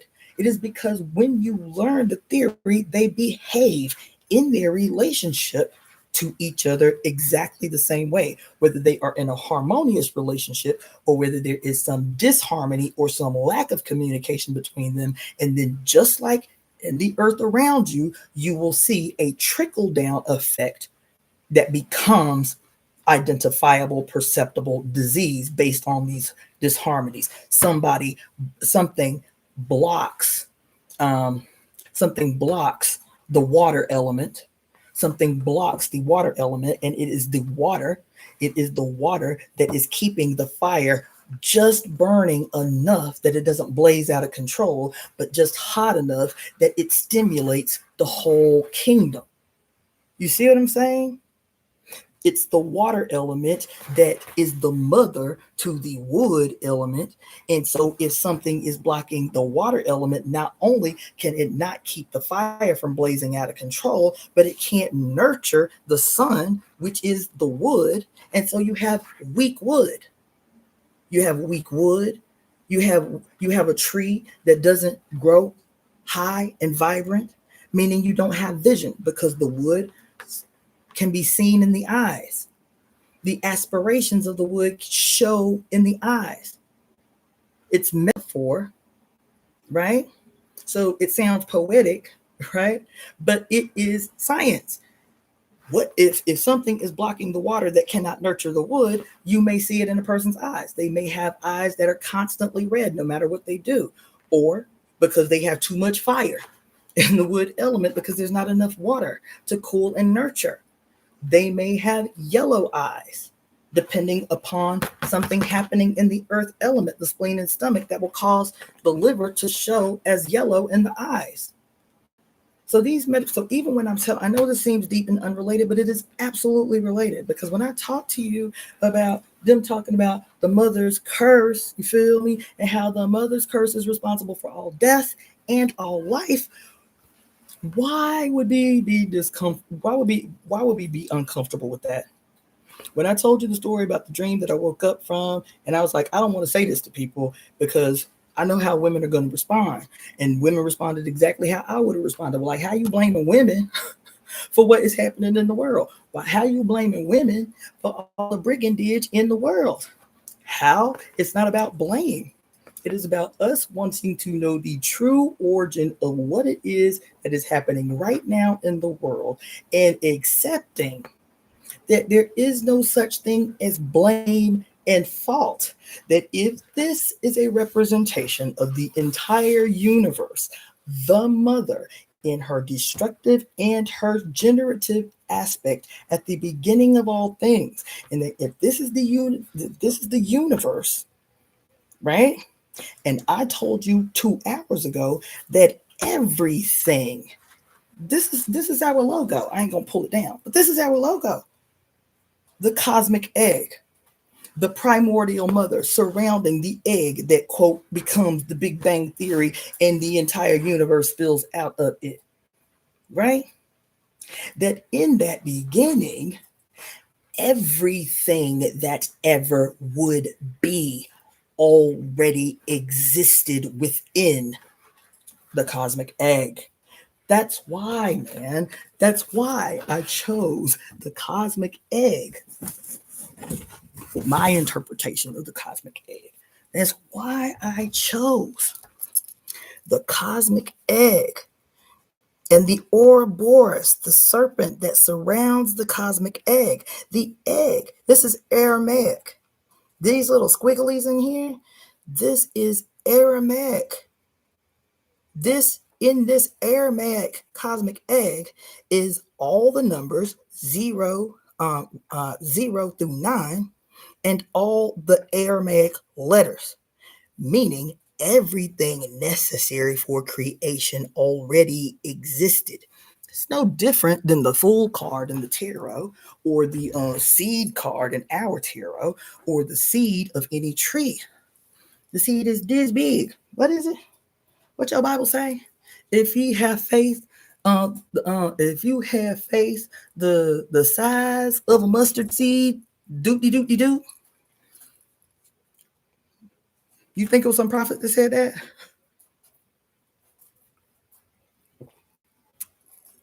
Couldn't have been. You think sperm is seed? Can't be. Why? Because we know now that the egg, that the ovum, contains both polar bodies and all of the required material to spontaneously procreate, right? The sperm does not contain that. The sperm contains an additional generative force that became evolutionarily necessary at a particular phase in human history where it was no longer advantageous for females to spontaneously clone themselves, to spontaneously procreate. But the contention is that Lao Tzu was wrong. Not only was he wrong, he was probably deliberately wrong. He was probably deliberately wrong because he, quote, developed this theory within the height of one of the most patriarchal periods in Chinese history. And the majority of, quote, agriculturalists were women. The majority of agriculturalists in ancient China were women. They, like today, generated the majority of what made up the economy of China, and yet were valueless in that same China, right? And so he was like, just like today, that you as a woman can come up with this and this and such and this, and nobody will believe your genius and your significance. So you marry some dude and he will say, but you know what? Let me put it out. Let me present it because, you know, I am a man and it's just how it is. And I will give you credit once the money start coming in. You understand? You hear story after story after story after story after story after story, especially now, of all of these women who have been these massively enormous contributors to the evolution of human society, who have been disappeared out of human history. And so here we go. It becomes easy for all of us, including females, to believe that the only geniuses in society are males. But here she say right here, everything that is, has been, ever will be, still exists within the whole that is me. This says here that the Mudspellum was the period where the mother comes to destroy every god she created. So while we have been saying, and it's not a contradiction, while we have been saying that the great white Father God in the great white sky called heaven, with the great white beard and the white flowing hair and his white robes, in his white castle on his gold throne with the streets of gold and in the land of milk and honey. And we're talking about the formation of a Godhead. I spent so much time yesterday talking to y'all about America as a Godhead and all of the ways that we literally participate in, quote, America, in the idea of America. Like I told y'all yesterday, the word vote literally means vow, to pay tribute, a wish, an act of devotion to a deity or God. That's literally what vote means. The Senate means a council of elders, aka old men.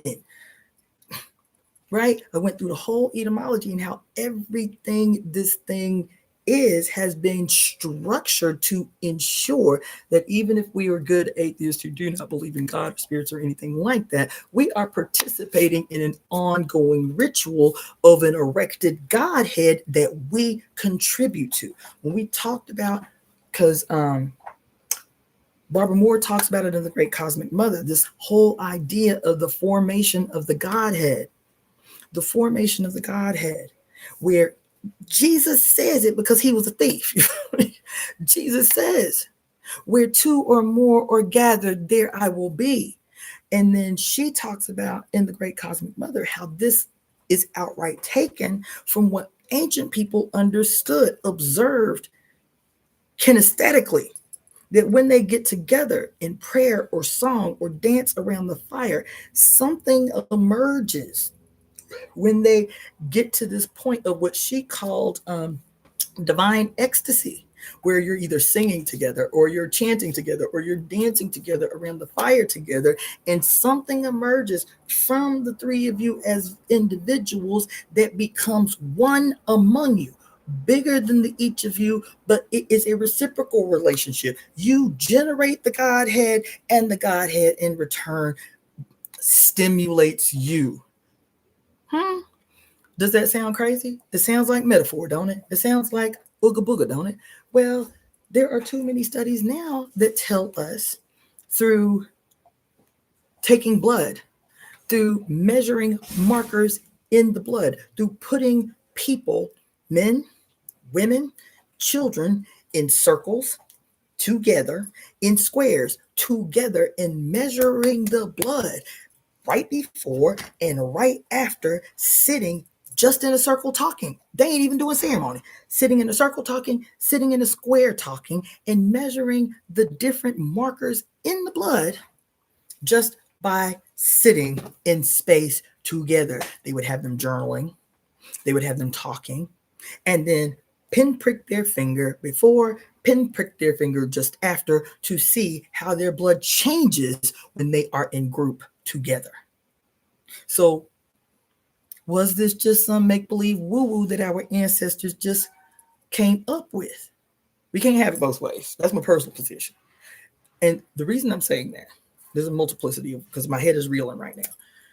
But when she talks about how in the Mudspellum, the destruction of the world, the proposed destruction of the world brought about by the goddess, who becomes disgusted with the, what does she say? The child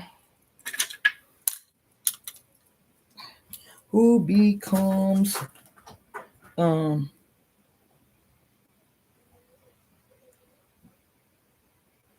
see. It says this advice came. This was right before when it was talking about I'm having a whole ass moment. When it was talking about the laws of Manu. And the laws of Manu said, look, if you are fearful of the mother's curse, you don't have to beat women into submission. All you got to do is treat women well. Treat women well, and you won't ever have to worry about them cursing you. You feel me? It said, look, women must be honored and adorned by their fathers, brothers, husbands, and brothers-in-law who desire their own welfare. That if you, as man, desire your own welfare, the women around you must be honored and adorned. Where women are honored, the gods are pleased. But where they are not honored, no sacred right yields reward. Where the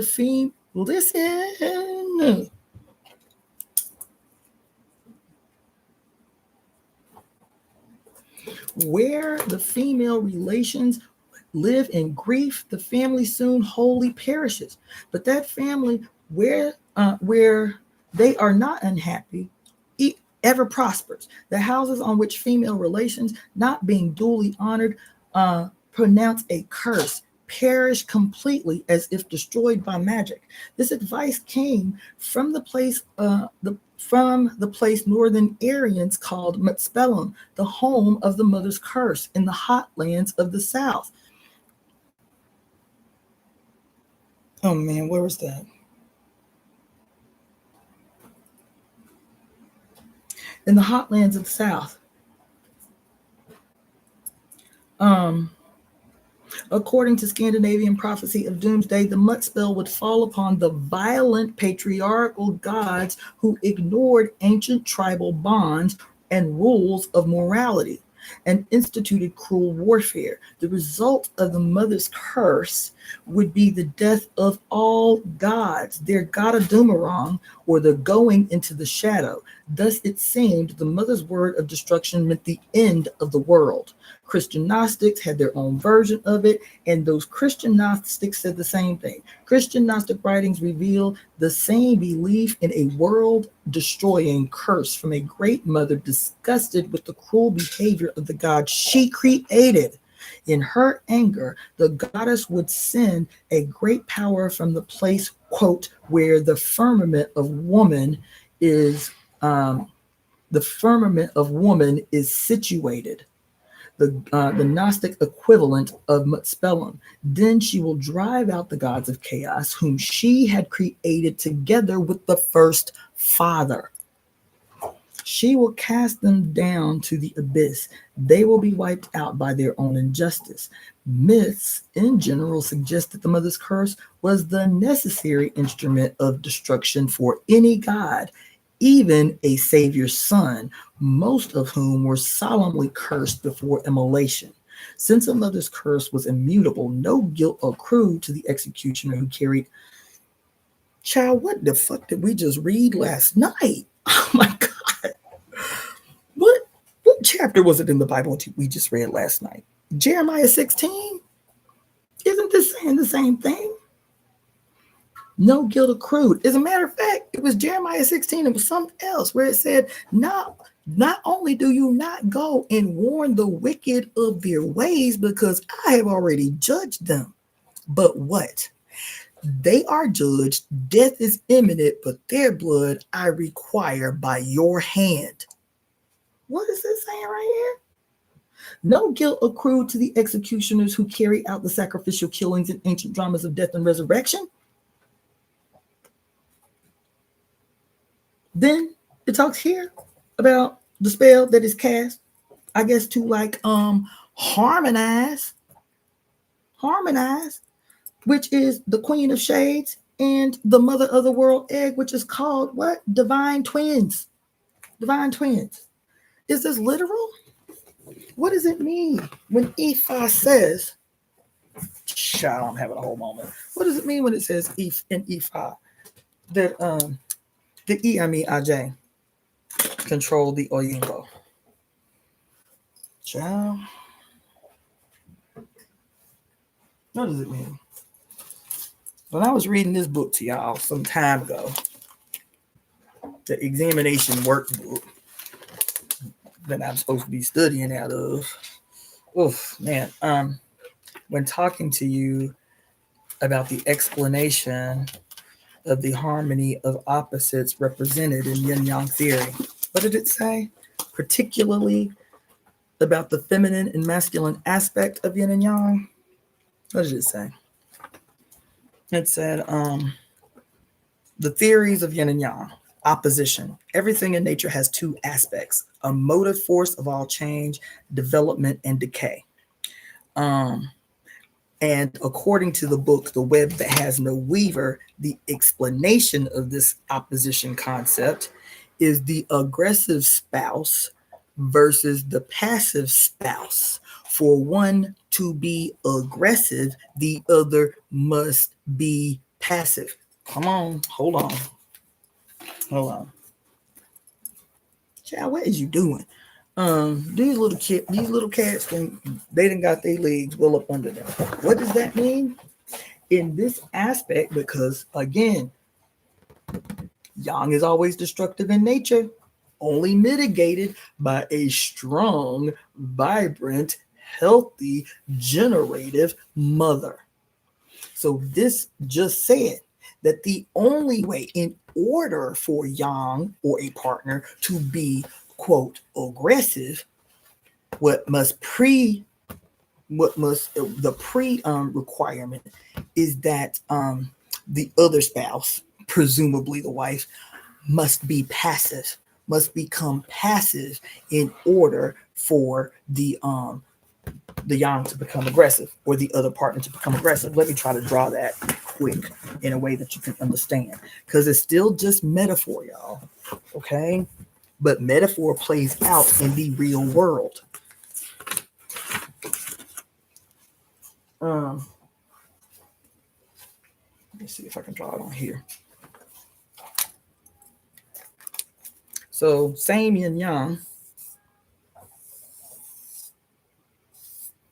because there ain't no space in between. There ain't no empty space, right? So say, instead of them looking all harmonious like the one you just saw, say the generative force, the yin, something has happened in this matrix called the one, where the yin has become deficient. There are a number of situations that can cause deficient yin. But according to that theory, yang cannot become aggressive unless yin becomes, quote, passive or deficient. Because it's like a natural flow. If there's not enough yin to fill in the space, yang is going to take up the space. Do you see what I'm saying? If the mother is weak, the son will rebel. If the mother is weak, the son will rebel. It's the only way the son can rebel is if the mother is weak. Even if we are talking, as I am understanding now, that say this is no longer an analogy between of the harmonious union between mother and son. Now this is the relationship between what the Queen of Shades and the what do they call it, the mother of the world egg. She is at war with herself. She is at odds with herself. And so she too, because she is still young, she's still a metaphor for young, she too becomes insane.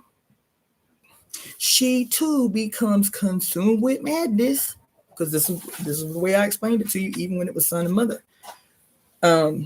She too becomes and so the destructive aspect predominates.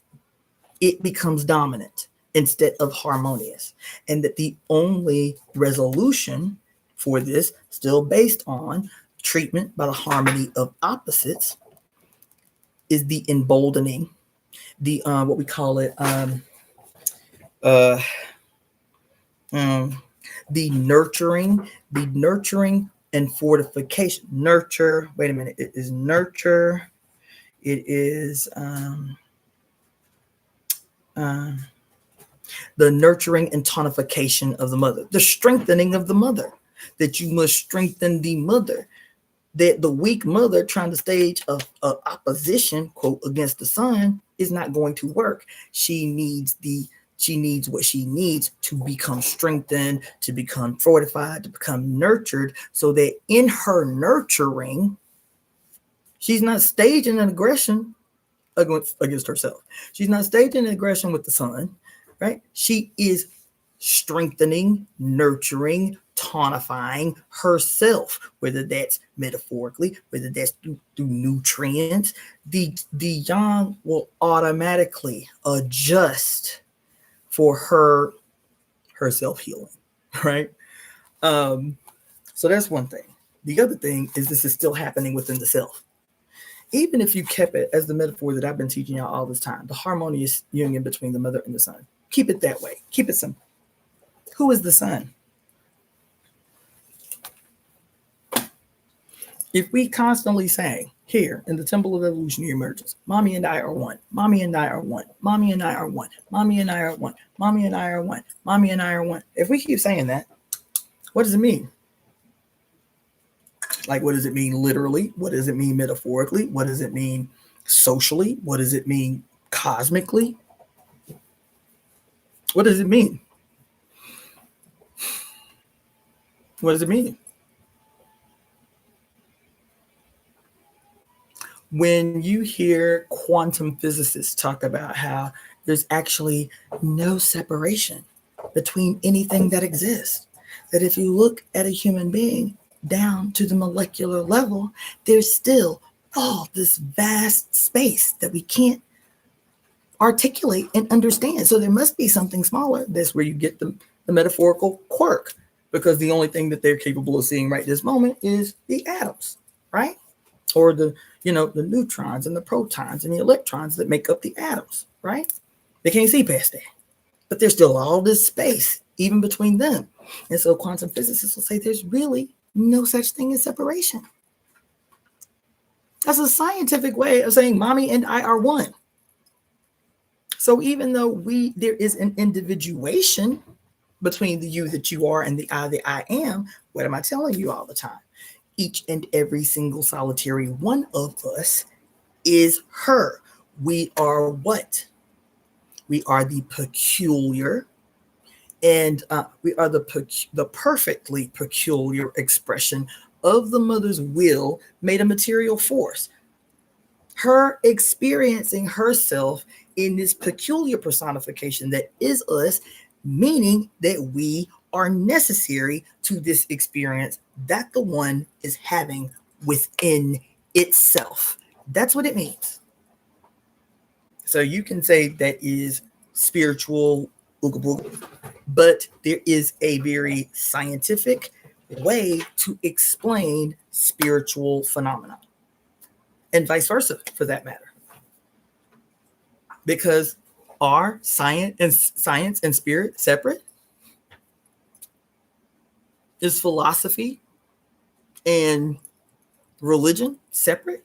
I mean, we just read the other day in The Great Cosmic Mother how separation, the illusion of separation, came as a consequence of the establishment of patriarchy. So if we want to take this all the way back to the beginning, patriarchy in this dance that happens in the yin and yang, because I'm also telling you, every time you see the yin and yang, we see it two-dimensionally, but the yin and yang is not a two-dimensional, we can't see it two-dimensionally because it is the entire universe and the ever moving in and out, the past, present, and future, all one, all unfolding simultaneously, all impacting the other.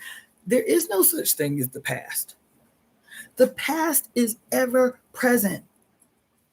Isn't that what we learned doing that 3-month ritual? Trying to undo the impact of the 1700-year anniversary of the founding of the Roman Catholic Church. Isn't that what we spent all summer doing? Why? Learning that the past can be changed. How can the past be changed? We learn the past. We learn what has been made missing from the past. And it automatically doesn't change the past. It reveals the past. And that revelation of the past has an automatic, immediate impact on who we are right in this moment. Doesn't it? Those things that are hidden, we have this personification. We have this presentation in the world. Then we learn some radical, awesome, magnanimous thing that some awesome, radical, magnanimous woman did. And it instantly, even if it happened 2,000 years ago, even if it happened 5,000 years ago, we are immediately transformed, not by the event, by the revelation of it. By the revelation of it. Y'all are doing the most. Ooh, y'all doing the most. I'm about to put y'all out. These, I know y'all can't hear them, but these cats running around in here sound like goddamn horses.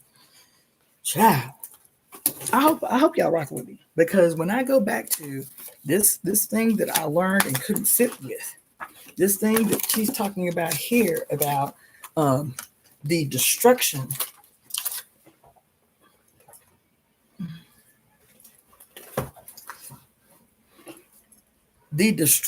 of the gods of her own creation, the goddess, the Mutspellum, the proverbial end of the world, the proverbial astrological significance of this moment that we've been talking about for days now. These, ooh, girl, get your babies. Ugh, why are you sitting there looking at me? Get your babies. They doing too much. Ugh. Child's like a jungle in here. Cats swinging off shit, climbing up shit, jumping off shit, running through here, bumping into shit. They are turned up. They're turned up. Anyway. And then I want to say, because all of this, everything that I'm telling you, even about yin yang theory, even about the beginning of patriarchy, even about the mother's curse and the miasm and homeopathy and the spiritual pollution that causes all pathology, the spiritual pollution responsible for all pathology, right? And then we learn that miasma is said to be what? A spiritual pollution spoken from the mouths of hurt women. A spiritual pollution spoken from the mouths of hurt women. And who are the majority of these sufferers on the earth? Not only that.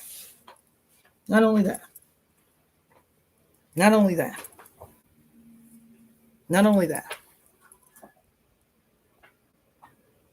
Not only that. Oh, god damn. Not only that. Shit.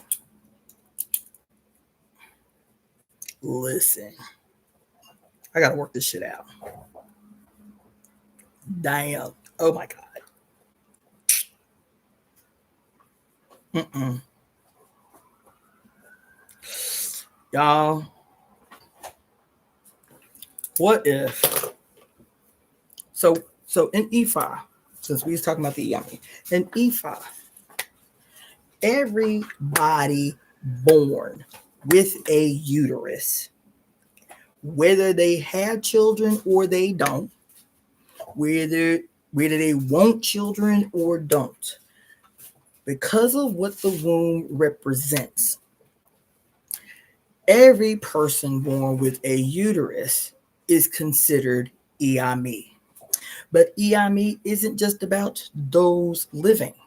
EIME is like a what's the word I'm looking for? It's like a word used to describe the feminine nature, the collective, excuse me, the collective feminine nature of the celestial mothers, the ancestral mothers, the living mothers, and future mothers.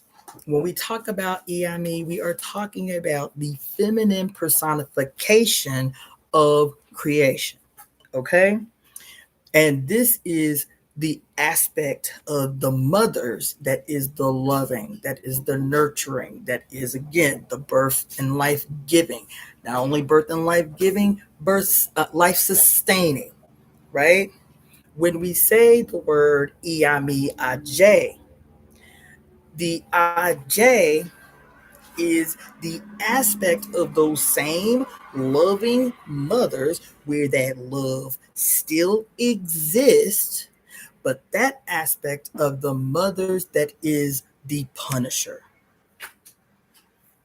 The love still exists. It doesn't mean that when punishment occurs, love is absent. It is the she, the EIME, and the IJ is the opposing, opposite twin version of herself. You hear me? Do you hear me? The EIME and the EIME-IJ. Still one, still the same twin opposing presentations of the one. Okay? Just like this book is talking here about the Queen of the Shades and her twin sister, the mother of creation, or the mother of the cosmic egg. We have been talking about twins for so long and so often. We've been talking about the singular twins, the two in one, and all of the mythological and philosophical archetypal expressions of the twins that are the two in one, and then the twins that are apart but identical, and the twins that are fraternal, the male and the female, right? Throughout mythology, Greek mythology, Iranian mythology, so on and so forth. We could talk about all of the different personifications of twins. In this particular year, where your president, who is a Gemini sun, and a Leo ascendant, so he's a twin. You understand? He's a twin. Astrologically, he's a twin, right? And then this movie Sinners that comes out a month before Trump's birthday, and his moon is Cancer. A month before Trump's birthday, this movie Sinners, And we go in this 13-hour deep dive because the obvious twins are the male twins, both dressed in red and blue, right? But the whole movie, everybody in the movie is a twin. Everybody. Everybody in the movie is a twin. Everybody in the movie is a twin. Whether they are, quote, dual opposing twins, like you got the identical twins, the brothers, but their lovers are dual opposing twins. The young, what's she called? The maiden in mythology, the young, white, presumably innocent young girl, and then the personification of the crone, the wise, witchy,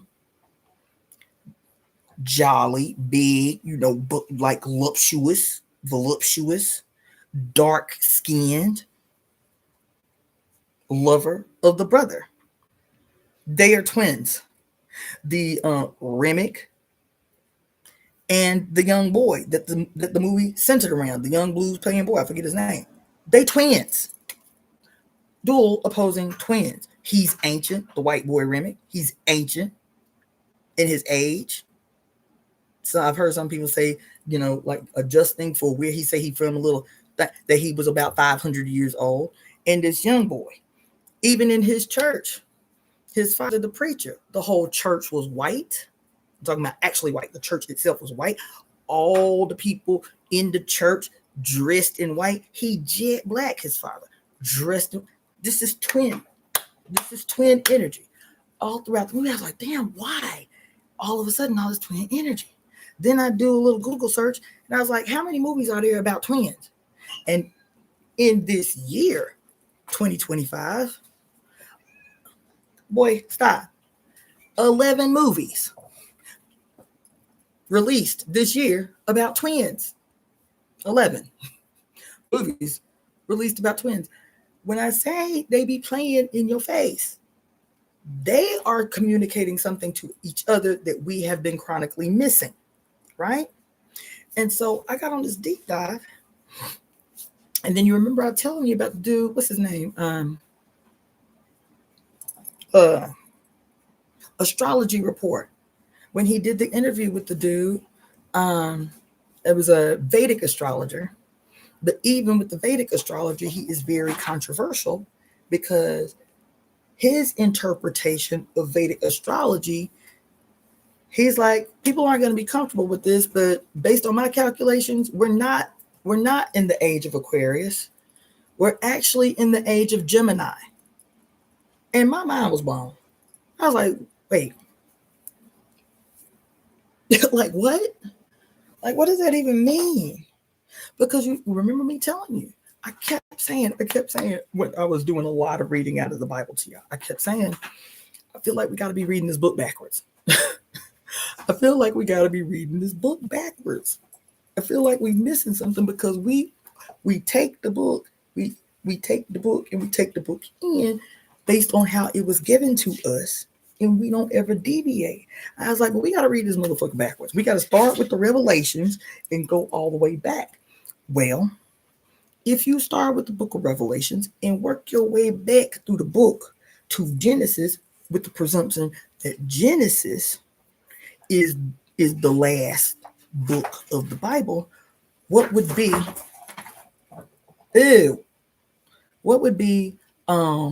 the last, like if in the beginning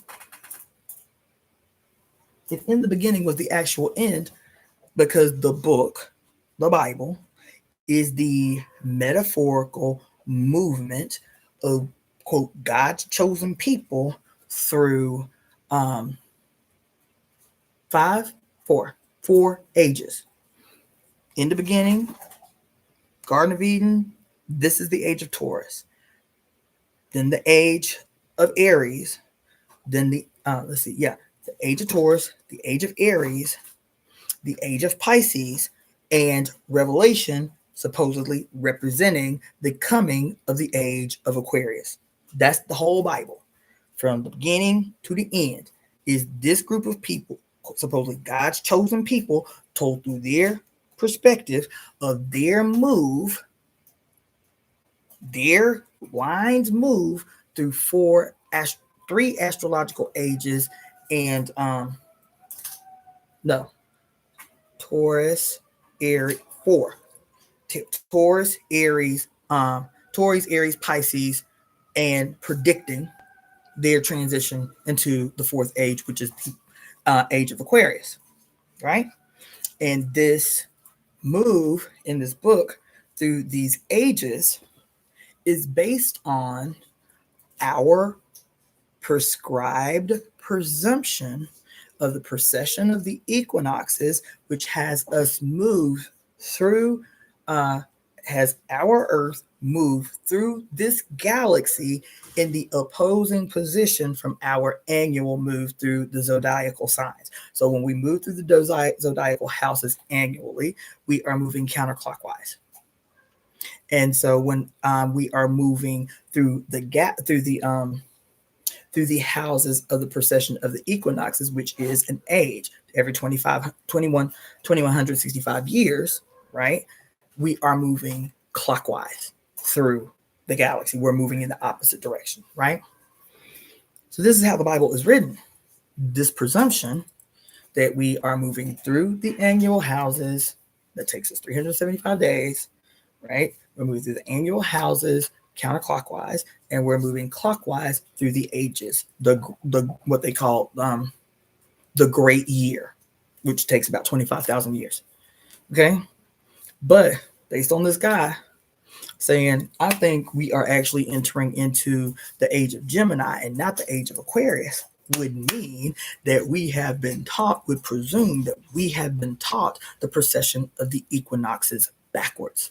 Because if the Bible is a move through ages, 2156 years through each house in the precession of the equinoxes, and they have been teaching it to us backwards, it would mean that if we read the Bible from the Revelations to Genesis, that the sign that we would be going into instead of Aquarius, Revelations, we would be entering the sign of Gemini.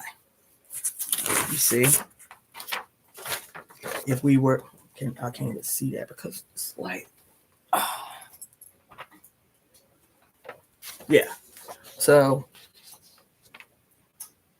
because the precession of the equinoxes goes clockwise, that we supposedly have just moved out of the age of Pisces on December 21st of 2012, and then we have been in this liminal space between Pisces and our full transition into the age of Aquarius. But say, because again, on May 20th, I was teaching you that the reason we did this conspiracy called the global conspiracy to right all wrongs was because on May 20th of 325 AD, all of these men from the known world, from Asia, from Africa, from so-called Mediterranean, and all of Europe, under Constantine I, went in a closed door session for 3 months, May 20th, 325 AD to August 25th, 325 AD, and charted the new world. Remember one of the men that I told you that was in that meeting? His name was something Dionysus, because everybody took the last name Dionysus, who were cult members of the cult of Dionysus. And he wrote a book, a 1,200-page book called The Reckoning of Time. I don't even know if you can get the book, but the book was called The Reckoning of Time. And the purpose of the book was to rewrite the cosmos. The Reckoning of Time was to, behind closed doors, where they are creating the first one world government under Constantine, because he ruled the world at the time. What did they say? All roads lead to Rome. He ruled most of northern Africa at the time. He ruled all of the Mediterranean. He had conquered most of the warring tribes of Europe at the time. He had just subdued rebellion in what was Britain at the time and most of Asia. And so all the wise men, all the philosophers, all the studious men, all the Ethiopians was up in there. Black ass Ethiopians was up in there. Black ass Egyptians was up in this meeting, this closed door session where all the wisest wisdom keepers, scientists, astronomers, and astrologers were behind closed doors. 318 men behind closed doors from May 20th, 325 AD to August 25th, 325 AD.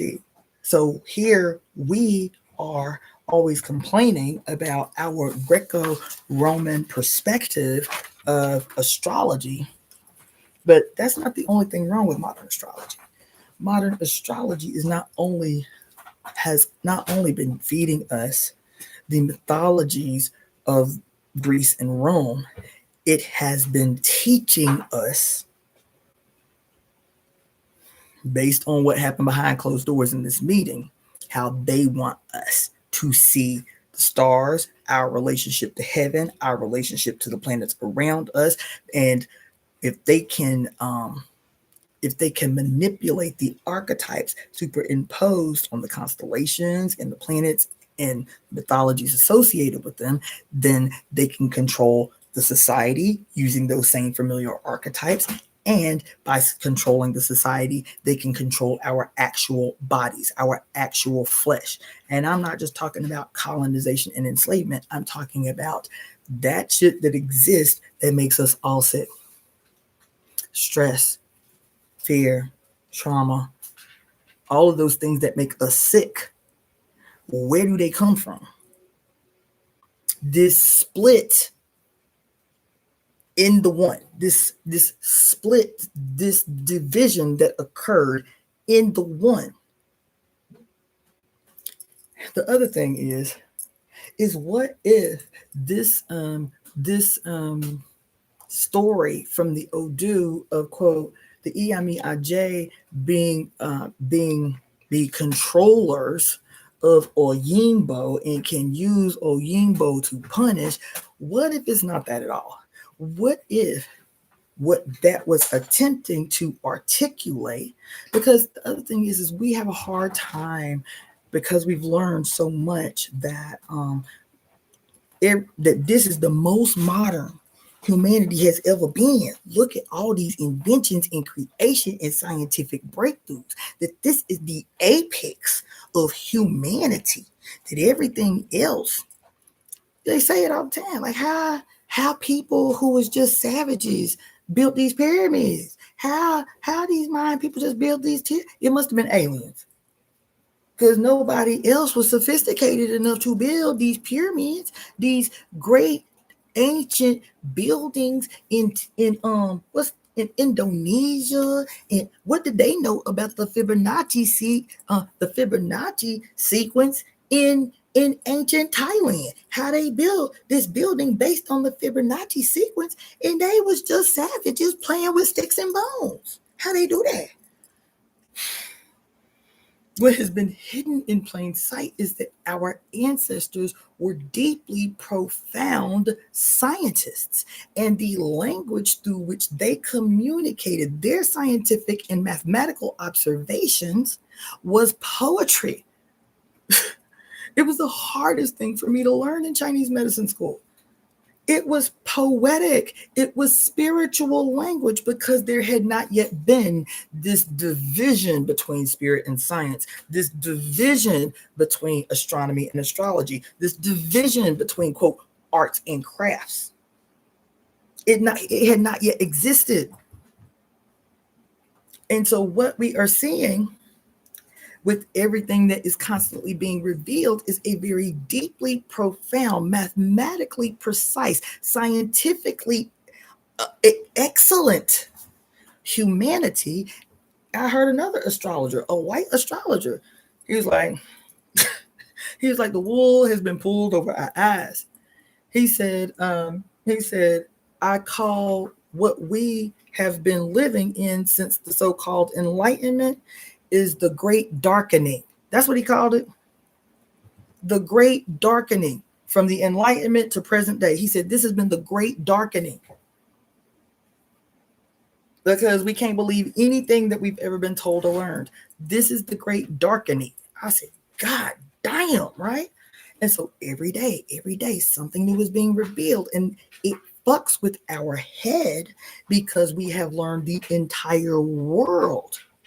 We have observed the entire world and learned the entire world through a false malignancy trying to sustain itself.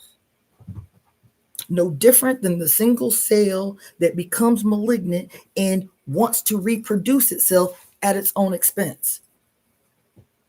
Wants to reproduce itself at its own expense. And so I'm having this moment. Like, what does it mean? Because just like that dream that I had, and the sisters was like, well, damn, what's it mean? It's our fault? It's our fault that everything fucked up? It's our fault the patriarchy exists? It's our fault that men don't know how to act? I was like, that's not what I said. I did not say anything close to that. I can understand how that's what you heard. I said, but that's not what I said. And I get it. I understand how the shit is uncomfortable. But when I learned from an elder that the Odu say that the Iami Aj, which is what? The mothers and the Aj, the loving and nurturing and life-giving and the destructive. That could it be that this articulation in the Odu of the Iami Aj controlling Oyimbo to be used as instruments of punishment, can this be that the Iami Aj is the that the Iami Aj represented here, the what? Queen of Shades or the Queen of Shadows, the Iami Aj, what? The Iami Aj, what? The Iami Aj as the destructive mirror image of her creator self. You hear what I'm saying? That I've been teaching you all this time. What am I saying? That what we living in is the period, is the age of the sun gone rogue. What have I been saying the sun gone rogue is? It is the son who forgets that he is his mother, that he cuts himself off of his relationship with mother. The son gone rogue, the son gone rogue, the son gone rogue. That's all I've been talking about, right? That's what we are experiencing. This is all the evidence of the son gone rogue. But if I am now saying that this relationship did not start, just like the beginning did not start as a relationship between the mother and the son. The son had not yet come. This is a relationship between the mother and herself. The two aspects, the two dual aspects of herself. The son becomes a representation. The sun, the sun, the S-U-N, the S-O-N, becomes a representation of the white side, the destructive, because I told you, what is yang? According to Lao Tzu, yang is always destructive unless what? Anchored in a relationship with his mother. Yang is always destructive unless anchored in a relationship with yin. That yang is destructive. Is this not a different way of saying what this book just said? That the queen, and why is this aspect, why did I say this aspect would be called the Queen of Shades? Because there is no shadow cast at night. There is no shadow cast in the dark. There is no shadow cast in the dark. That's what they say even in Chinese medicine. The shadow side of the mountain, the shady side of the mountain, and the sunny side of the mountain. But the shady side of the mountain can only have shade in the light. Otherwise, the whole mountain is dark. Isn't that something? So this is why the Queen of Shades, the destructive aspect of the twins, the white side is the destructive aspect of the twins. The white side, the white side, the white side, the white side, the white side, the white side, the white side, the white side. The white side is the destructive aspect of the twins. But the white side in a harmonious relationship with this is no longer destructive, but what? Beneficial. Beneficial. Beneficial. So when it says that the EI IJ is the destructive aspect, the dual opposing mirror image aspect of the EI, this is a scientific explanation of what it means when Odu says that the EI controls Oyimbo to, quote, levy out punishment. Here we are being able to see the sun gone rogue, which what is manifest as utmost yam. What is utmost yam? Represented by this little symbol here: God the Father, God the Son, God the Holy Spirit. No yin, no feminine energy present. This is noon in the desert. This is high noon in the desert. No shadow, no shade, no yin essence present. It is still the destructive aspect of the one. That's why it says here that in this period that threatens the whole world, that the mother would return to destroy all the gods she created. Why does it say that? Because we always saying, damn, it's the patriarchy, it's the son gone rogue that created this make-believe father god in his own head and then superimposed it on the rest of us. But mommy and I are one. If the whole universe is mommy, then where white people came from, if not from mommy?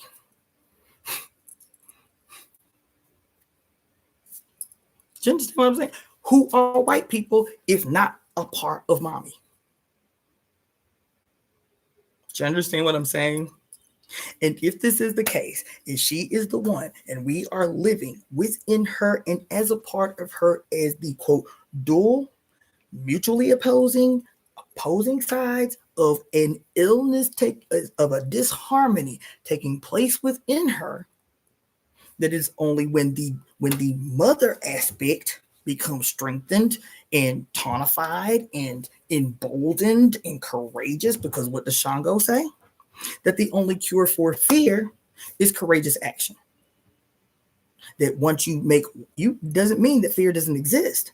It means the only way to cure it, to cure a life plagued by it, is through the fear, courageous action. And once you take one courageous step, guess what? You're like, damn, I did that. That wasn't as hard as I thought it was going to be. And you take more courageous action. This becomes the process, right, that begins to attempt to harmonize what is a disharmony within the one. I know y'all don't want to hear that. Because we need an enemy. we need something to say that is outside of us, that is the cause for what is happening to us. But even in all of the shit, even before the idea of, quote, even here, it said here, that she gave birth to the first father. That's what it said. We ain't been saying nothing different. That she gave birth to the first father. Who was the first father? The son. That the son came first, not the father. And if that's the case, where the son came from? You say it all the time. That the great primordial she, every story on earth has a version of it. The Bible has a version of it.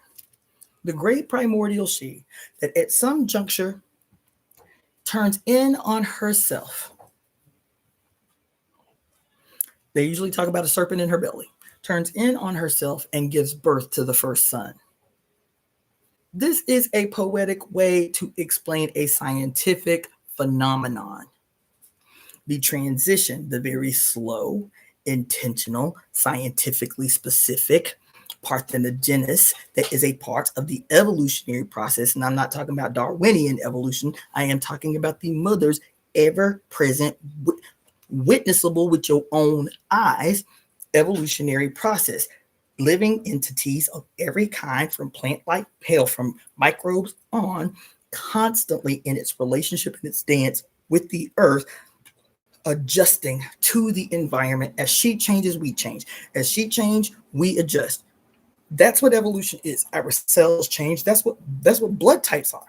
Everybody was one blood type at one point, and we can go back and say when the evolutionary adjustment of blood based on where we migrated to emerged.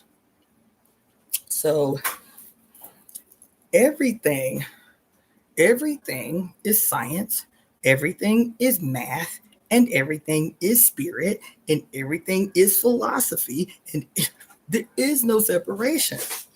Separation is the illusion.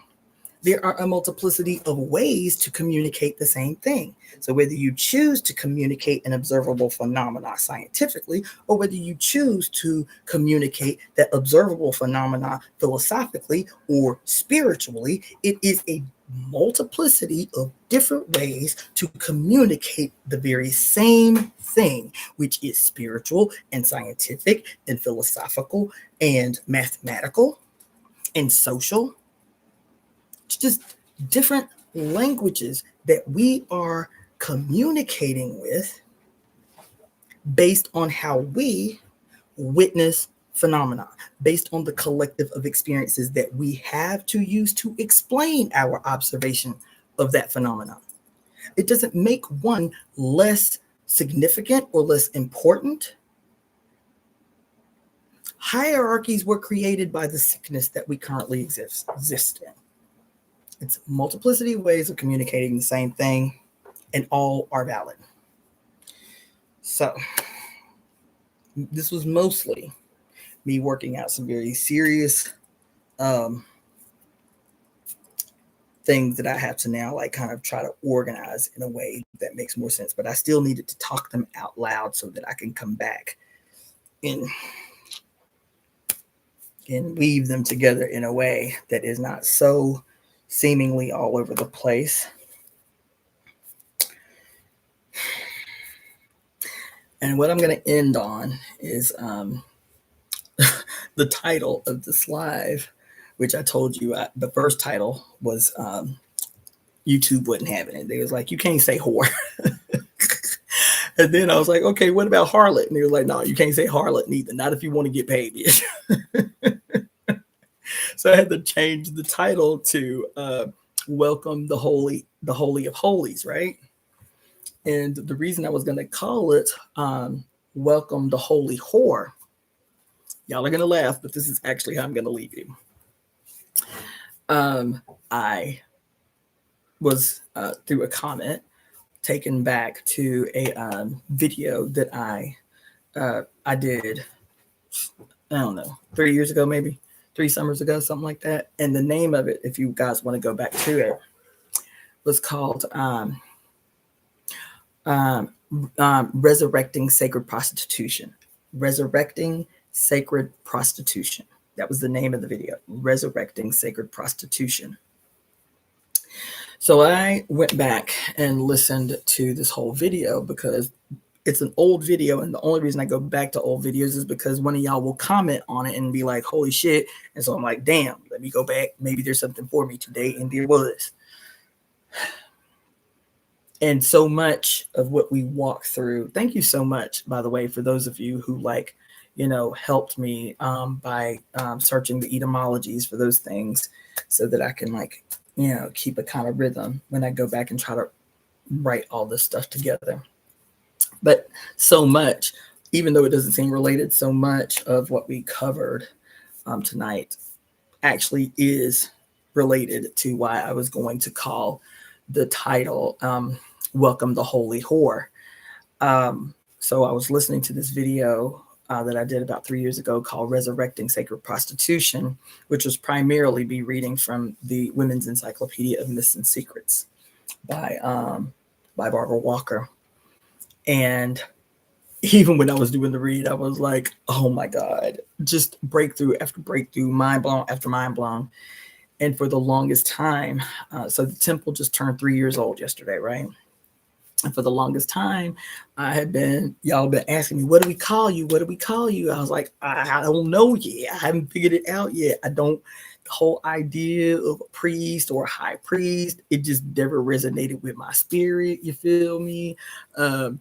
I'm an ordained minister, but I'm like, ooh, I don't want to call myself, I mean, I'm ordained, through the state, but I'm like, ooh, I don't want to call myself a minister. Y'all just call me Cassandra for right now until I figure out, you feel me, what my title is going to be as the founder of the Temple of Evolutionary Emergence. What are the other, quote, priestesses gonna be called? What they title gonna be once this shit is on and popping? You feel me? Once we start conducting ceremony and leading ritual for people and all of this shit, once we get up in here and do these weaving ceremonies, what are we gonna be called? And I'm listening to this video I did 3 years ago. And I'm like, and I told you, like, all I'm interested in is creating a spectacle. All I'm interested in is making patriarchy horribly uncomfortable every opportunity I get. And so it is official as of today that my title as the founder of the Temple of Evolutionary Emergence is going to be the Holy Whore. That's it. That's the title. Not high priest. And y'all can call me whatever you want. Y'all can still call me Cassandra. Some of y'all call me Dr. Cassandra. I'm cool with that. But the title that will go on the website as the founder, aka high priest of the Temple of Evolutionary Emergence, is going to be the Holy Whore. Mm-hmm. And this is going to be for a number of reasons, y'all. I'm telling you. Also, this thing that I just went on, this diatribe that I just went on about the need to read the Bible backwards, and everything is telling us that this is the case. And then this Hindu dude says, look, we ain't entering into the age of Aquarius. We actually entering into the age of Gemini, and all of this shit is like really, really affirming it. And I'm saying, okay, well, if that means we need to go back and read the Bible backwards, where it even came through in one of the things y'all told me today, one of the scriptures y'all told. Who was it?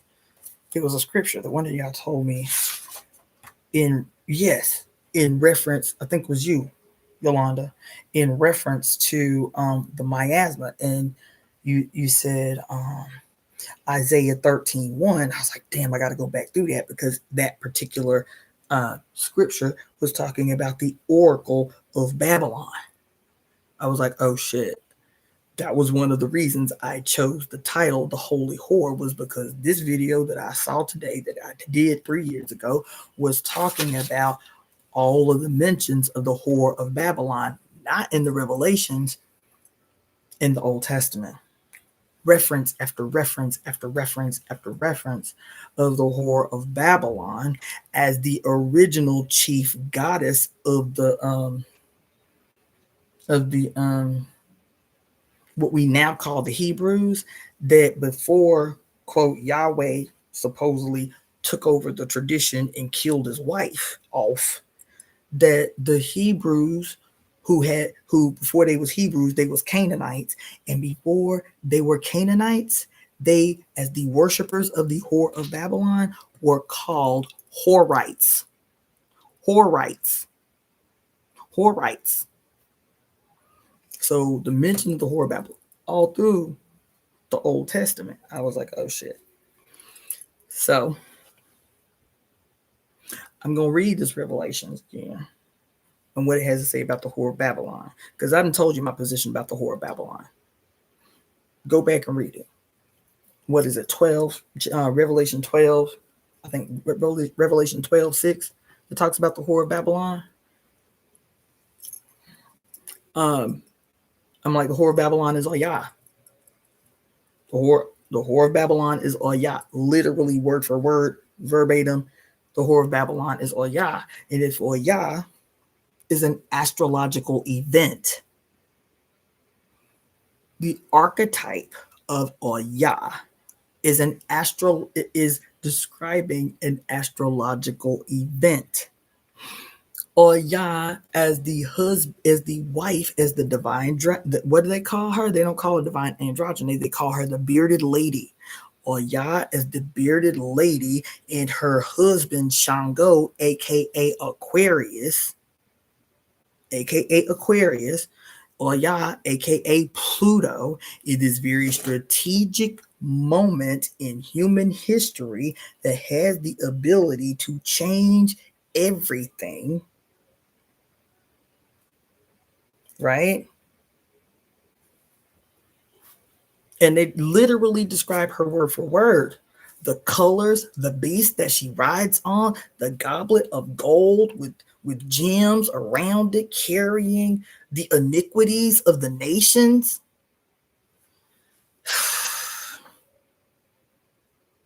They literally describe her word for word. Not just there. There are other places in the Bible where they do. I gotta find all these. Anyway, if Oya is the whore of Babylon, if the Bible is the most plagiarized work of modern history, and we know that the origin of the Bible and the Torah and the Quran are the plagiarized thefts of Sibylline oracles, now who are the characters? Now, what astrological event in history, whether that history is future or whether that history is past or whether that history is present, what reading the apotheoses of your own Orisha, if you're not talking about Orisha as literal beings, and Orisha means forces of nature, and the planets are parts of forces of nature, can you look at the archetypes of the Orisha and say, okay, instead of visualizing them as people type persons doing these actual things that I have taken literally, and seeing them as astrological events, whether they are events to come or whether they are events of the past, how does this make a difference when talking about, reading about, studying the Orisha, or whoever the object of your quote worship and spiritual devotion is? Can I see this not as an actual person, but an event in time, whatever that time is, not superimposing a past on an event that is yet to come? Do you dig? Because I'm telling you, I could get so much deeper. Because even this walk with Saturn, it's not just Oya and Shango. On January 12th, of 2020, was it 2020? Yeah, it was. January 12th of 2020, for the first time since the year 1518, the planet Pluto and the planet Saturn were in a conjunction in Saturn's sign, which is Capricorn. Pluto, Pluto, Saturn conjunction in Capricorn for the first time since 1518. Everybody was talking about it. Everybody was talking about it. Everybody was talking about it. This is going to change everything. This is going to change everything. This is going to change everything. And the evidence of which, the last time that it happened, this is what happened around the world. Magnanimous shit that permanently changed the face of the earth the last time that Pluto and Saturn were in Saturn's house. But if you are learning astrology through a militantly imposed Greco-Roman worldview and mythology, is like, it only computes so much. But fortunately for me, I had already been studying the planets through an Ifa Yoruba perspective, which changed everything. People were like, Saturn and Pluto and Capricorn, and this is what it means, and this is what it means. And it still don't connect because you ain't Roman and you ain't Greek. But as soon as I started talking to people about, okay, you ain't European, you ain't Greek, or you ain't Rome. Think about Saturn and Pluto in Saturn's house of Capricorn like this. Pluto is Oya, the mother of masks, the the owner of the destructive transformative winds of change. And what else is her big? So is owner of the mask, winds of change, and she controls the lungs. Okay, Saturn is Babaluaye. Saturn in Capricorn is Babaluaye. Babaluaye is the bringer of plague and pestilence. Babaluaye is the bringer of plague and pestilence. And the reason, because Babaluaye, aka Saturn, Capricorn, aka an earth sign, they're earth signs. So Babaluaye, as the bringer of plague and pestilence, his story, his quote, pataki is that the reason he brings plague and pestilence is because, quote, his wife is the planet Earth. Ile, that's what they call her. Ile, his wife is the planet Earth. And the story is that whenever the children of Earth are mistreating his wife, he will bring plague and pestilence as punishment to his children for mistreating the earth, his wife. Now, this is astrology through the worldview and lens of the quote Orisha that represent the same planets. But those stories are much more clear. Why? Because 6 weeks, not even January 12th, 4 weeks, 6 weeks, 6 weeks after January 12th of 2020, Pluto, aka Oya, and Saturn, aka Babaluaye, meets in his home sign of Capricorn for the first time since 1518. What happens 6 weeks later? Because the lungs that she controls are being assaulted by the plague and pestilence that Babaluaye controls as punishment, brings as punishment for harm to his wife Earth. And because these two are rocking together in his home sign, guess what happens? Within 6 weeks of them two meeting, we are literally walking around the personification of Oya in this time. We literally walking around in masks, she who controls masks. Why? Because the lungs are under assault that she controls. Why? Because Babaluaye has brought plague and pestilence as punishment for, quote, harm to his earth.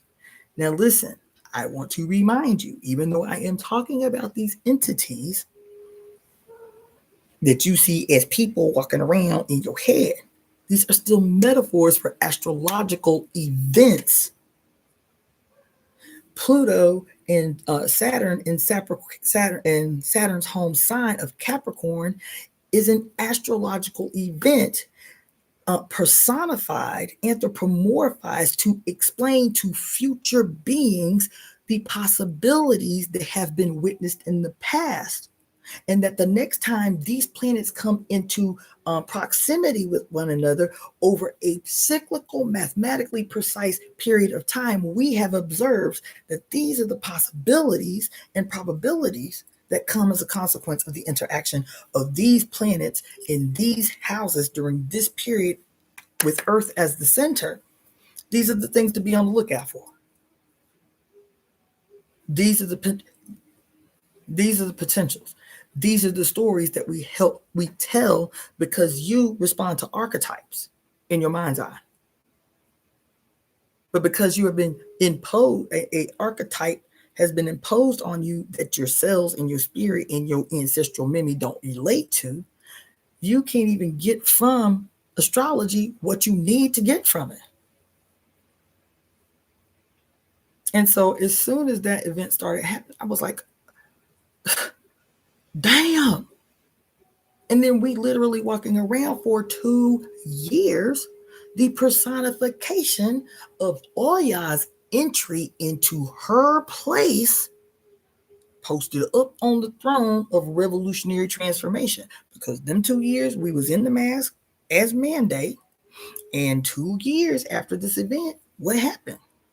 February 20th of 2022, when Pluto in Aquarius, America's first Pluto returns, where Pluto in Aquarius was when the United States signed the Declaration of Independence and the Constitution 1776. This is where Pluto in Aquarius was. Pluto, America's first Pluto returns. And we've been walking with her through this transition back and forth between Capricorn and Aquarius until last November 19th, 2024, when we got up on that mountain and did that big ass ritual to welcome Oya's reign up in this bitch until 2044. She's like, y'all motherfuckers ain't got no excuse. We done brought the juice. We done brought the juice. So if y'all don't set this motherfucker off, it's y'all own fault, because everybody in the sky done brought the juice. Everybody in the sky done brought the juice. Not just Oya and her dance with Aquarius right now.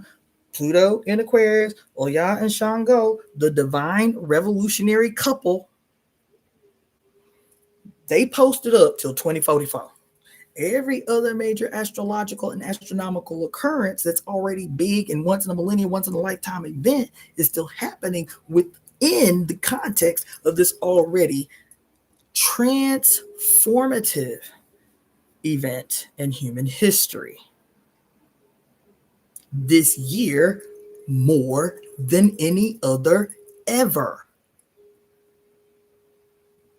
There has the computers that they have to calculate backwards the last time certain astronomical and astrological occurrences happened cannot calculate far back enough to say the last time a year like this happened in human history, and their calculations can go far back as 25,000 years. This year.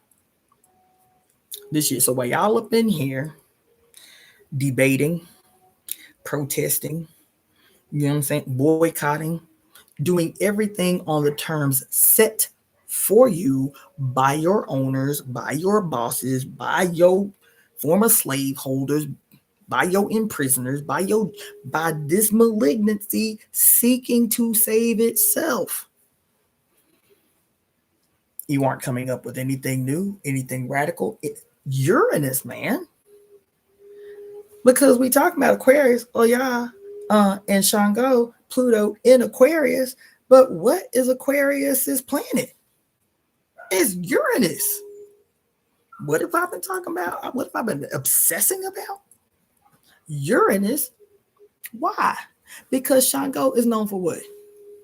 Shango is the Lord of the Drum. Shango is the owner of the bolts of lightning and thunder. Shango is responsible for the bolts of lightning and the thunder. Uranus, aka Prometheus, is seen as what? The light bringer, the light bearer. Why? Because he, quote, stole fire from Mount Olympus. What was the fire he stole from Mount Olympus? It was, quote, Zeus's lightning bolt. That's how he taught man, quote, to make fire. Ciao. So Uranus just entered Gemini in July for the first time since 1952. Neptune,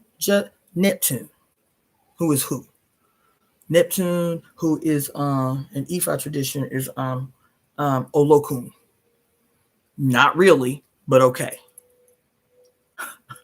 Not really, but okay.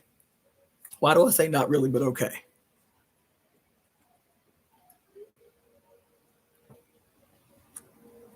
Because Olokun is the splitting apart of the mother from herself. Why do I say that? What they tell you now in Ifa is Olokun runs the bottom of the ocean that cannot detect light. Yamaya controls the portion of the ocean where the light of the sun still penetrates down into the water. At the juncture that you can still perceive light, this is the domain of Yamaya. And at the juncture that you shift and you can no longer perceive light, this is the domain of Olokun. But there is no separation. The domain is hers. Water in every tradition, in every culture since primordial time, has always been the main element known as the mother. Patriarchal traditions have to see themselves in everything to take control. And so the secrets and the mysteries and the deep of the dark no longer belong to the mother. Now they belong to Olokun.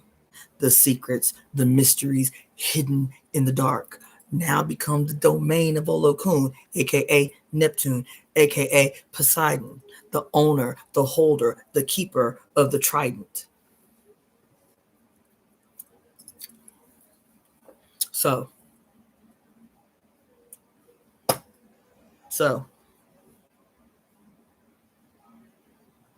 every last one of these signs, every last one of these signs, every last one of these planets, every last one of these signs are twins. Every last one of these signs, every last one of these planets are twins. That's that's the secret. They're all twins. Whether that twin aspect has been imposed on them through metaphorical, mythological imposed sex change as a representation of what was happening in the heavens was happening on earth. You feel me? As patriarchy is taking control, then the personifications of the planets themselves are transformed. Why? Because it is our perspective of them based on the social relationships as they are changing, shifting from matriarchy to patriarchy. Because before, the seven observable bodies in the sky were known as what? The seven sisters. They ain't the seven sisters no more. They're the dark, evil, scary Saturn, who is the grim reaper with the hook, who coming to get you because your time is up and you wasted it. And he the devil and he the 666 because you see that six, that hexagon on his north. It is all things diabolical. Why? Because it's easy for us to be scared of men. Right? It's very easy for us to be scared of men, males, male archetypes. And so the very divine mother crone becomes, but her story is kept. Her story is kept, but now it is superimposed on a lion-headed Saturn who devours his children. The headlessness of the image, man. What do we say headlessness means? What do we say? Anytime we see anywhere now, from now on till the end of time, whenever we see anything that has to do with headlessness, decapitation, what does it mean? Anybody remember? We spent so long talking about this when we were talking about the quickening. It's like, what, 3 different lives I did on the quickening? What does it mean? It means the theft of one's destiny. It means the theft of one's destiny. To remove your head is to remove your destiny. Not only to remove your destiny, to remove the memory of your destiny. And if someone removes your head, not only are they removing your destiny, they take possession of the power of your destiny. Where does your destiny come from? Where does your destiny come from? Where does your destiny come from?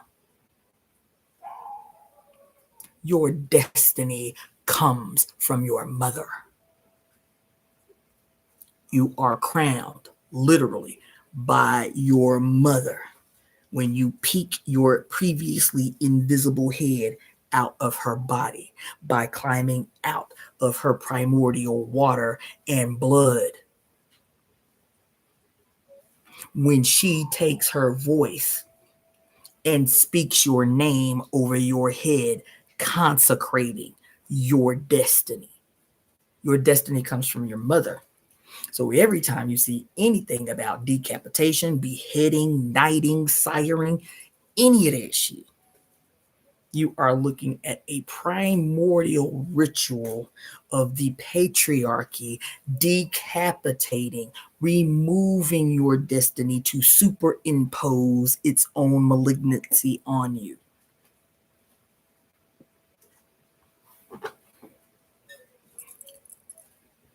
Yep. Why?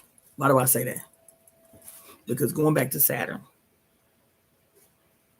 they literally show a male Saturn with a lion head. With a lion head. Who is the lion? You are the lion. You are the sun. You are always the sun. Male, female, don't matter. All the genders in between. You are the sun. Why? Because you are the center of your own universe. When the moment that you part from your mother's body and become your own individual outside her body, your new universe has begun. Your new trek through the 12 signs, because you are the center of your zodiac. Your zodiac is your own. Your zodiac is your own. And so every zodiac represents every single person ever born and your personal move through the 12 houses from birth into the fulfillment of your destiny. That's what it is. From your birth to the fulfillment of your destiny, your personal move through each of the 12 houses. The story is yours. The story is yours. And do you know why they had to remove the 13th house? To disappear the memory of the 13th house? Because the house was not stationary. The 13th sign couldn't be put in the 12 zodiacal house sign chart because it was ever moving, just like the actual constellation of Ophiuchus, the serpent bearer. Ophiuchus moves differently in its relationship to every other sign. I'm talking about the actual star system, and its relationship to all the other constellations. The reason it couldn't have a house is because I had a whole moment. I got to tell you, the reason it could not have an actual house, I have to tell you, I don't have no evidence of it. I'm just telling you, I think this is where it came from. The reason it couldn't have its own house is because the actual constellation of Ophiuchus moves through every single house. Ophiuchus moves through every single house. It has an actual relationship with every sign in the zodiac. It's not stationary. I believe, I don't have no evidence of it. I have not read it anywhere, but I believe. So say this is not a zodiacal chart. Can y'all still see this? Okay, I'm trying to do this in a way where there's not so much weird. But say this is not. God damn it! Say this is not. Damn it! Oh bitch. Say this is not a Why in the hell? Okay. Say this is not a zodiacal chart. I'll show y'all on IG in a minute. Say this is not a zodiacal chart. Say this is just a clock. With 12 o'clock being up here, 6 o'clock being up here, 3 o'clock being here, and 9 o'clock being here. Say this is just a clock. Say this is just a clock. Okay? This is just a clock. And you just looking at the clock. You feel me? How do you know what time it is? Is because there is a quote, what? Arm. Always in motion to show you what time it is. That arm is always moving through each of the little pegs, through each of the little houses of the day to always inform you of exactly what time it is. These little arms are always moving, always in motion, never stopping. This is the way that they describe Ophiuchus. This is the way that they describe Ophiuchus. But not only that, last night I was talking to y'all about what? How I was searching something else. And I was like, oh my God, I forgot about this. We'd read it in the same thing. Remember that? The video I was telling you the sister sent me today about resurrecting sacred prostitution. Where is that?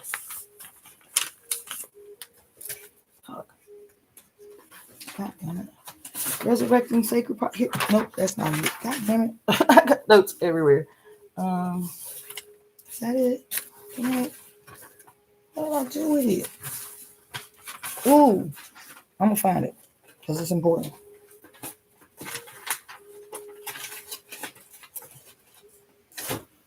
I just had it last night. Fuck.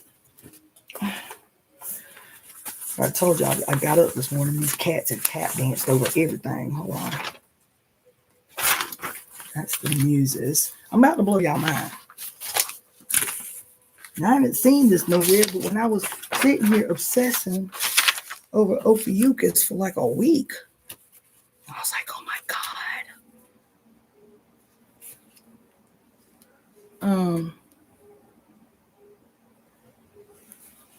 Man, God damn it. That's that bullshit. The one piece of paper that I can't find from last night.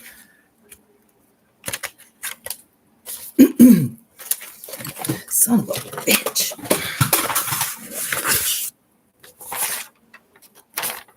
Man, that is whack. Sorry, you guys over here. That's whack. I had all these pieces of paper, and it's the one I can't find. Whack.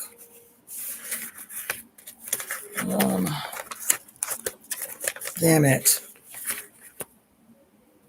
I found it. Okay, let's go. All right. So, Ophiuchus, the constellation that, unlike any of the other constellations that we have been presented with, because there's actually many, many more, but the ones that we know most profoundly, and I'm sure it'll get deeper and deeper and deeper, but the ones we know most profoundly are the 12 that have the most impact on our earth, and then the one that has been deliberately, hey cutie patootie, what you doing? They all sleep in my books. all five of the babies all sleep at night, right on top of my books. Anyway, okay, so just show this to y'all again. I had this breakthrough. I was like, all right, the zodiacal chart, Ophiuchus. If Ophiuchus, because I was reading on Wiki how the reason that Ophiuchus was so complicated to the quote Christian astrologers was because of the behavior of Ophiuchus, which is always moving through all the houses. Ophiuchus moves through all the houses. I was like, oh my God, that's amazing. They tried to place Ophiuchus between Sagittarius and Capricorn. Is it Sagittarius and Capricorn or Scorpio and Sagittarius? I think it's either Scorpio and Sagittarius or Sagittarius and Capricorn. Regardless, Ophiuchus, even though they try to place it there, Ophiuchus is always moving. Okay? I was like, oh fuck. So does that mean that Ophiuchus is just like the hands on a clock? Always moving, always moving. The clock, as we know, is a microcosm of the zodiac or the zodiacal chart. Okay? That is the case. And I was telling y'all last night that I had forgotten about it. And then this morning, this girl comments on a video I did 3 years ago about the holy whores, about the temple whores. And why were they called the whores, the whore, the hoary? No matter what culture, even in so-called Hebrew culture, they were called the Horites, the Hore, the Hori in Iran. Every was called whores. Why? Because whores, Horaeiea,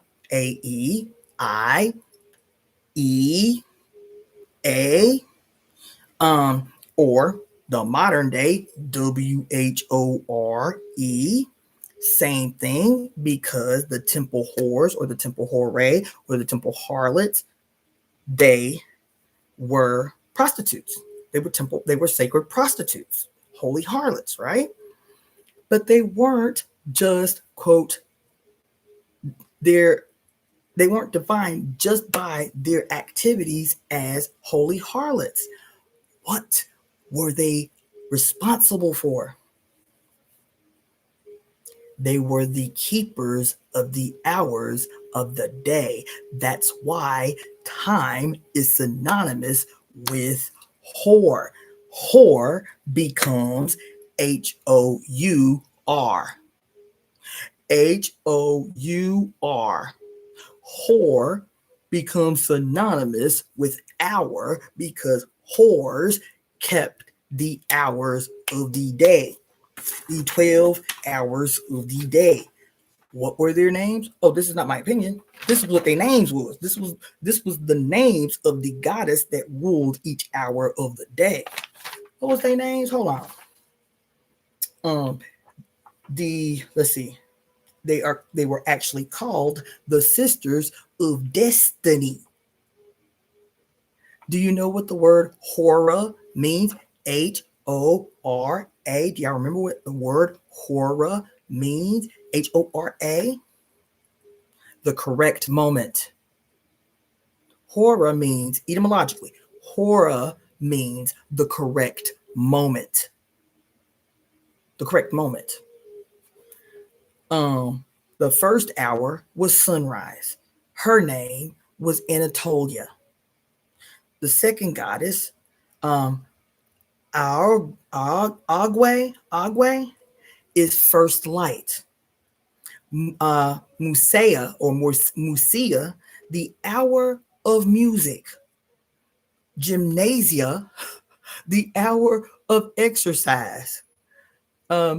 Messimbria is new. No, wait, I'm wrong. Let's see. Nympha is the fifth hour, the hour of bathing and washing. Messimbria is noon. Sponde is libation. It's the hour of libation. Elete is the hour of prayer. Akate is the hour of pleasure. Hesperus is evening. Dices is sunset. Arctos is the night sky until time for Anatolia to greet with the sunrise again. So here you got your clock, right? This that we have been taught. The clock is a microcosm of the 12 zodiacal houses, right? But we don't see the 12 zodiacal houses with arms, do we? We don't see this. We aren't presented with the zodiacal chart with arms. Why? Because they erased the arms out of the sky. They erased the arms that would tell you where you are in time, any time, cosmic time, annual time. Do you understand? Galactic time. Because Ophiuchus, wherever she is, would tell you in the heavens exactly where you are in the great grand year, which is 25,000 years. She would tell you, she would inform you where you are, right? So they erased her so you couldn't know where you are. And then they restructured the goddamn cosmos. And then all these hours controlled by goddesses, right? So what is Ophiuchus as the serpent bearer? What is Ophiuchus as the serpent bearer? Ophiuchus as the serpent bearer, if I'm telling you that everything that happens in the sky happens socially on earth, and everything that happens in the sky and socially on earth is represented by some biochemical electrical processes in your actual body, then who is Ophiuchus? It's not a trick question. Ophiuchus is Kundalini. Ophiuchus is Shakti. What is Shakti? What is Kundalini? Because see, look, we learn about Prometheus, aka Uranus. We learn about Lucifer, aka Venus. We learn about all of these quote bringers of light, and the story is always the same. These light bearers, these bringers of light, is always this presumption that light that comes from heaven to earth, right? Prometheus goes to Atlanta to steal the lightning bolt and bring it to earth. Lucifer, quote, falls from heaven to earth, is cast out of heaven to earth, and his name is the light bearer because he was what? An angel of light, right? We always hear about these light bearers that come from heaven to earth and bring light.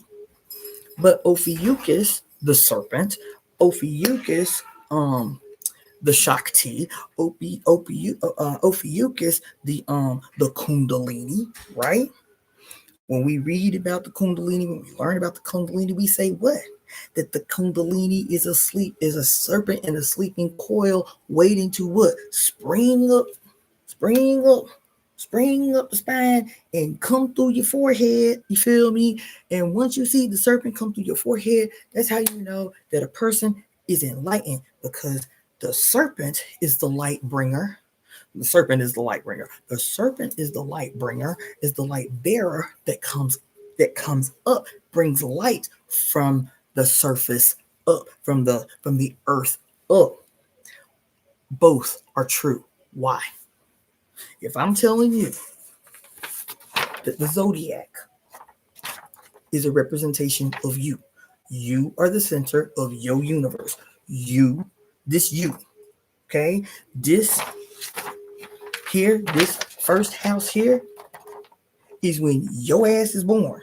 So even though we recognize the first house as Aries, is the first house always Aries? No. The first house representing birth, representing your birth, even though it's the energy of Aries, the first house is what? The first house is your ascendant. The first house is your rising sign. Whenever you are born, your ascendant is placed right here in the first house. Mine is Gemini.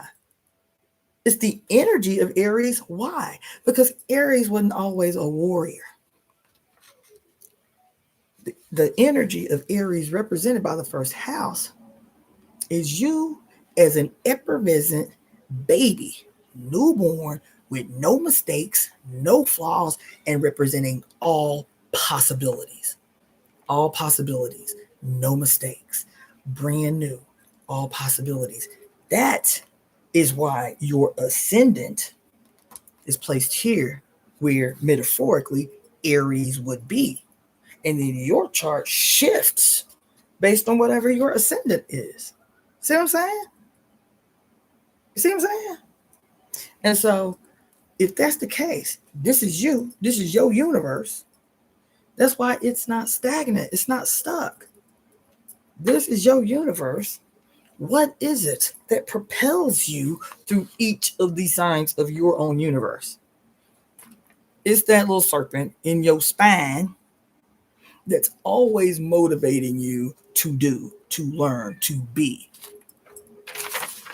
Boy, if I let you in, you ain't going back outside. You ain't doing that bullshit all night. God damn it. Shut up. Come in. Come in. Come in. Storm. This ain't going back outside. I like that. You know, lying out here, trifling and stuff. Anyway,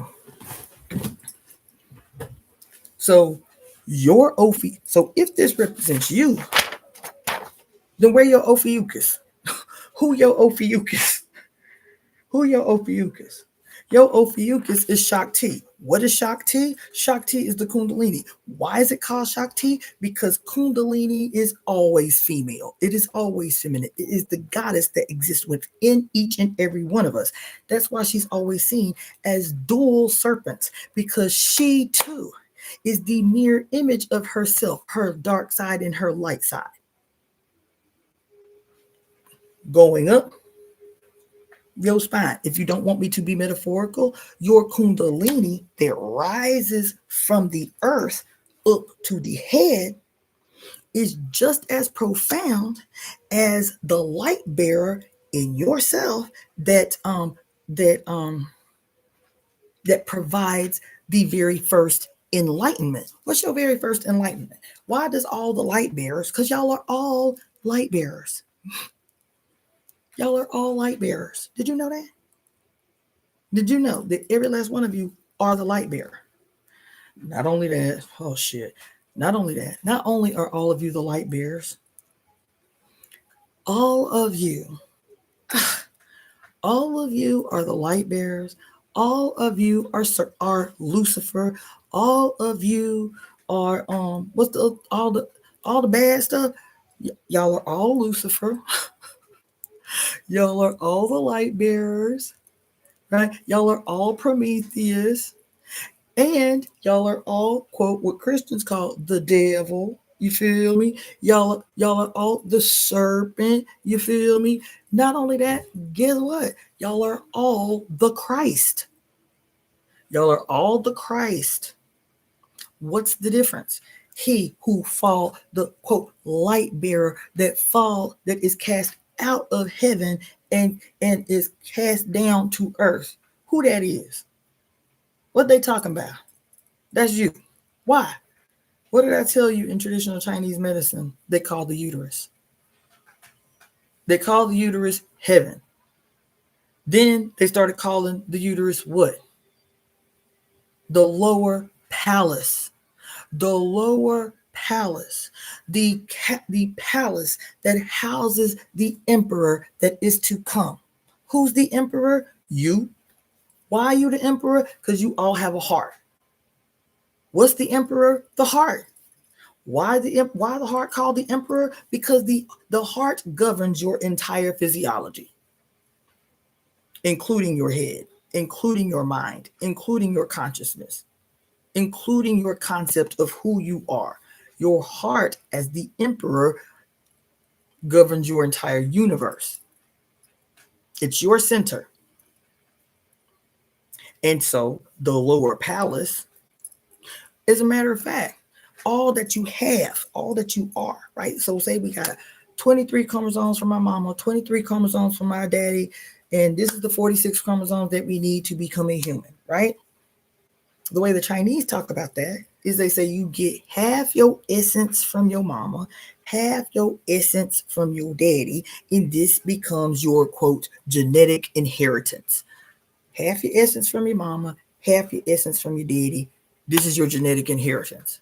Do you know what they call that essence that you get from your mama and your daddy? Your pre-heaven essence. Why pre-heaven? Because you didn't come from a mythological heaven somewhere and then enter into your mama uterus.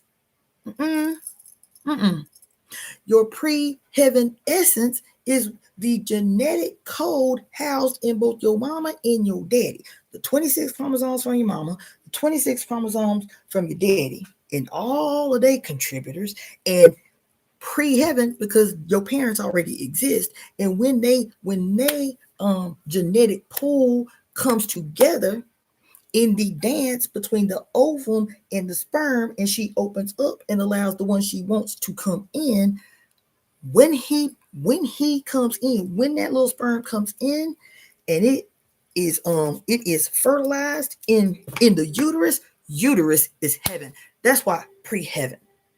Your mama and your daddy is pre-heaven. Heaven for you is your mama uterus.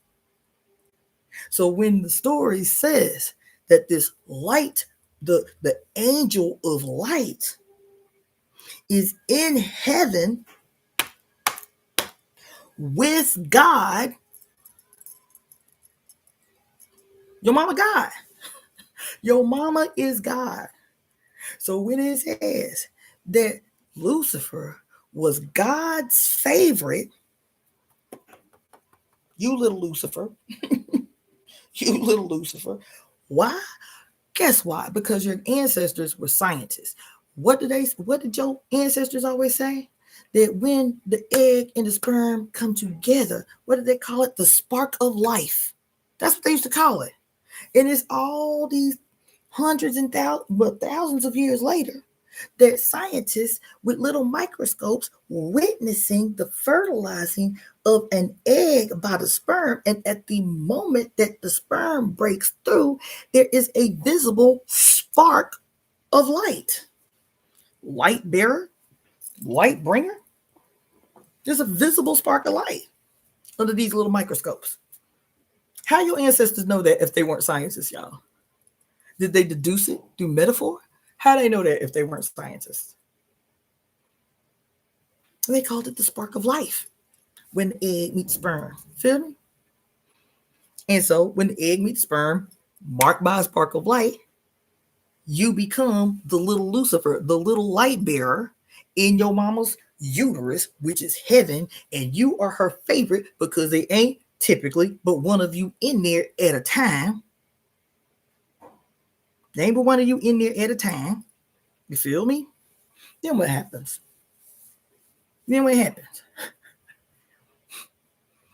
There's a moment when your lungs are finished cooking, because they're the last organ to form.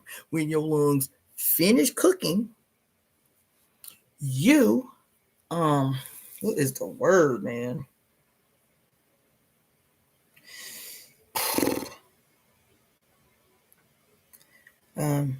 You secrete a hormone. Your lungs, upon completion, upon finishing developing, your lungs will secrete a hormone that alerts your mother's uterus to begin contractions. It is you that rebels against God chemically.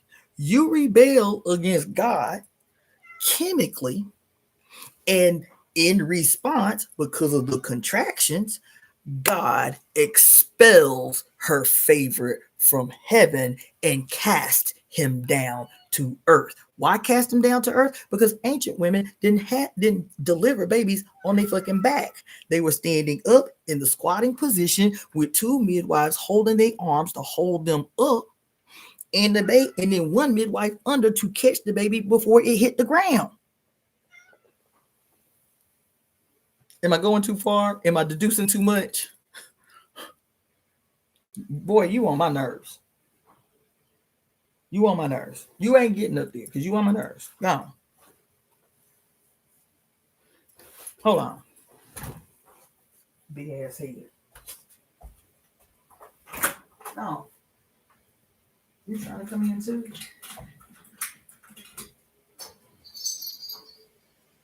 Oh, y'all really on my nerves. Major malfunction. Freaking weirdo.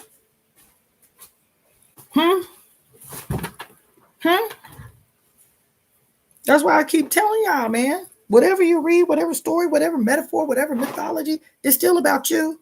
Why? Because you were the center of the universe. Why? Because God gave birth to you. Why? Because she needed to experience herself in a different form all the time. All the time. That's why. What am I always saying? Why you got a problem believing you God? If God is reproducing herself, I'm telling you this all the time. During the period of parthenogenesis, where females were spontaneously asexually recreating themselves, what do I say? What do we say? That's cloning. So she's giving birth to herself, an exact replica clone of herself through parthenogenesis. Well, at the moment that she turned in on herself and said, myself, which is my daughters, she need a boo. So let me do a little pop off one of these legs off these double X chromosomes and give my baby a boo. That's why the story all over the world is the mother who turns in on herself and gives birth to the first divine son, and her son becomes her lover. Is that literal? No, because her daughters were her. They were exact replicas of her. They were exact replicas of her. These are beautiful stories told by actual scientists, by actual chemists, by actual historians, by actual dialectical materialists, who were also poets, who were also griots and bards. Do you understand? And so every story is about you, is about you, quote, falling from heaven after, quote, rebelling against God. And in exchange for rebelling against her, she cast you out down to earth. Do you understand? And as she is casting you out, what is happening? Your first enlightenment. Your first enlightenment is what is happening. Because as she casts you out, what happens? This is literal. As she casts you out, you are born enlightened. But your Jesus, the fictitious, malignant Jesus of the patriarchy, tells you that you are born dead. Don't they tell you that? That you are born dead. That you are born dead, born bound for hell, born filthy as a rag, born unworthy of salvation. Isn't that what they tell you? You are born enlightened. And I mean born enlightened literally. You are in the dark, safe, sanctity of your mother's primordial water. And then all of a sudden, guess what happens? Your head is the first thing to see light, your crown chakra. And then your third eye, you're actually your first eye. Because your first eye, if you go through the birthing process correctly, your first eye is the first thing to detect light. Then your actual eyes, then your throat chakra. This is you where just your head is exposed. And the other part of your body is still in your mama body. As a matter of fact, when you come out, the reason you the lion is because back in them old days, your mama didn't shave her vajayjay. So when you see them babies coming out and their face is outside, they just like this, their mama vagina, and her vagina is hairy. And so this looked like a little lion with a mane. This becomes synonymous with the astrological lion, the sun, which is you still.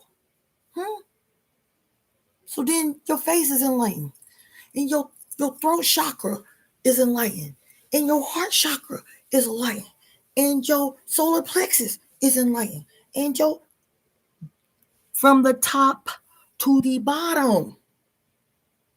This is enlightenment from the top to the bottom. Y'all are always told that enlightenment only happens in one direction, from the top to the bottom. Enlightenment from the top to the bottom, from heaven to earth.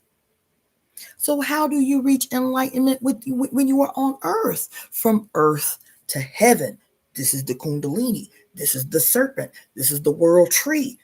This is the serpent in the Garden of Eden, whispering secrets of what? Enlightenment. Let me put you on. Because that God over there, that ain't the real God. I'm trying to put you on game. Who is the serpent?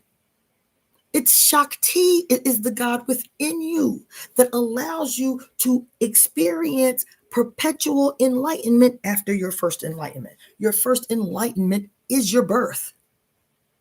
And it is literal. It is your first enlightenment. It is when you go from the unseen realm to the seen realm, when you go from the unknown to the known. And once you arrive to earth, after having left heaven, once you arrive on earth, she says, guess what? You can still experience enlightenment. But now that you are on earth, you can experience enlightenment in the opposite direction. What is responsible for enlightenment in the opposite direction? Sex, bitch. You can experience enlightenment through sex, bitch. That's it. That's it. Y'all be doing. That's it. She said, once you experience your first enlightenment, you can experience a revisit to heaven through the constant, safe, perpetual stimulation of your root chakra, which governs what? Your reproductive organs, which houses what? Your sense of safety, your sense of self, your sense of beingness within the group, your sense of security within the group, your connection to your ancestors is housed in your root chakra.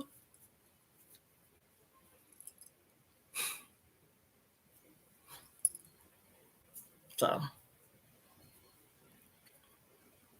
Ophiuchus is you. Just like every last one of these characters is you. Have you ever wondered why? In every story about every hero, there is a story where that hero must kill the serpent. Have you ever wondered that? Why all the heroes got to kill serpents? Some serpent of some type. Why every hero has to do some kind of battle with a lion? Why? Let me take it a step further, because I know some of y'all be really deep into that esoteric, conspiracy theory shit where y'all be talking about archons and all of that bullshit. You feel me? And I was like, this shit too deep for me. I can't get into archons and prisons by archons or none of that shit. Like, that's too deep. That's off my radar. I can't get that deep. Feel me? But one day I happened to be like listening on my For You to some dude be talking about the archons. Then he drew a picture of what they say the archons may look like. And do you know what the picture was?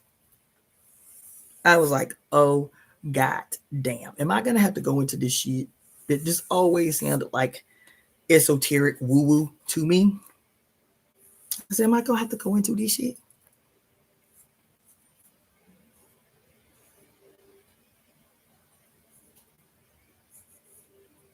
I'm trying to draw as best I can what an archon must look like.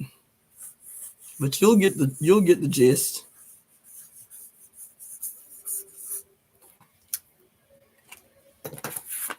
When he drew a description of what they say the archons look like, it was a body of a serpent with the head of a lion. As these evil entities who are here to create a prison, a matrix to hold humans hostage. A serpent with a lion's head? I said, God damn. Why? Why this? Why did Hercules have to kill the chimera? Why did Hercules have to kill the chimera? Who had a lion's head and a serpent's body and a scorpion's tail Why all this iconography that is synonymous with the zodiac? When what's his name? When Perseus went to go slay Medusa, who was what? She wasn't harming nobody, she wasn't killing nobody, she was up in that cave minding her motherfucking business. And the only people she ever turned into stone was who? Motherfuckers who done came in her house without permission, looking to do her harm or trying to ease some curiosity. And she was like, okay, well, you can get it too. Like, this my shit. Like why y'all up in here? She ain't never left her shit to go slay nobody. Never did. And so this motherfucker roll up on her shit to cut off her head to save his Becky. Like, damn, she was just in there minding her business. Why he go in there to kill her, to go save, to steal her power? What? To steal her destiny? Why? Because he could still control her power through possessing her destiny. So he gonna go into her shit, slay her, cut her head off to go save his white girl who mama done offended the guys. Her mama done offended the gods and was like, nah, that shit ain't gonna work. Your ass got to get fed to the cracking, bitch. So because y'all be on some white girl shit, the hero got to go fuck with the black woman with the dreadlocks that's in her cave minding her motherfucking business. You steal her destiny so you can go use her power to slay yet another Titan minding their own business to save the Becky, who mama was dead wrong. Who mama was dead wrong. Right? Why? Why the Chimera? Why Medusa? Who else? Why the Hydra? The seven-headed dragon. Why the Hydra? Who else? Why the Scorpion? Perseus killed Medusa. He killed the Hydra. He killed the Scorpions. Who else he killed? Oh, he killed. Who was that? Who was the mutant? Who was the mutant son? Who was the mutant son who had been struck by lightning by Zeus? Who was the mutant son? He killed him too. You understand? Why all these images that we never asked any questions about and didn't tie it directly to the zodiac? Right? And so whether we're talking about the IJ, or whether we are talking about you as the solar deity of your own zodiac, as the son of your own zodiac, with your mother, which is the Shakti, that also the son and the mother living harmoniously within you. You feel me? But if you have an iconography that is wielded as a political weapon that has you completely forget your Shakti, then not only will you be enslaved in your actual body in society, but your body will turn against itself. Your body will turn against itself. This secret, mystical miasma that nobody can explain, this spiritual pollution that is the source of all disease, suffering, trauma, and experience. I don't know.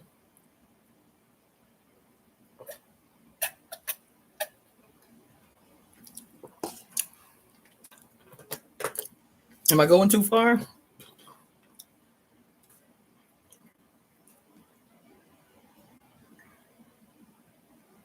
Mm-hmm.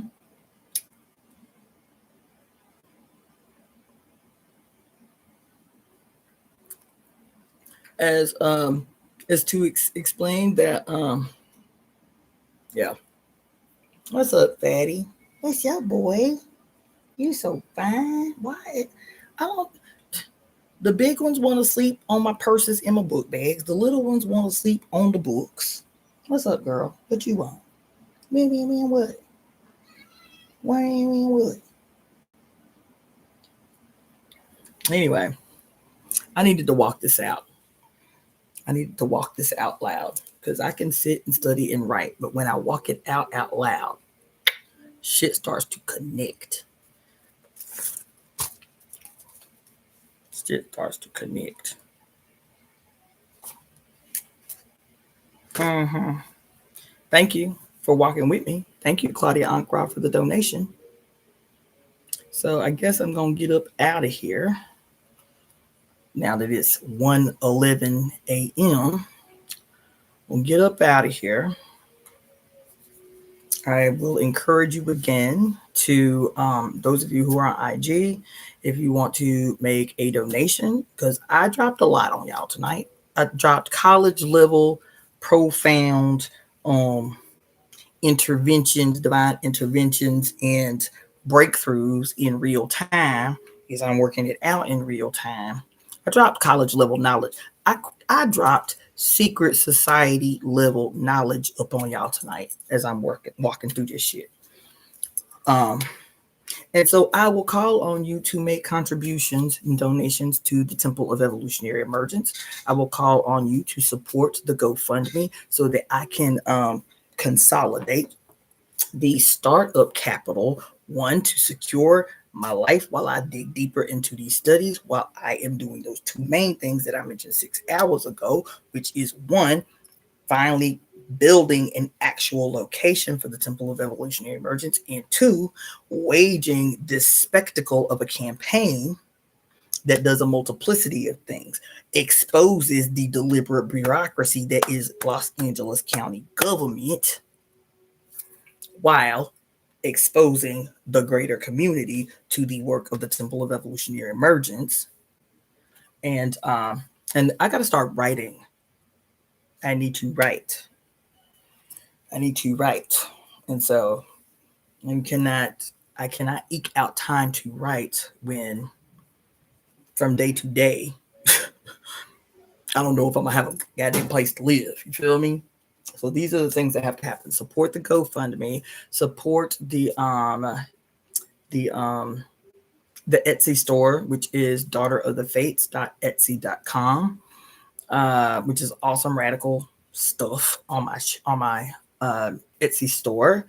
Everything that I do is a project of the Temple of Evolutionary Emergence. I don't give a fuck what it is. Everything that I do is a project of the Temple of Evolutionary Emergence. So I really want to start like writing, but it's impossible if the bare foundational essentials are not sturdy, are not sound. So like, share, subscribe to the YouTube channel. Particularly share if you find a video, if you find a short, if you want to clip my videos, if there is anything that you find valuable that you would, if it's valuable to you, it will be valuable to someone else. If it catches you, if it hooks you, share it. Share it often. Share it with whomever. The GoFundMe information is actually listed in the description below this this video. You can copy and paste. You can email me at evoemetemp@gmail.com. If you use that email, you can email that. You can use that email for several things. You can use that email to send a Zelle or a PayPal. evoemetemp@gmail.com. You can use that email to send a PayPal or a Zelle. Thank you so much, Miss Chris, for the donation. You can subscribe to the YouTube channel. There are different tiers of subscription on the YouTube channel. There is, you can send a Cash App, which is $ Daughter of the Fates. You can send a Venmo, which is Cassandra, CASSANDRA-FLOYD, Floyd. You can support the GoFundMe. Please share the GoFundMe.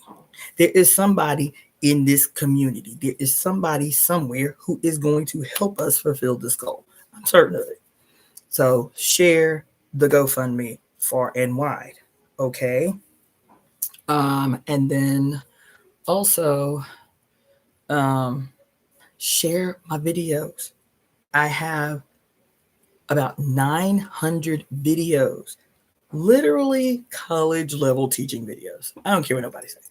College level teaching videos that I have done in 5 years. 5 years. Let's see, I got here. 6 years. 6 years this year. 6 years in June. that I've had my YouTube channel functioning like this way. 6 years. And in 6 years, I have put almost 900 videos up on this shit. Like this. College level, putting you up on game.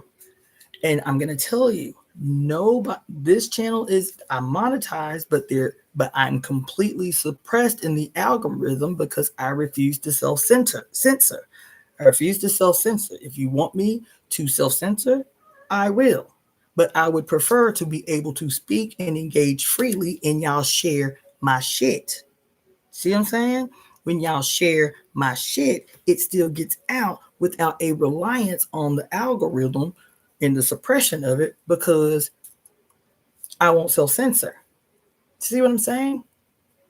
So share my shit. You can share links to my videos in other people's comment sections. You can do that. Oh, this is dope. Somebody that got like 250 followers. Share a link to one of my videos that's relevant to what they're talking about. Oh, let me put you on game. Because they going to self-censor and they got the 250,000 followers. I'm not going to self-censor. I know somebody's going to be like, why don't you just clean up your language and get your money?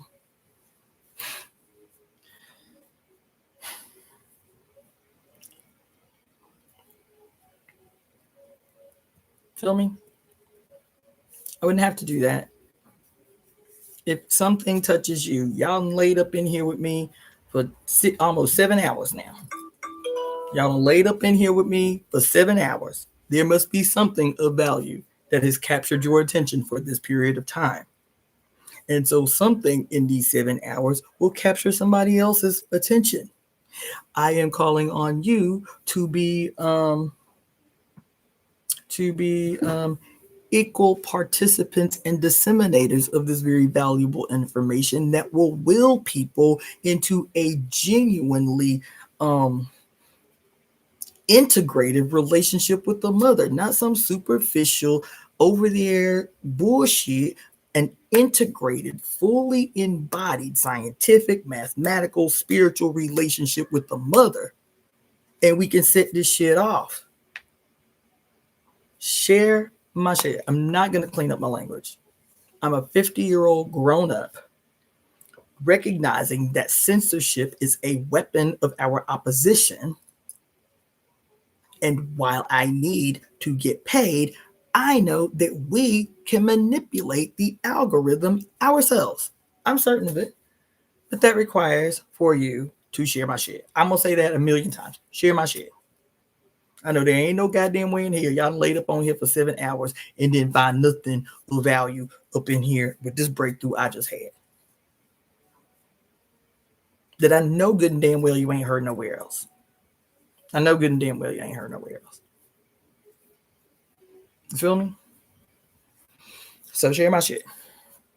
Help me raise this money to secure myself so that these base level things, they're not even a second thought. It's certain.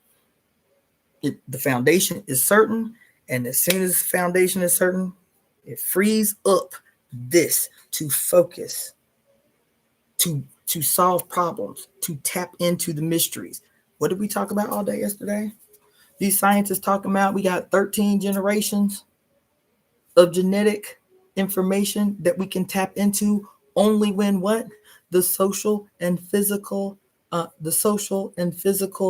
and biochemical conditions are ripe for us to do so. What they talking about? When they say that the social, the physical, and the environmental conditions are ripe for you to, quote, tap into 13 generations of genetic information code trapped in your cells. How are they trapped? Stress. You constantly rigid, breathing shallow, can't ever relax, can't ever rest. And then as soon as you relax, as soon as you can breathe deep, what happens? Breakthroughs. Holy shit, where'd that come from? Oh my God. It didn't come from out there. It's not a download, bitch. It didn't come from out in the ethos nowhere. It didn't come from out in the ethos nowhere. It came up from the deep of your cells. It came up from the tight, rigid, locked, trapped information, guaranteeing that you don't exit, creating the social environments of perpetual strain and stress and worry that prevent you from tapping into the depths of what is locked right up inside. So when you have a moment of rest and all this stuff starts coming through, like, oh my God, oh my God, oh my God, or you consume some type of psychotropic substance and you're like, oh my God, and you still think that she lives out there somewhere. She lives out away from you. God is away from you. No, breakthroughs come the same way your first breakthrough came from. How did your first breakthrough happen? When you broke through your mother from the dark to the light to see enlightenment. The first breakthrough was from the dark to the light. You coming out of the dark into the light, breaking through your mother's protection. That's your first breakthrough. That's the same way it comes over and over and over and over and over again. It comes from within you, your breakthrough. It ain't no download. It ain't from some the fuck where over there. It comes from right up in here.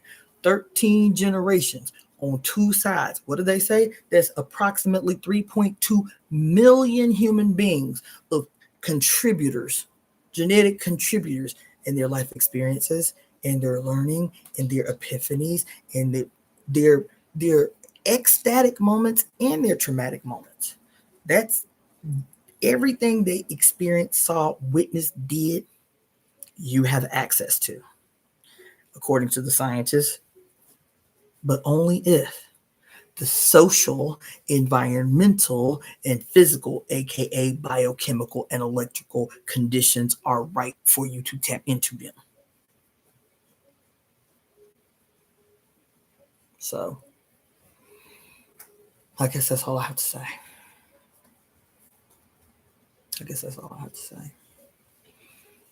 But it's been fun.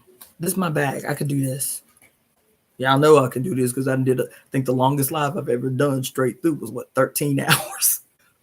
It was 13 hours was when we did that goddamn Sinners review. That shit was insanity. That shit was insane. It was deep though. It was deep. But it was deliberate. It set us on this trajectory to continually demystify what is hidden right in front of our face. Without it, we wouldn't be this deep. Without that movie coming out and me saying, okay, I'm going to do this deep dive and I'm going to do 2-hour lives, just breaking down the hidden symbols in Sinners. And that shit turned into a 13-hour leapfrog into a goddamn cosmic wormhole, into a black hole, into what they call it, a folding in the space-time continuum. That shit was so deep. Sometimes I haven't even gone back to look at that video. Sometimes I'd be scared to go back and look at that video. That shit was so deep. So we didn't know it was a preparation. And I'm sure the white people, I know it was a brother that made it, but I'm sure the white people that led him didn't expect that we would see that it was a preparation. I'm certain of it. So today was a day of days. There's a lot happening this month astrologically. So if you want to know what you need to know to prepare for this extraordinarily significant astrological month, I think it was what's today? Wednesday? I think it was maybe Monday or Sunday or Monday. That I did the astrological updates for the month of November. Go back to that one. I just did that Monday, I think. It may have been later than that. All the days are joining together. But I appreciate those of you who assisted me with the searching of etymologies and typing that out and copying and pasting those and emailing me. I appreciate it a lot. Now I'm gonna go. This was so much fun. This is my bag. It really, really is. This is what gives me bliss. I'll be honest. This is what gives me bliss. It really is. So I'm so glad that y'all hung out with me. And I will see y'all. What's today? I'll see y'all tomorrow. I'll do a live tomorrow. It won't be this long. It might not even be me talking. It might be me getting back into this book, The Power that we started on, because I still want to know what happens. So I might just do like a 1 hour read tomorrow of The Power to give my brain a break. This was a pretty intense deep dive. All right. So I'll see y'all tomorrow. Either way. Peace. And hopefully you have deep and profound prophetic dreams. Mommy and I are one. I'll see y'all tomorrow.